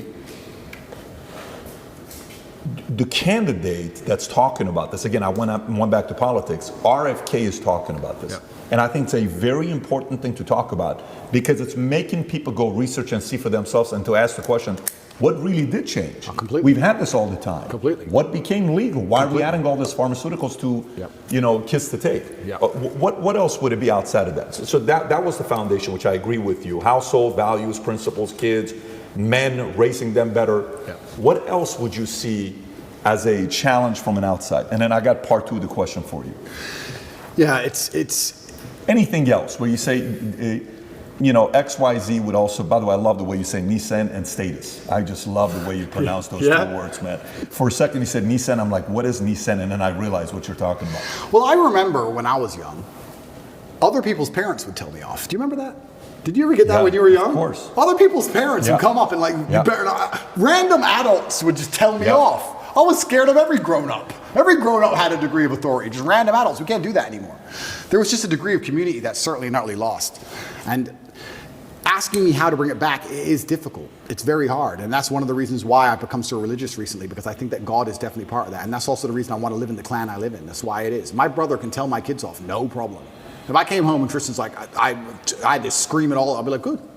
I trust him in his judgment. Good. Scream at them then. Good. They're children. Also, sometimes, you know what? Kids need to be yelled at sometimes. Why not yell at them? What are they going to do? So life's hard. Life's hard. The way we pander and baby children, especially, is insane. I was talking about this the other day. I was talking about how I have a pet peeve, and one of my pet peeves is painkillers. And I was being typical me, and I was going over the top. But I was saying, I was discussing with this guy. This guy said, have you got any aspirin? I said, there's no aspirin in my house. And he said, why? I said, brother, you are not facing 1% of the life difficulties I am facing. Think about it. No government's trying to lock you up. The Matrix isn't after you. They're not trying to frame you. Nobody wants you dead. When God finally gives you a tiny headache, to give you something to show you're half a man, a little bit of resilience, you pussy out and take an aspirin. Can't you just have a headache? Just have a headache. And not only just have a headache and don't mention it, because I don't care. So don't even talk about it. Nobody needs to know. Just have a headache and be quiet. I have a headache, Twitter. Yeah. What do you want? Do you want therapy? You want sympathy? Nobody cares you have a headache. Shut up. It kind of goes back into my original conversation when I was saying I don't like psychotherapists and all their garbage, because they're constantly, I don't believe in, I've had conversations with therapists a few times, and my biggest detractors and enemies say, you need to talk to a therapist. The last conversation I had with a therapist didn't go very well. I said I didn't believe in most of their field and that it was garbage. And she said, why? And I said, because there are some boys who don't drink alcohol because their dad was an alcoholic, and there are some boys who are alcoholics because their dad was an alcoholic. You have the same scenario and different outcomes. So I don't believe in it. And she said, well, no, it's not an exact science, but we have generalized rules that we can follow that lead to patterns of behavior. I said, but I'm not a generalized person. I'm an exceptional person. So everything you've learned and everyone you've ever spoken to and everything in your books does not apply to me. because I am exceptional and I'm smarter than you and I've done things you could never do and I'm a world champion athlete and I'm richer than you'll ever be. So nothing you know can possibly apply to my mindset. So why are we sitting here talking? What was the reaction? She just wrote things down on a piece of paper. Probably called me an arrogant piece of shit. Probably said don't like this guy. Complete narcissist, Yeah, 100%, egomaniac, 100%. who knows what's going on But here. I'm right. Yeah. There's nothing you've learned in your You are book that exceptional. applies to people. It doesn't apply to me. It doesn't apply to me. So I don't want to hear it. Don't care. Don't care. And this whole idea, this goes back to the thing about painkillers. That's something I didn't just make up. That's from my dad. I remember being at my friend's house, and I remember him saying I need an aspirin, and he had an aspirin. I remember just being a child and coming home and saying I want an aspirin. I remember my dad going, for what? You're a kid. Shut up. No, you're not popping pills. And I remember my mother going, it's only an aspirin. No, there's nothing wrong with you. Your body is going to go through the same damage it's suffering, if any at all, whether you feel the pain or not. Man up, get over it. It comes down to the details. It's like if you're a professional fighter and you get to a certain level, your coach, once you've been training for 10 years, your coach is honing you on the details. It's the tiniest details that make you a predator. The tiny things. Mayweather does 1% better than the guy he beats. It's the tiny details. So simple things like denying a child a painkiller when you know there's nothing wrong with them. I'm not saying if he had surgery, he can't have painkillers. I'm saying if he walks in, there's nothing actually wrong with the kid. Say no. It's all the tiny little things you need to do to instill pain. You need to instill that resilience inside of them. I was in jail and I could just hear crying and sobbing from every cell but mine. Everyone's in there having a mental breakdown but me. And the scariest thing about my position, and I think it's the position for most people who end up in jail in Romania, because of how the legal system works and the extensions and that, you don't know how long you're in there for. You don't know. It could be a year, could be 5, could be 3 days. That's what messes with your brain. You're like, do I prepare for 6 months of this? Do I prepare for 5 years of this? What's going on? Nobody knows. Everyone's in there having mental breakdowns but me. Why did I not have a mental breakdown? Because I've had too much crap happen to me too many times and never took the painkiller, never took the easy way out, never asked for the therapist, never been a bitch about it. This is how life works. There's no way to the top besides the difficulty and the pain and the trauma. I'm really flabbergasted that there's men out here who still believe they're going to somehow become something of importance without it. Of course she broke your heart. Good, good, good. Good. I'm tired of people complaining and crying about it. That's the game. That's the life. So yeah, it comes down to tiny things, even down to painkillers, smallest things. Another thing my dad used to make me do, he used to just make me drink water. I remember being a kid and it would upset me. I'd be sitting there playing chess or whatever. He'd say, go drink 2 liters of water. And I'd go and I'd get some water and I'd start drinking it and say, I'm not thirsty, I don't want to drink the rest. And he'd stand there and make me drink all 2 liters. Now I understand it was just compliance. 2 liters of water is not going to hurt me. Not going to hurt me. Do I really need it? Who knows? I drank a liter. Why do I have to drink all 2? Because he said so. That was the household. If I tried to rebel, I really don't want it, I'm not thirsty, you're going to drink that water. That's it. And it's all these tiny things that instill discipline in you. Over a long enough time frame, drink water. Yes, sir. Bring that to compliance today, though. Bring that to compliance today. Say your dad is around today, Yep. and you're 12 years old, Yep. and you're living in Ohio, Yep. okay? And your dad is teaching you compliance. Yep. And your dad says, okay, so now teacher in school tells you what to do. He's right, he's this, he's that. What is the angle you're taking at that time? Yeah, and that's another thing that's difficult, because back then it was much easier to say you shouldn't get in trouble at school. Right. Much easier. Than Today it it's is now. kind of like a badge of honor almost. Almost. If you stand up. Almost. And it is hard. But my loyalty was always to my last name above anything else. This just depends where your loyalty lies. I think that everyone, when we talk about, we can link back into religion and talk about atheists. I don't think there's such thing as an atheist nowadays. I think everyone has a religion. If you're not religious to God, you're religious to either this woke agenda, or you're religious to a political party, or you're religious to some kind of perversion. Everyone's religious to something. You have to decide what is you're most loyal to above everything. You have to put these things in hierarchy or order. In our last talk, I said this. A lot of people hold beliefs and they don't know where they got them from or why they hold them. There's people walking around who believe things and they don't know where it came from or why they so strongly believe it. They don't even have any personal experience to link it to. You truly believe 2 + 2 is 5. Why? Oh, because it just is. And the news. No. What happened to you that made you believe? Nothing's even happened to you. And you believe this with your complete core. You've been psyoped. I know where my loyalties lie. I've had them in order. I know who I put above others. I absolutely not only know. And sometimes in the most harsh situations on earth, there's going to be scenarios in life which are completely and utterly They're unexpected and they're exceptionally rare, where you have to make very difficult choices. But I know my hierarchy. I know if I was in a position, a hypothetical, where I had to choose between my brother or my girl, there wouldn't be a, oops, what do I do? I know the choice. It's never been the case between the two of you? It's never been the case between us yet. But if it happened, I know it would be. I've had girls say, I've had girls try and give me the line. I've had girls do it. I've had girls say, if you're gonna live with your brother, then it's gonna be No, weird. it's not what I'm asking. What I'm asking is, has a girl ever come in between you guys since you were kids? Never. Never. It's impossible. That's because of the value taught down. Completely. It's absolutely impossible. So the hierarchy of compliance and respect at that time, last name was first. Yep. Where would it be today? If you're raising kids today, Yep. what is number one? Is it God? It is God. Is it me second? Then who? No, it is God. It's God first, and then it's the last name and the legacy in my teachings. I think it has to be God first. I think it has to be God first because agree. God is the only thing that can resist this insanity. Yep. What is happening is truly evil. This is not some different worldview. No, it is evil because it is dishonest. Anything that is dishonest must be evil. It is a lie. All of it is a lie. It is constructed deliberately to be a lie. It's deliberately constructed to alter the minds of people to believe in lies. It is evil. So it has to be God first because God is truth. And I believe if I have children who put God first and then put respect for the last name and the things I've taught them second, it's very hard to corrupt them. How are you going to truly corrupt these people? It's going to be very difficult. And that's what I always try and do. And that's how I was raised. I was raised in a Christian family. I was actually raised religiously. Then I thought I was smart when I became atheistic. Because, yeah, there's a lot wrong with the world. And obviously, I've already apologized for that and understand I was completely wrong. But respect for my last name, even to this day, is still there. And that's why I say to my girlfriend, if we were walking down the street and 10 men approached with machetes, I'd just have to die. I can't be Andrew Tate ran away.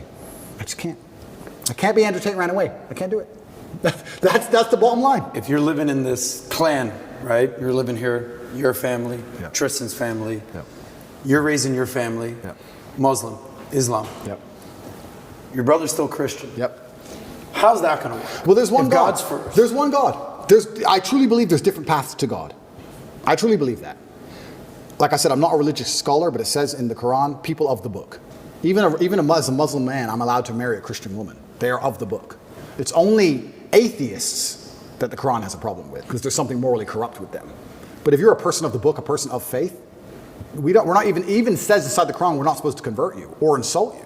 We're not here to insult you or correct you. There's one path. There's different paths to the one God. I truly believe that.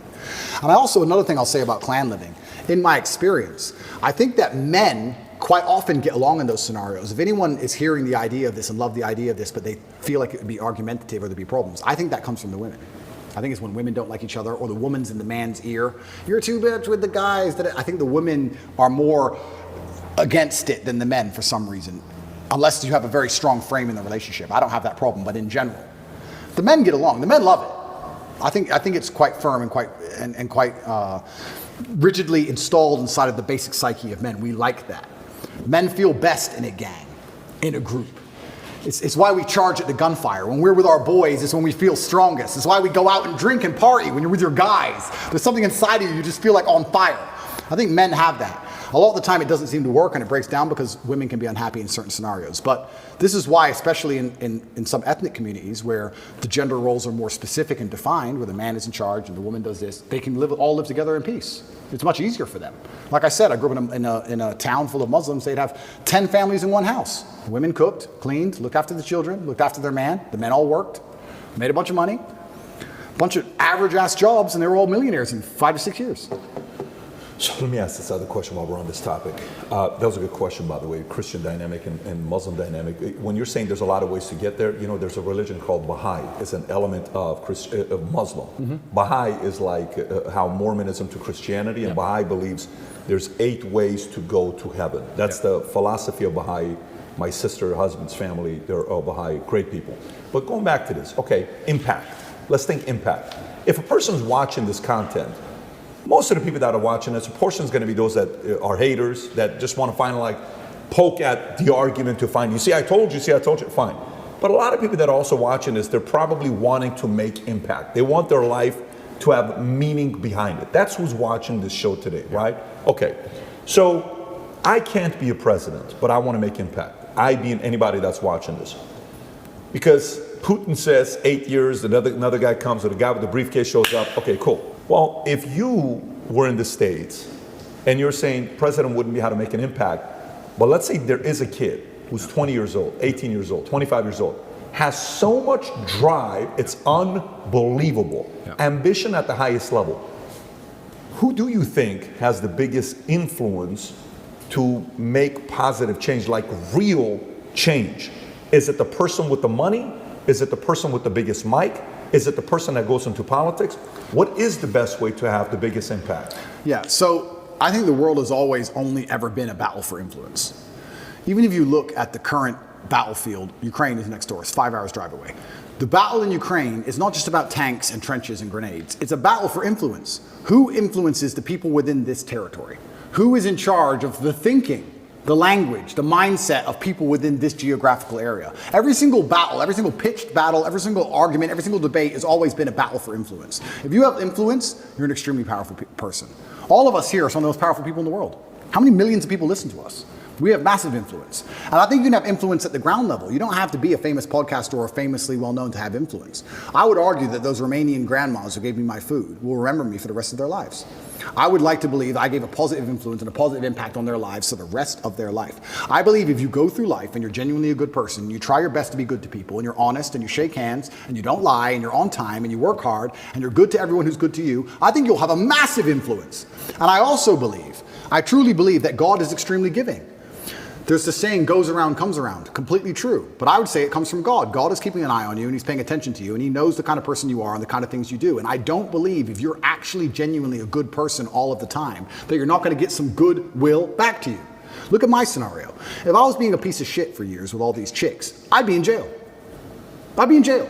I could have never seen this coming. But the fact that I was nice, paid their taxi home, bought them food, looked after them. Are you okay? I know we broke up. I'm sorry. I know it hurts. I just did it. I was nice about all of it. Here I am. I'm fine. So I could have never seen this Matrix attack coming.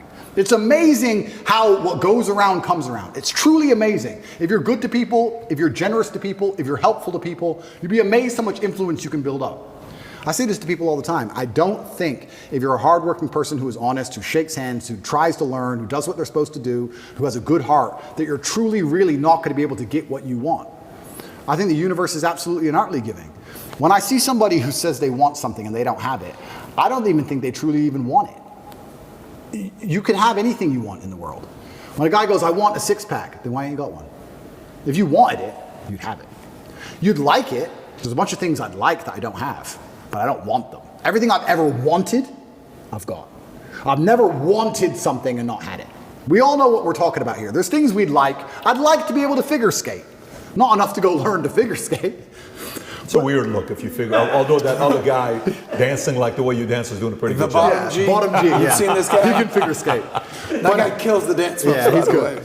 But Your doppelganger. But if you truly want something, you're going to absolutely not have it. So when it comes down to influence, I think you start at the base level, at the grassroots level. What if this guy's got, like, you know, for example, like, you know how when you were 20, were you this driven? Oh, absolutely. Okay, so when you're 20, who did you look at and say, I can do it as good as him, if not better? My coach, because I wanted to fight, and he used to beat me badly. Everyone used to beat me up when I was young, and I wanted to be the best. So I used to go into the fight championship. Okay, how about communication? Who'd you look at? Were you always a good communicator? I can see you being a great communicator since you were 14 years old. Am I pretty?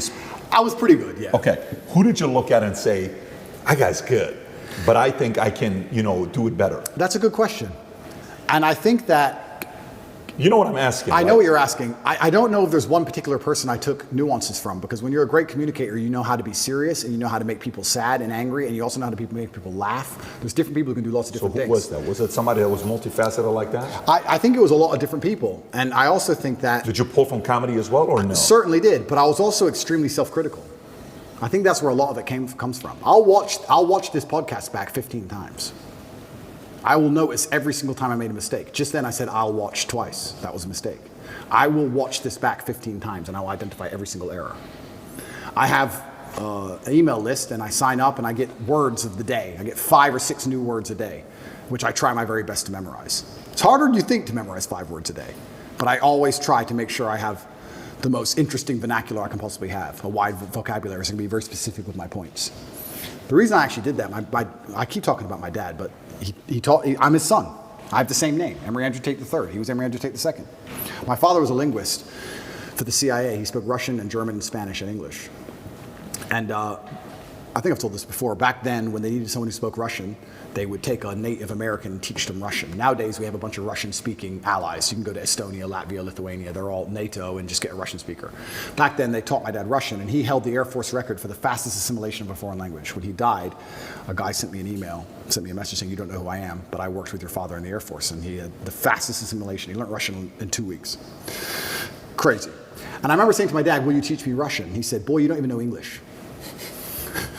I said, what do you mean? He goes, you don't even know English. And once he sat me down with a dictionary, I was like, you're right. I don't even know English.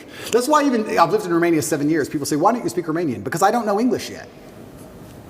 I need to finish the first job before I learn the second. I don't know English. There's a bunch of words I don't know. I can't speak how he spoke. So I don't have time for a second language. Yeah. Also, another thing I found really interesting, Putin speaks English. Have you ever heard him speak English? No. Because if you want to speak to Putin, you speak to him in his language. You speak to me in Russian, and I reply to you in Russian, so I cannot be misunderstood or misconstrued. I don't make a fool of myself. You can't get me on some vernacular trick. I speak my language, and I also prefer that also. I speak English, that's what I speak. If you want to speak to me, you speak to me in my language, so I will win the debate always. Who'd you look up to outside of your dad? I look up to lots of people. I'm talking specifically younger age, not today. I'm talking 16, 20, 25, that age. Not today. It's a good question. Because I always believed in trying to take the best parts of individual people and then amalgamate them. And I know you want a name, and I can't think of one off the top of my head, but I would look at people who I didn't even respect, but they'd have one particular thing about them. I thought, that's good. It could be somebody I didn't even like, but he dressed well. I think you just have to be perspicacious and look at people, and there's something you can learn from absolutely everybody, and just try and adapt it all. I'm not saying everybody should be clones of me. For everyone's individual, right? But there might be some things about me they find inspiring that they may adapt and take on board, and then they'll find some things from other people. But learning to speak is something I understood from a very young age how important that would be. That's a superpower. Okay, so let me go back to the question I was asking, where I'm trying to go with this.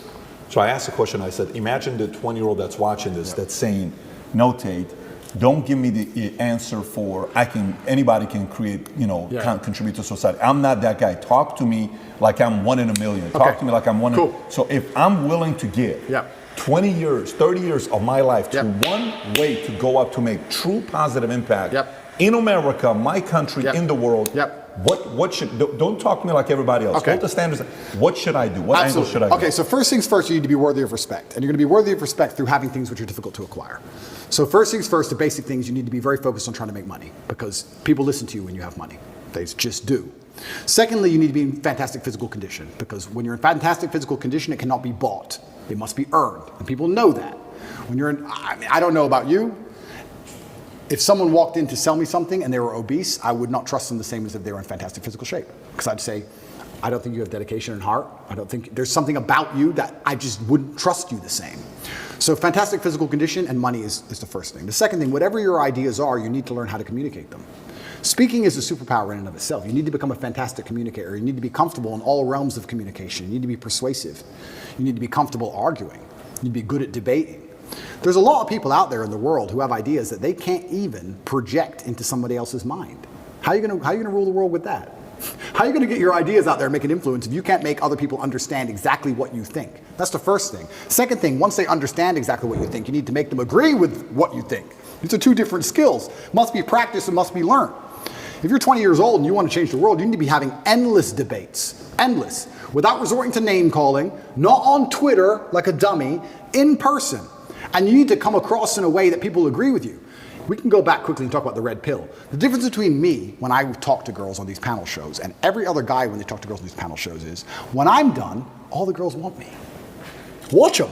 Watch the shows. I say the same thing, and by the end, the chicks are in love with me, as opposed to saying the same thing and the chicks thinking I'm a dickhead. That's the difference. I project my ideas and I make them agree with my ideas to a point where they're like texting me afterwards. I'm not saying anything different. It's how I'm communicating it. You can catch more flies with honey than hurting people sometimes. So you need to be good at everything. You need to have a Swiss Army knife of tools. I know when to be intimidating or aggressive. I know when to come across as obtuse. I know when to come across as exceptionally open-minded and easy to understand. I know when to come across as understanding. I know all these things. This all has to be practiced. And a lot of it is, communication. I would say, if you're going to say to a 20-year-old who's truly exceptional and driven, I'd say you need to become a master communicator. Because once you can do that, you can do anything. And that fixes all the other problems, right? We talk about making money. If you're a master communicator, you do fantastic in sales, you'll kill sales. You'll absolutely destroy sales if you're a master communicator. Not many people know this, but I used to sell windows. You know the old school knock on the door? Window sales. I did window sales for 2 or 3 years, and I'd say this is one of the hardest jobs you could possibly do. And I would always recommend a young man, if he has some time to waste, to go sell windows. And the reason, it's fantastic, because I'll tell you why. It's the hardest one to sell because, 1, nobody wants them. 2, they don't know who you are. And 3, even if you convince them that they need windows, after them not knowing who you are, then they go to all your competitors and then it becomes a price war. It's a nightmare. It's the hardest sales job. If you're selling a Lambo, at least they want the Lambo, right? Nobody wants glass and plastic. They already have windows. So you got to find a way to sell them these windows. How do you do that? And that's where all this master communication comes in. And it's so many subtle little things. Being a good salesman is not necessarily being a liar. It's not being a trickster. It's just understanding what's going to make the person believe and understand what you say. If I walked in and said, would you like new windows? And they essentially said, no, we don't need new windows. Our windows look fine. I would say, but what about the security aspect? While looking at their 3-year-old child. And they'd sit there and go, what do you mean security aspect? And then I talk about how we had the Lock 5000, and their locks are easy to break, as if glass isn't glass. It's all the same anyway. And you'd end up selling the windows. You have to find the triggers in people. There's another thing people don't understand about me and my message. Sometimes I sit here and I say things that piss people off because that's how you trigger people to make action. I have often written emails or done videos, especially to men when I want to help men, to piss them off. You're a loser. You're a dumbass. Andrew, why you mean? Because you're not going to go to the gym unless I tell you you're a fucking loser. And you are a loser, and I'm not lying to you. You are a loser. The emotional trigger you need to get up off that chair is the fact that you're not important, nobody cares who you are, any girl you're ever in love with I could take, and you're insignificant. And when you die, nobody's interested. That's your fault. You could have been something else. You did that. You failed. It has to be done. You have to be a master communicator. And sometimes that involves also insulting people. It's all a massive tapestry. But to answer your question, for the 20-year-old, he needs to become a master at communicating. But also to be a master at communicating, you also need experiences worth talking about. You have to live a life. You need a degree of wisdom, and wisdom doesn't always come with age, it comes with life lived. I had a guy message me, this is a long time ago when I used to reply to my own emails, too big now, but he said, I don't have any stories, my life's boring. I said, bro, where do you live? He said, Madrid. I said, bro, ride the train from Madrid to St. Petersburg. Ride the train from Madrid to Vladivostok. Do the Trans-Siberian Railway. Costs you like $300. He goes, oh, but what if I get robbed? Exactly! That's exactly the point! What if you get robbed? Now you have a story. Maybe you'll die, maybe you won't. But you have a story. Don't bring your watch. Have you got a Rolex? No. No one wants to rob you anyway. Don't worry about it. You're brokey. Get on the train. There has to be that degree of risk to even have a story, because when you have a story, then you can communicate the story. You can't be an empty vessel either. So when you say you're telling me how I build this 20-year-old into a super soldier, yeah, he has to be a master communicator, but he also has to do things which are risky. Risk has value intrinsically linked to it, intrinsically. This is why people, when you do risky things, people want to hear the story. Your coolest stories involve risk. Something went wrong, this could have happened, I almost this, I made it out. Without these risks, you haven't got it. So I would say to the 20-year-old, do what I did, get in the cage, get in the ring. Knock someone out, get knocked out, train hard. Fighting will teach you everything you need to know about life. You'll learn everything about who you truly are. You'll learn if you're a coward or not. You'll learn everything about perseverance and hard work and dedication, everything about being underappreciated. You learn everything about fear. You learn all of it. You learn everything about people. You win a fight, check your phone. Lose a fight, check your phone. You learn all about people. You learn all about them. You learn all about women. I learned so much about women through fighting. When I had a fight coming up and I was weight drained and I had barely eaten in weeks and I'd lost all this weight and I had a world title fight and I'm fighting a guy who might kill me and she's complaining about the toilet seat. I learned all about women. You learn a lot about life through these difficult processes and paths. And there used to be for men like a rite of passage. In most societies, you had to go through something to become a man, from a boy to a man. But that thing was always difficult. It's always been difficult. Now you have to self-induce it, self-inflict it. But if you're going to be a boy and never bring on that self-inflicted rite of passage, how are you going to ever become a man? It's great feedback. Let me ask a question about this. I love what you said, especially, number one, you're a wordsmith, you're a linguist, no doubt. I mean, I don't know English yet, bro. Yeah, I'm practicing. You're still working on I'm your practicing. English. You know, you've got the kickboxing belts all up over here. I would argue, I've never seen you fight, but I would argue that your linguistic skills are better than your fighting skills. I'll let you judge that. I'll take that. I totally agree with you. The way that you speak to a man is way different than the way you talk to a woman. Yeah. You can tell a guy, you're a loser, get your fat ass in the gym, and a guy would be receptive to that. So I can't tell you how many men come up to Pat, dude, what was Andrew Tate like? What was Tate like? Tell me about Tate. Tell me a Tate story. Dude, that guy's so cool. He's such a badass. Connect is an application which allows you to take a minute to connect with influencers from all around the world. My name is Andrew Tate, and I'm available to speak directly to you on Connect. I'm no longer interested in just random chicks. I want a woman who I know would wait for me if I did 10 years. That's what I want. That's what I find interesting. That's what I'm in love with now. I can't be in love with a random chick. Also, once you get to a certain level of fame and influence, you're no longer winning the exchange. I feel like a lot of men like going out there and pulling girls because they feel like they won. Haha, look at this hot girl I got. Whereas if I go to the club and get a hot girl, oh, okay. Me, the famous millionaire, the most Googled man on earth, got a hot chick. Who really won here? Who pulled it off? She did. She'll brag, or rat, or kiss and tell, or ask for handbag. Like what did I win? Sex? Who cares? It's uninteresting to me. I don't want a child with her. I don't want a family with her. I don't want a future with her. So why do I even want her at all? I'm really beyond all of that stuff. So now, it's kind of funny. In jail, I got thousands of love letters from women. Thousands. I got thousands of love letters from women in jail. Did you read them all? I read every single one. Yeah, but you have time, but you went through all of them. All of them. Got it. Thousands of love letters. Craziest letter you got? What's the craziest letter you got? A lot of poems. One had drops of blood on it. She did a little cut. Lots and lots of love letters. Lots just saying that I'm the last man. They've been in love with me. They watch all my podcasts. And they were with. One of them said she was with her ex-boyfriend. He started watching me. Then she started watching me. Then she wanted me, not him, and got rid of him. And all this craziness. But I didn't trust any of it. Is it real? Is it an agent? Is it a psyop? Who's she? Is she crazy? What if I sleep with her and she says I did something to her? What if 13 years later she contacts the BBC?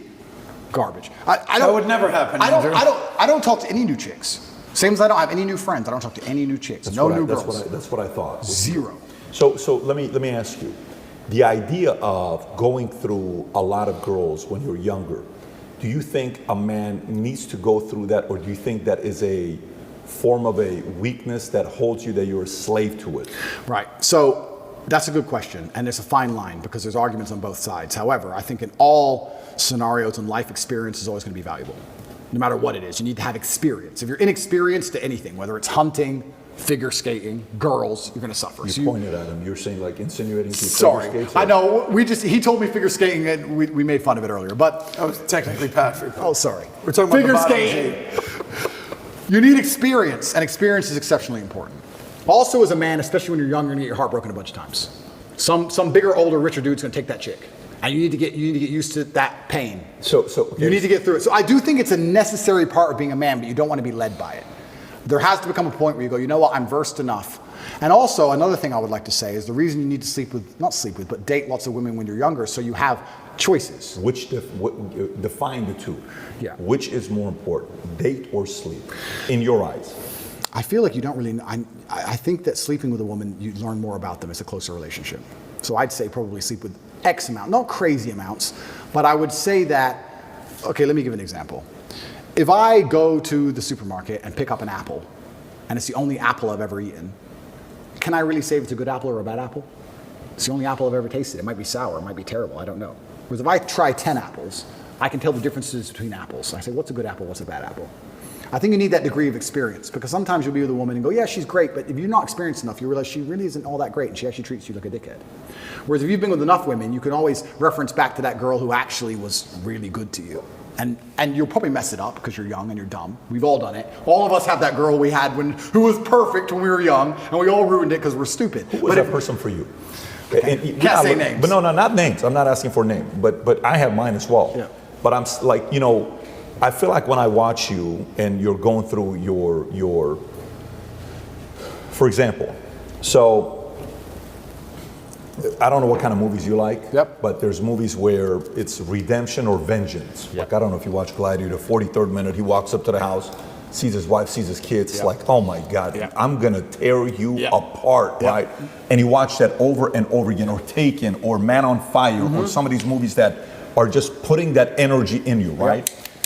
So, girl that breaks your heart, and to produce the energy to say, watch who I'm gonna be in life. For the rest of your life, you're gonna brag about the fact that you could have had me, right? Yep. And then comes to a point where you're like, okay, there's not much more I can do. She's already knows what she missed out on. Yep. Now what? But for me, go back to you. I'm curious. How bad of a breakup was it? How bad did she break your heart? Yeah, I think, know you're I think lots of men have gone through heartbreak. A lot of men have, and I wouldn't say that I've gone through any heartbreak which is particularly worse than any other guy. What I will say is that I think heartbreak is the most fantastic motivator on the planet. When a lot of men message me and say they're heartbroken, I think that is the most fantastic mindset to be in to achieve things, because there is that degree of revenge and there is that degree of vengeance, and that can only be achieved through being so successful, so monumentally important that she can't forgive you. And also, you cannot even sleep, you can't even concentrate, like your whole mind's a mess. That's the perfect time to train. I know what you're saying. I don't think I've been through a particularly bad heartbreak, but I'm saying that. Who did she leave you for? Did she leave you for somebody where? No, I don't think I've had a particularly bad heartbreak. I only mention heartbreak all the time because I know it's a path every single young man goes through. I also think you're not a type of guy that would ever give credit to that person, if there was one. So I don't see you saying that, because it is a form of a victory over Top G, which that's not going to happen. Well, that's part of it, but then let's analyze now, right? There's no girl who I've ever been with in my life who can now turn on the internet without seeing my face. Sure.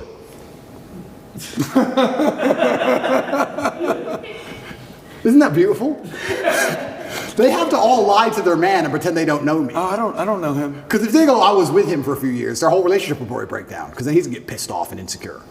So that to a degree is a victory. That's kind of fun. But no, I didn't have any. The reason I say heartbreak is because in the modern world, I don't think things were as bad when I was younger. I think women were more pure when I was younger. Even in these, when I was 20, it's only 16 short years. I think women were actually a lot purer before OnlyFans, before Instagram. The sexual marketplace wasn't globalized. Yeah. When I was 20, if there was a hot girl in the small town, she was the hot girl in the small town. Now she's the hot girl in the small town. She's also in Dubai and Courchevel, and the whole world's globalized. The competition's globalized. Everything's changed. I didn't have a particularly hard time. The reason I say heartbreak is because 80% of the emails I get from men are about heartbreak. I think that most men, especially young men in the world today, are getting their hearts broken. And when you're saying who are they leaving for, they're leaving for the millionaire who hits them up on Instagram. It's hard. Is that what happened to you? That's not what happened to me. No. Okay. Got But I'm talking about the emails I get. You're a guy, you're in Nebraska, to high school sweetheart, she's a 10, everything's fine. She's in Courchevel with a millionaire.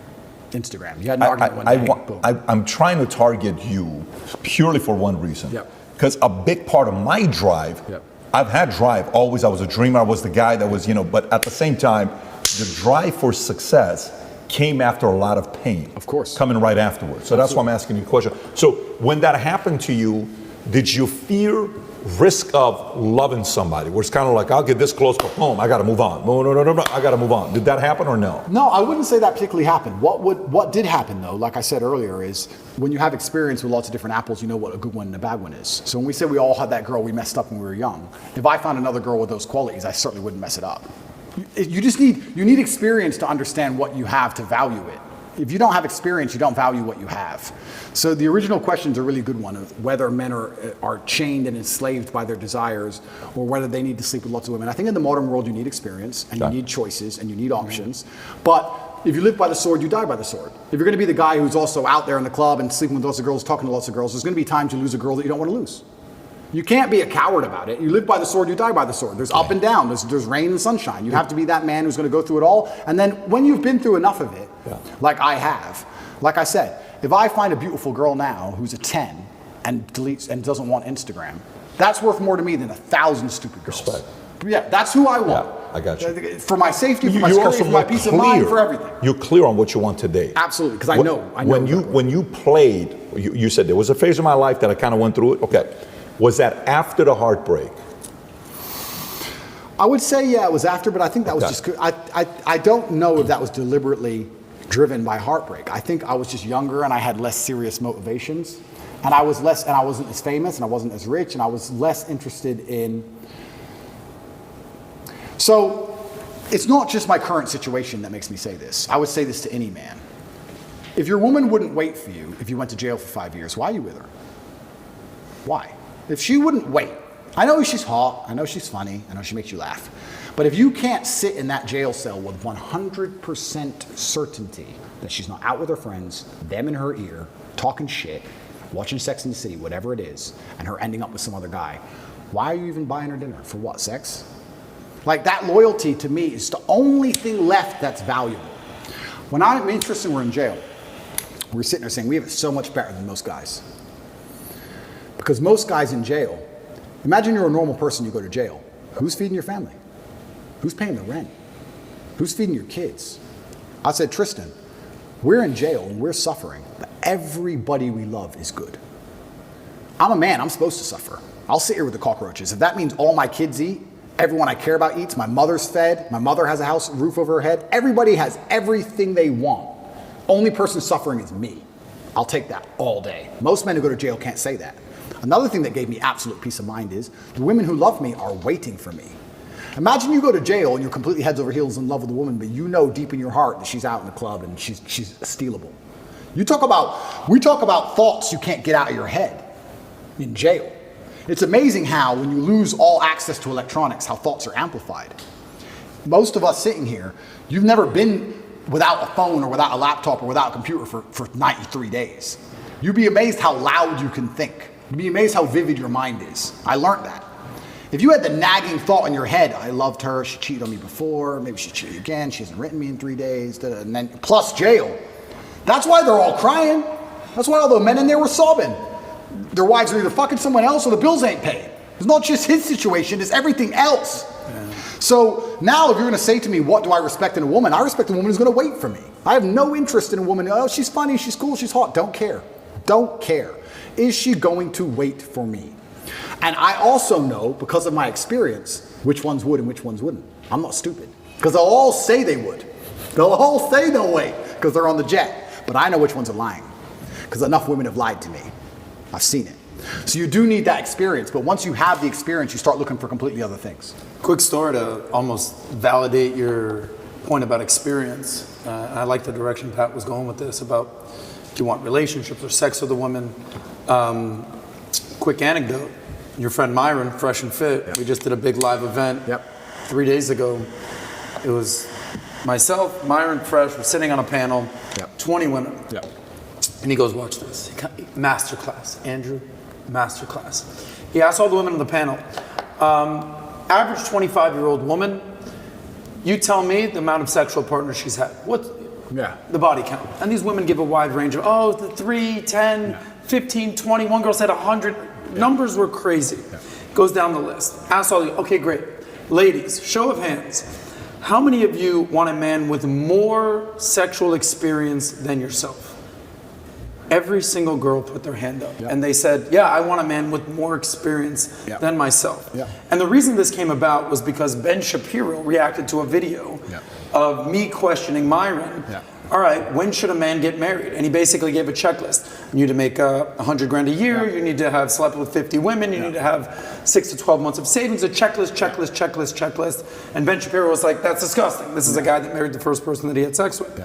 And it was incredible to see every woman validate everything that Myron was saying and everything that you were saying about experience. Oh, women respect experience. In fact, I saw on a TV show, and this was like 10 years ago, and I have no idea what the show was, but it was a show about, it was on Channel 4 in the UK, and it was a show about sex, and 85% of virgin women would rather sleep with a man who'd already had sex than a virgin man. Wow. A virgin woman doesn't even want a man with the same level of experience. You're respected for your level of sexual experience. And women are naturally demonized for their level of sexual experience. And even the ones in the West who pretend that's not true, the ones who are fully psyoped, wait till they see a girl they don't like. What's the first thing they call her? She's a hoe. Whore. Slut. First insult out their mouth is she's promiscuous.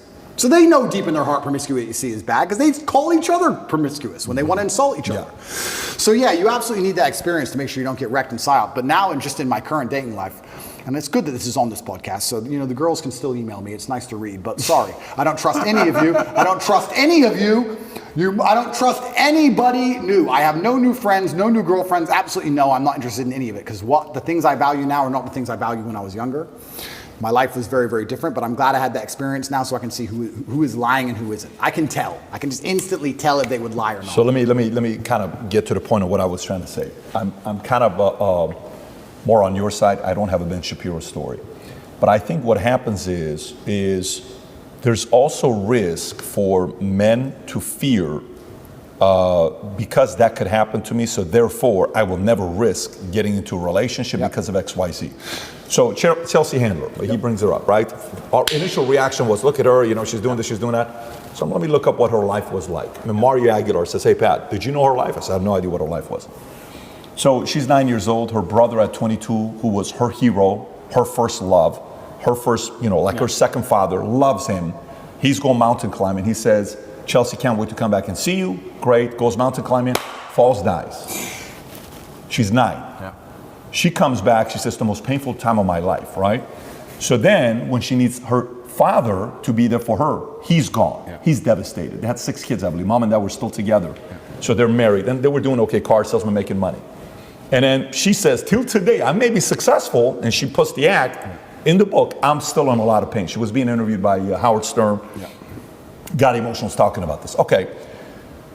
So we can sit there and laugh about it, but for men, similar thing happens as well. When a girl broke my heart, dude, I will never, ever give this risk to that. I think there's also, as influencers, we have to also make sure that men know, look, just look at the stuff that you did wrong. Completely. Look at the stuff on how you repositioned yourself in the wrong way. Right off the bat, being too much of a this, that. Now, just when you go in, like the way you said, I love when you said, what are you doing watching this show? We don't watch this in this house. Yeah. We watch this.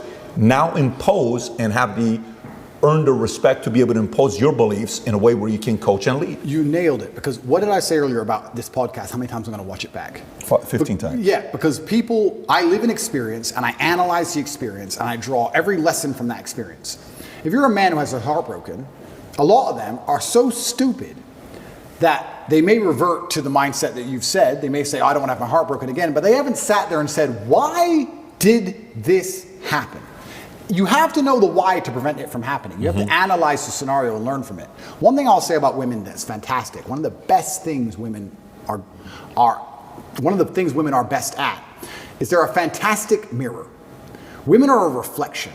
If you have any weakness inside of you, or if you have any downfalls as a person, a woman's gonna show you who they are. If you're too emotional, if you're too easy to get angry, she'll teach you that. She'll teach you that you can get angry too fast.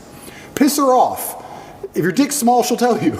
She'll tell you exactly what is wrong with you when she is mad. She'll sit there and say, you got a short leg and your haircut shit. Get a new haircut. I hate your ugly ass. They'll tell you exactly what is wrong with you. When you look at your bad or your previous relationships with women that went wrong, you can sit there and go, okay, this all went wrong. What has she taught me? She taught me that I'm emotionally affectable. She taught me that if she ignores me, she gets more attention than if she's nice to me. She taught me, you have to sit there and analyze all the lessons and you have to implement them. It's the same with absolutely everything. But women are a fantastic mirror. A lot of these guys who resort to that are men who don't have the self-reflection to sit and say, okay, why did this happen? As a man, you have to be accountable for absolutely everything. Every single thing that happens is your fault. I didn't go to jail because of Romania. When I was in jail, it was my fault. Even though I don't believe it was just, even though I do not believe it was fair, even though I know I am innocent, it is my fault. Because I didn't have to become so influential. I did it. But it's also my fault when I'm on the jet and living my perfect life. I did that. I did the good, I did the bad. You made her leave you. You did. Whether you like it or not, you are the reason she became so cold. You are the reason she doesn't listen anymore. You are the reason she's so arrogant all 100%. Of a sudden. You are. You may not have identified why yet, but if you identify why, then you get into your next relationship healed and understanding what you did wrong and learn from it. That's what you have to do. But most of these men don't want the self-accountability. I love that. And they want to blame the women. Yep. You have to blame yourself. I know exactly now how to keep a woman happy. So I ain't got nothing to worry about. I've learned my lessons. I know exactly how to keep a woman happy. I know when to set a boundary, when to be nice. I know exactly what to do because I've self-analyzed. A lot of these red pill guys, they want to do exactly like you said, just run around and just bang chicks because they've never looked in the mirror and go, why do these chicks not want to just love me? Why am I a fuck up? You're not perfect. God is perfect. Nobody is perfect. You have to analyze yourself. If you fix those problems, I'll give you an example. Even when I first started getting rich, I never worried about gold diggers because I can't be gold dug. But I was always a bit like weird about if a woman wants something expensive, that I was always a bit like, not because I'm tight, but just like, oh, we haven't been together that long. Why does she want such an expensive bag? Da, da, da. And over time I learned they don't want the expensive bag because it's an expensive bag. It's because my life is now so expensive and so grand. When I'm doing hyper expensive things, if I buy a $5 million car, I look like a dummy if I won't buy a $500 bag. I look frugal, and frugality is a form of fear, and it looks fearful. I could say no to a $500 bag when I had no money to the exact same girl, but when you have a certain amount of money, it's not that they're gold digging you, it's just that to you it's nothing, and there's a degree of gesture to it. And I also learned over time that, you know, the best way to get new beautiful women is for them to see your ex and how well she was treated. They love that shit. They love it. When they see all your ex, because women will do that. Women stalk me. When I had Instagram, they'd stalk me. And they'd see the lifestyle my girl lived. And as soon as I was single, they were like, hey, woo, they want to turn. So I was like, you know, I actually get a larger ROI just being Mr. Nice. Cool. It's also helped me in my current situation. I've never been mean to anybody. Please call him. No, he was nice to me. Bye. There's a lot you learn, but you have to self-reflect and learn and pay attention to the mirror. These men who are afraid of commitment are not blaming themselves like they should. Because I actually truly believe, and this is never going to make the misogynistic supercut of the BBC, I actually truly believe that women in their hearts, unless they're completely corrupted by society, women just want to love and be loved and feel safe. That's what they want. They want a man that they can look at and they truly know he makes the decisions and I trust him to make the decisions and I love him for that and I respect him for that. That's what they truly want. When a woman starts turning on you, it's usually because she doesn't trust you for some reason. She doesn't trust your judgment. And that's not always cheating. It can be other things. Doesn't trust your judgment as a whole, right? If she starts to doubt your judgment, how can she truly love you? You're the protector. You're the provider. So if a woman's gone cold on you, you have to sit there and go, okay, she doesn't trust my judgment. Feedback. She doesn't trust my judgment. What have I done that made her doubt me? Did I get my 6th booster injection like a dummy? No wonder she doesn't want dick. Because I keep injecting myself with poison because I'm an idiot. It's not her fault. It's your fault. Every single time a woman leaves you as a man, it is your fault. Always. Even if a richer, more successful, more alpha man stole her from you, it's still your fault because you need to be like him. It's always 100% your fault. These men don't take accountability. It's 100% their fault. I got one last topic, unless if you got a follow-up. No, keep going. Okay, so last topic here. Phenomenal way to finish that up, because I think sometimes the messaging from that community is, no, it's just everybody's this versus no, you got to take some accountability. Sorry, before you go on, but that's a fantastic point, because people say to me, can you turn a hoe into a housewife? And I say, listen, I wouldn't want to, but I bet I fucking could. There ain't a woman alive who's going to cheat on me. With who? With who? With who? Who's she going to cheat on me with? Fucking the guy in Starbucks? Mr. KFC? No. She's with the top G. She's got all the clout. She's with the boss. She's in the 5-star in the Italian Alps. She's on the Gulfstream. She's in the Bugatti. Everyone's jealous of her. Who the fuck is she going to cheat with? Nobody. There's not a girl alive I couldn't get loyalty from. Now, would I ever want to do it? Probably not. I like the idea of exclusivity. But once you get to a certain level, yeah. If you're that guy, you're that guy. Let me ask you a question. There's somebody that's single right now. You think you can turn her to be an exclusive to you? Her name is Kim Kardashian. how about you? I mean, she's watching. You know, I wouldn't do that to Yeezy. I wouldn't do it to her. Wouldn't do it to her. Okay. He's sorry. married now. No, but you know what? This is actually another. But by the way, I love what you just said right now. But I wouldn't. I love what you just said right now. We were having a conversation the other day about the relationship with men, how it's supposed to be the men relationship.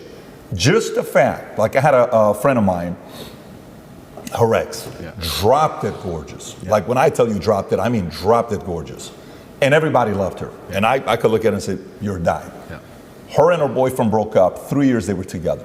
I get out, all she wants to do is talk to me. We're hanging out, hey, how about this, how about that? I said, listen, there's no way you and I could ever be together. No way, because you dated the guy that was my best friend. I like you a lot, you're beautiful, you're gonna find somebody, it's just not gonna be you. 100%. And she went a different direction. But that right there is the values that must be taught. 100%. Because I think the same way we have to teach the values of what it is to be running mates. Men, hey man, if you're in my circle, that's the expectation. Yep. But it's the same way that you have to also, lead your women to say, if this is going to be a relationship, here's the standard as well. 100%. And you know what? Maybe I'm getting a little bit sentimental in my old age. Here we go. But I am. Let's say I meet a girl, right? And she's 23, 24, and she's been with a guy for 6 or 7 years, and he loves her with all his heart, and she's talking to me. Part of me feels bad. I'm like, this is just like shooting fish in a barrel. This isn't even fair. This guy's gonna be heartbroken, man. He's gonna be devastated when he realizes she's with me. It's gonna hurt him, because he's gonna know there is no chance at all. No matter what he types in that text, it's done. And I actually feel bad. And I'll say to chicks, you know what? If you break up with him properly, leave it a while. I'm getting to that point now where I'm like, not while you're still kind of talking to him, no. I feel bad. It's too easy. I feel bad. So when I say I wouldn't do it to Kanye, I actually mean that. Pussy is not worth me, her. I don't even know him. But just like he loved her a lot, I'd feel bad. I just couldn't do it. I just wouldn't do it. I can't explain. Showing the soft side, Tate. I just wouldn't do it. But it's also an interesting point you say about friends. That's super interesting. I could leave any of my girls with my friends for 20 years in a jail cell, and they would never touch her. I know it. And I do believe that birds of a feather flock together. And when I've had a lot of guys email me as well, and they say, hey man, my friend slept with my girlfriend. I don't know what to do about it. And I will say, that's because you're a bitch. You're a bitch. And I'll tell you why you're a bitch, because you're rolling with bitches, which means you must be one. Because I'll tell you what, none of my friends, nobody on my team would ever do that to me, ever. If me and my girl split up, she is gone, she is done. They would never touch her in a million years, because that's the quality of man I roll with, because that's the quality of man I am. You become a better man, you'll get better friends, and this shit won't happen to you. If your own friends are snaking you for pussy, you're probably the kind of guy who snakes your own friends for pussy, so I blame you. It's your fault. I saw a clip the other day. You know who Shannon Sharp is? Shannon Of course. Sharp. I saw a clip from Shannon Sharp the other day. He said he found the love of his life. She was married. He paid for her to get a divorce from him because he knew that was his. That's such a weird angle. I don't know if you heard what I just said. Yep. So you're married. Oh, you're mine. I'm going to pay you to go divorce your guy to be with me. What do you think is going to happen later on to you when another opportunity arises? But again, social media is so open with influence that a boy or a man at the wrong time can see a message like that, thinking that's what it is to be a man. And as a person that's got a lot of influence, some of these things need to be unpacked. Let's go to the last message here. Sure. So Mel Gibson just recently announced that he's doing a 4-part documentary on the $32 billion pedophilia business. I don't know if you saw this or not. I did, yeah. This just came out yesterday. And we talked about BBC earlier, and BBC and Philip Schofield and ITV and all these guys. Yeah. And they had another guy back in the days, Jimmy Savile, who there's a documentary on him. That guy's darker than a lot of these guys. And they knew and they kept him for a long time. And stories have been out there. Woody Allen, we talked about Woody Allen. We talked about a lot of different guys. And Woody Allen married the stepdaughter when she was 5, 6, 7 years old. Ends up marrying her. And says, hey, he's one of the greatest such and such of all time. And that whole industry of what it's doing. Some will say, well, it's not really as real as people think it is. Some will say it is. Some will say, well, this whole movement is because of that, LGBTQ, that's taking place with kids, and it's a next step of what we're going to next. What are your thoughts with the topic of pedophilia? Yeah, okay. Firstly, I would never kill myself. That's the first thing. Jesus. Right. I'm giving you easy questions. No. It's a soft topic. It's not like a heavy topic. No, but it's true. But that's the final line of morality they're trying to pierce. Like I said, I have no problem with gay people.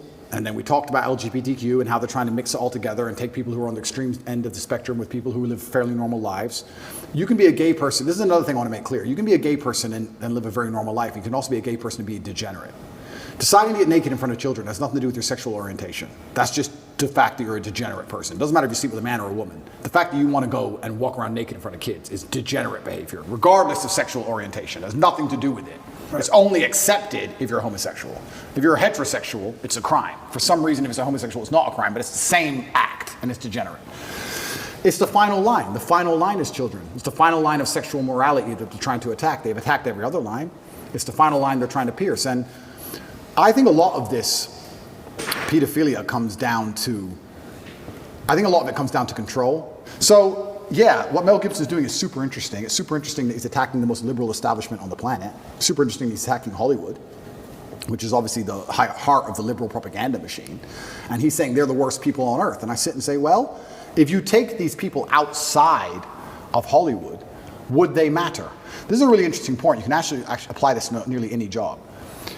If you took you away from your sales job, or took me away from my role, or you away from, let's say you had a sales job at a specific company, you would still be a good communicator, you'd still know how to speak, you'd still have charisma, you'd still be a man of status, you'd still know how to walk, you still have a presence, you still know how to behave, right?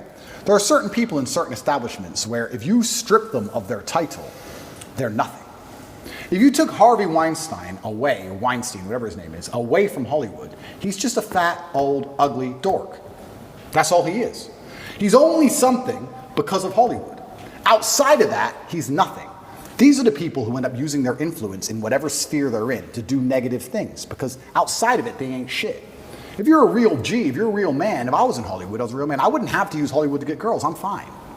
I think a lot of this stuff is run, I think a lot of these people who are doing these things are just not very good or very impressive people. Oh yeah, you may be a big shot in Hollywood. Delete that from your resume, who are you? Oh, you ain't shit. Sit down and talk to these people. What have you even done with your life? You ain't shit. You made it to the top of Hollywood by what? Who even knows how you got there? Wink, wink. You got there through whatever. So I think that's what a lot of this stuff is. And going back to everything we've been saying so far, Andrew, how do you solve pedophilia? I think if a man has a healthy sexual relationship with women and has options and feels respected by women and enjoys the company of women and women like him and admire him and look up to him, he will have no desire to go down the route of sexual perversion and chase children. I don't think he ever would. Why would he? Right? What my cousin said was only a joke. But sometimes there's a degree of truth in the humor. He's a young, good-looking black guy on the football team. He gets girls. Why would he do this dumb shit? When you see some fat, overweight video game loser, they're the ones on the TV doing it. So once again, like nearly any problem on earth, whether it's pedophilia, whether it's school shooting, whether it's men's mental health, whether it's women's mental health, whether it's female promiscuity, no matter what it is, whether it's crime, no matter what it is, how do you fix the problem?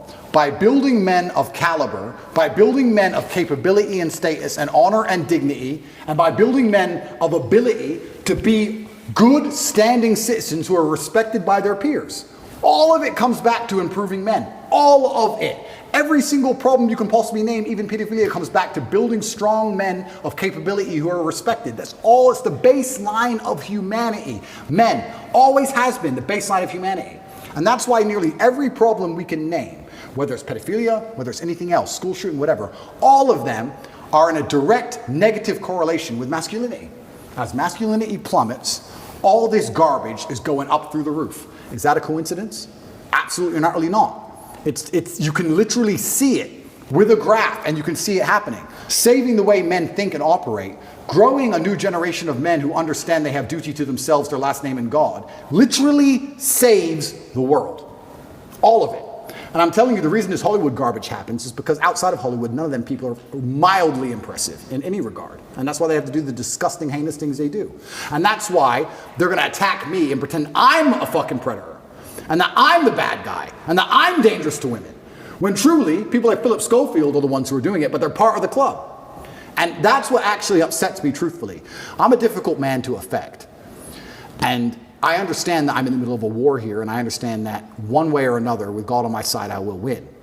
But it is extremely frustrating to have people who commit X crime with impunity accuse you of X crime. That's a very uniquely annoying scenario. When somebody who does something themselves accuses you of it when you're innocent. Not allegedly. They've been caught. And they accuse you of it. Big difference. And then they sit there and go, it's a terrible thing to do. You do it. All of these liberals and elites attacking me do it. And I don't. And I'm the one who's sitting in a fucking dungeon for it? It's insane. What should be the punishment for that? I think attacking innocence is the most heinous thing you can possibly do. Did you hear what DeSantis announced? No. Death penalty for that. Well, I think absolutely. They're innocent. Attacking innocence is the biggest act of cowardice. It's cowardice. Attacking innocence is the biggest possible act of cowardice. Even, you don't shoot an unarmed man. Even in war, there's the Geneva Convention. There's supposed to be a degree of rule. Someone can't defend themselves. There's no need to hurt them. These people can't defend themselves. Attacking innocents is the most heinous of all crimes. And children are the absolutely most innocent thing on the planet.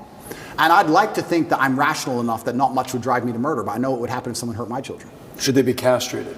I think they should face an extremely heinous punishment. Now, the death penalty is fantastic. I also think, from what I've just been through, and it was only 3 short months, I think a nice long life of solitary confinement will do just fine. I really, truly believe it. And I truly believe that we need to make that clear to the world. But the problem is, the world we're living in, the people who are in charge of the world have no obligation or no intention of stopping what's happening. They want to accelerate what's happening. That's what's scary. Because they could put punishments in place which genuinely stop this shit. And I don't think they are. In fact, they're promoting this shit and trying to say that you're born that way.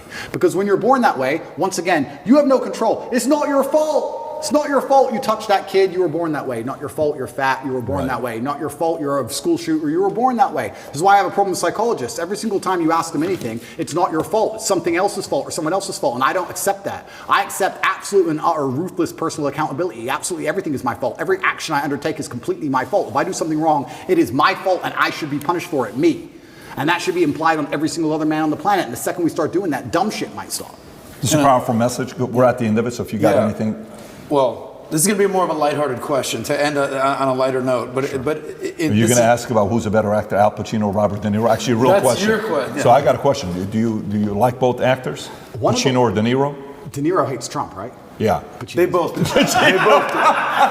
They both do. Oh, they both do? Yeah. Oh, fucking hell. So now you got to go on their merit. Uh-oh. I don't know then. They're both on the wrong team. Scarface or Goodfellas? Yeah. So this is actually a funny question, lighthearted question, but it is about your legacy. Sure. I don't know if there's anybody in the world, when I say a country, oh, I'm going to this country, they say, well, you must be going to see Tate. Yeah. If I told my mom, we're not supposed to talk about this, hey mom, I'm going to Romania. Are you going to see Andrew Tate? Yeah. If I told that, hey, anybody, I'm going to Romania, they're going to say, oh, you're going to go see Tate. Yeah. That's how synonymous you are with Romania. Yeah. The irony is that Romania is the country that's locked you up.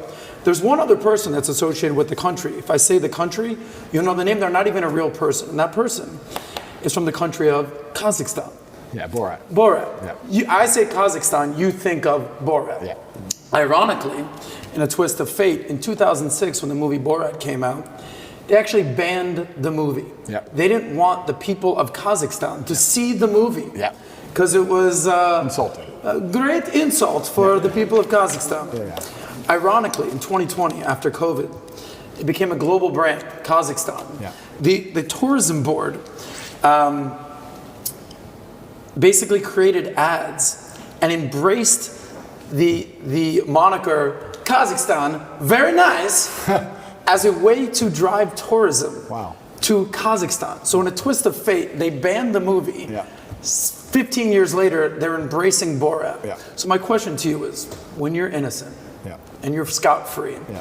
what will Romania do to make amends for what's happened to you? Will it be Romania? What color is your Bugatti? What are they going to say? That's a really good question because I love this country. I chose to live here. I think that they have done themselves a massive disservice, but I don't think it's Romanians as a whole. 99.9% of Romanians I interact with apologize to me. Every Romanian I see says sorry. Even the police officers who come and check my house arrest apologize to me. There's a select few Romanians who have done irreparable damage to this country, and they're going to have to deal with the consequences of that if they have a conscience at all. Most Romanians understand exactly what's happening and have apologized to me and are good people. I think I did a lot for this country in terms of tourism. I don't think it was mentioned much before me. Yes. And truthfully, it is a safe place and it is a beautiful place and you can carve a good life here. But I think they've certainly scared away a lot of high net worth individuals from ever moving here because they will seize all of their things and throw you in a jail cell. So we'll have to see how they try and recover from the mess they've made and if the few people who have done this, and it's a small group, are ever going to be held responsible. And if the country of Romania is mature enough, they will understand that it's a very small group of people who have made a very big mess. Last question. What source of power do you get from this? This is actually a mudra from power, a mudra for power. I think I'm not sure which yoga or Hindu or something it's from. It is a mudra from power, but my father used to sit and play chess like this. This is how he played chess. So I stole it. I stole it when I would be losing chess games in chess tournaments. When I was a kid, I was like, shit, I'm losing. I need power. Shit, let me do like dad. Sometimes it would work, sometimes it wouldn't. But I just adopted it because it was his hand symbol, so I just copied it. And there's a lot of theories online that, it's occultist this and occultist that. I let the conspiracy theories run, but it's far more simple than that. There's lots of pictures of my dad doing it, and I copied it. That's all it is. Respect. So again, 5 hours felt like 5 minutes, just like last time. I can't tell you how many people last time said, Glad you came, bro. People wanted to watch every second of it. Thank you. This was great. And we got a couple gifts we want to give you. The audience that's watching this, there's a couple things we want to do for you. We want the world to see this interview. And a lot of you guys will be part of history. 5 of these hats, Future Looks Bright, will be signed by Tate. And on Twitter, we will pick anybody that posts the interview there with hashtag TatePBD for the interview when we release this. 5 of you are going to get these hats sent over to you for you to pick them up. And aside from that, I got a gift for you as well. Amazing. Let's start off with the first one. The first one is a Bible, okay? Okay. Now, whatever you choose to do with this, whether you give it to Tristan or you keep it, Yep. This is a special Bible because it's from 1870. Wow. Okay, this is not a newer Bible. It's 1870. We wanted to give you a gift that would have a lot of meaning behind it. We had to go look for this. Brandon worked very hard to find this. We finally found it. So this is a gift from us to you. Brother, I absolutely love things like this. Thank you very much. And one of our vice presidents in our company, Haz Bozi, who is a Muslim himself, but we love this guy, respectable leader. Yeah. His family, we were calling around to get a high quality Quran with a lot of meaning behind it. Yeah. The Quran that his mom passed down to them is the one he gave to us for us to give to you. Can we look for this all over the place? Brother, thank you So this so is a much. gift to you as well. We know this is important to you if you open it up with the presentation in it. I hope you appreciate that. How do here we I go. think it's right there. So this is something that's been passed from family to family to family. It's incredible. We hope you appreciate that too. And then the last one is a book I read years ago by a guy that's an interesting guy, C.S. Lewis. It's one of the best books I've read, Mere Christianity. If you've never read it, he's an interesting guy, Oxford professor who went from being an atheist to all of a sudden believing in God, and his transition to it, it's wild. If you've never read it, highly recommend you reading that.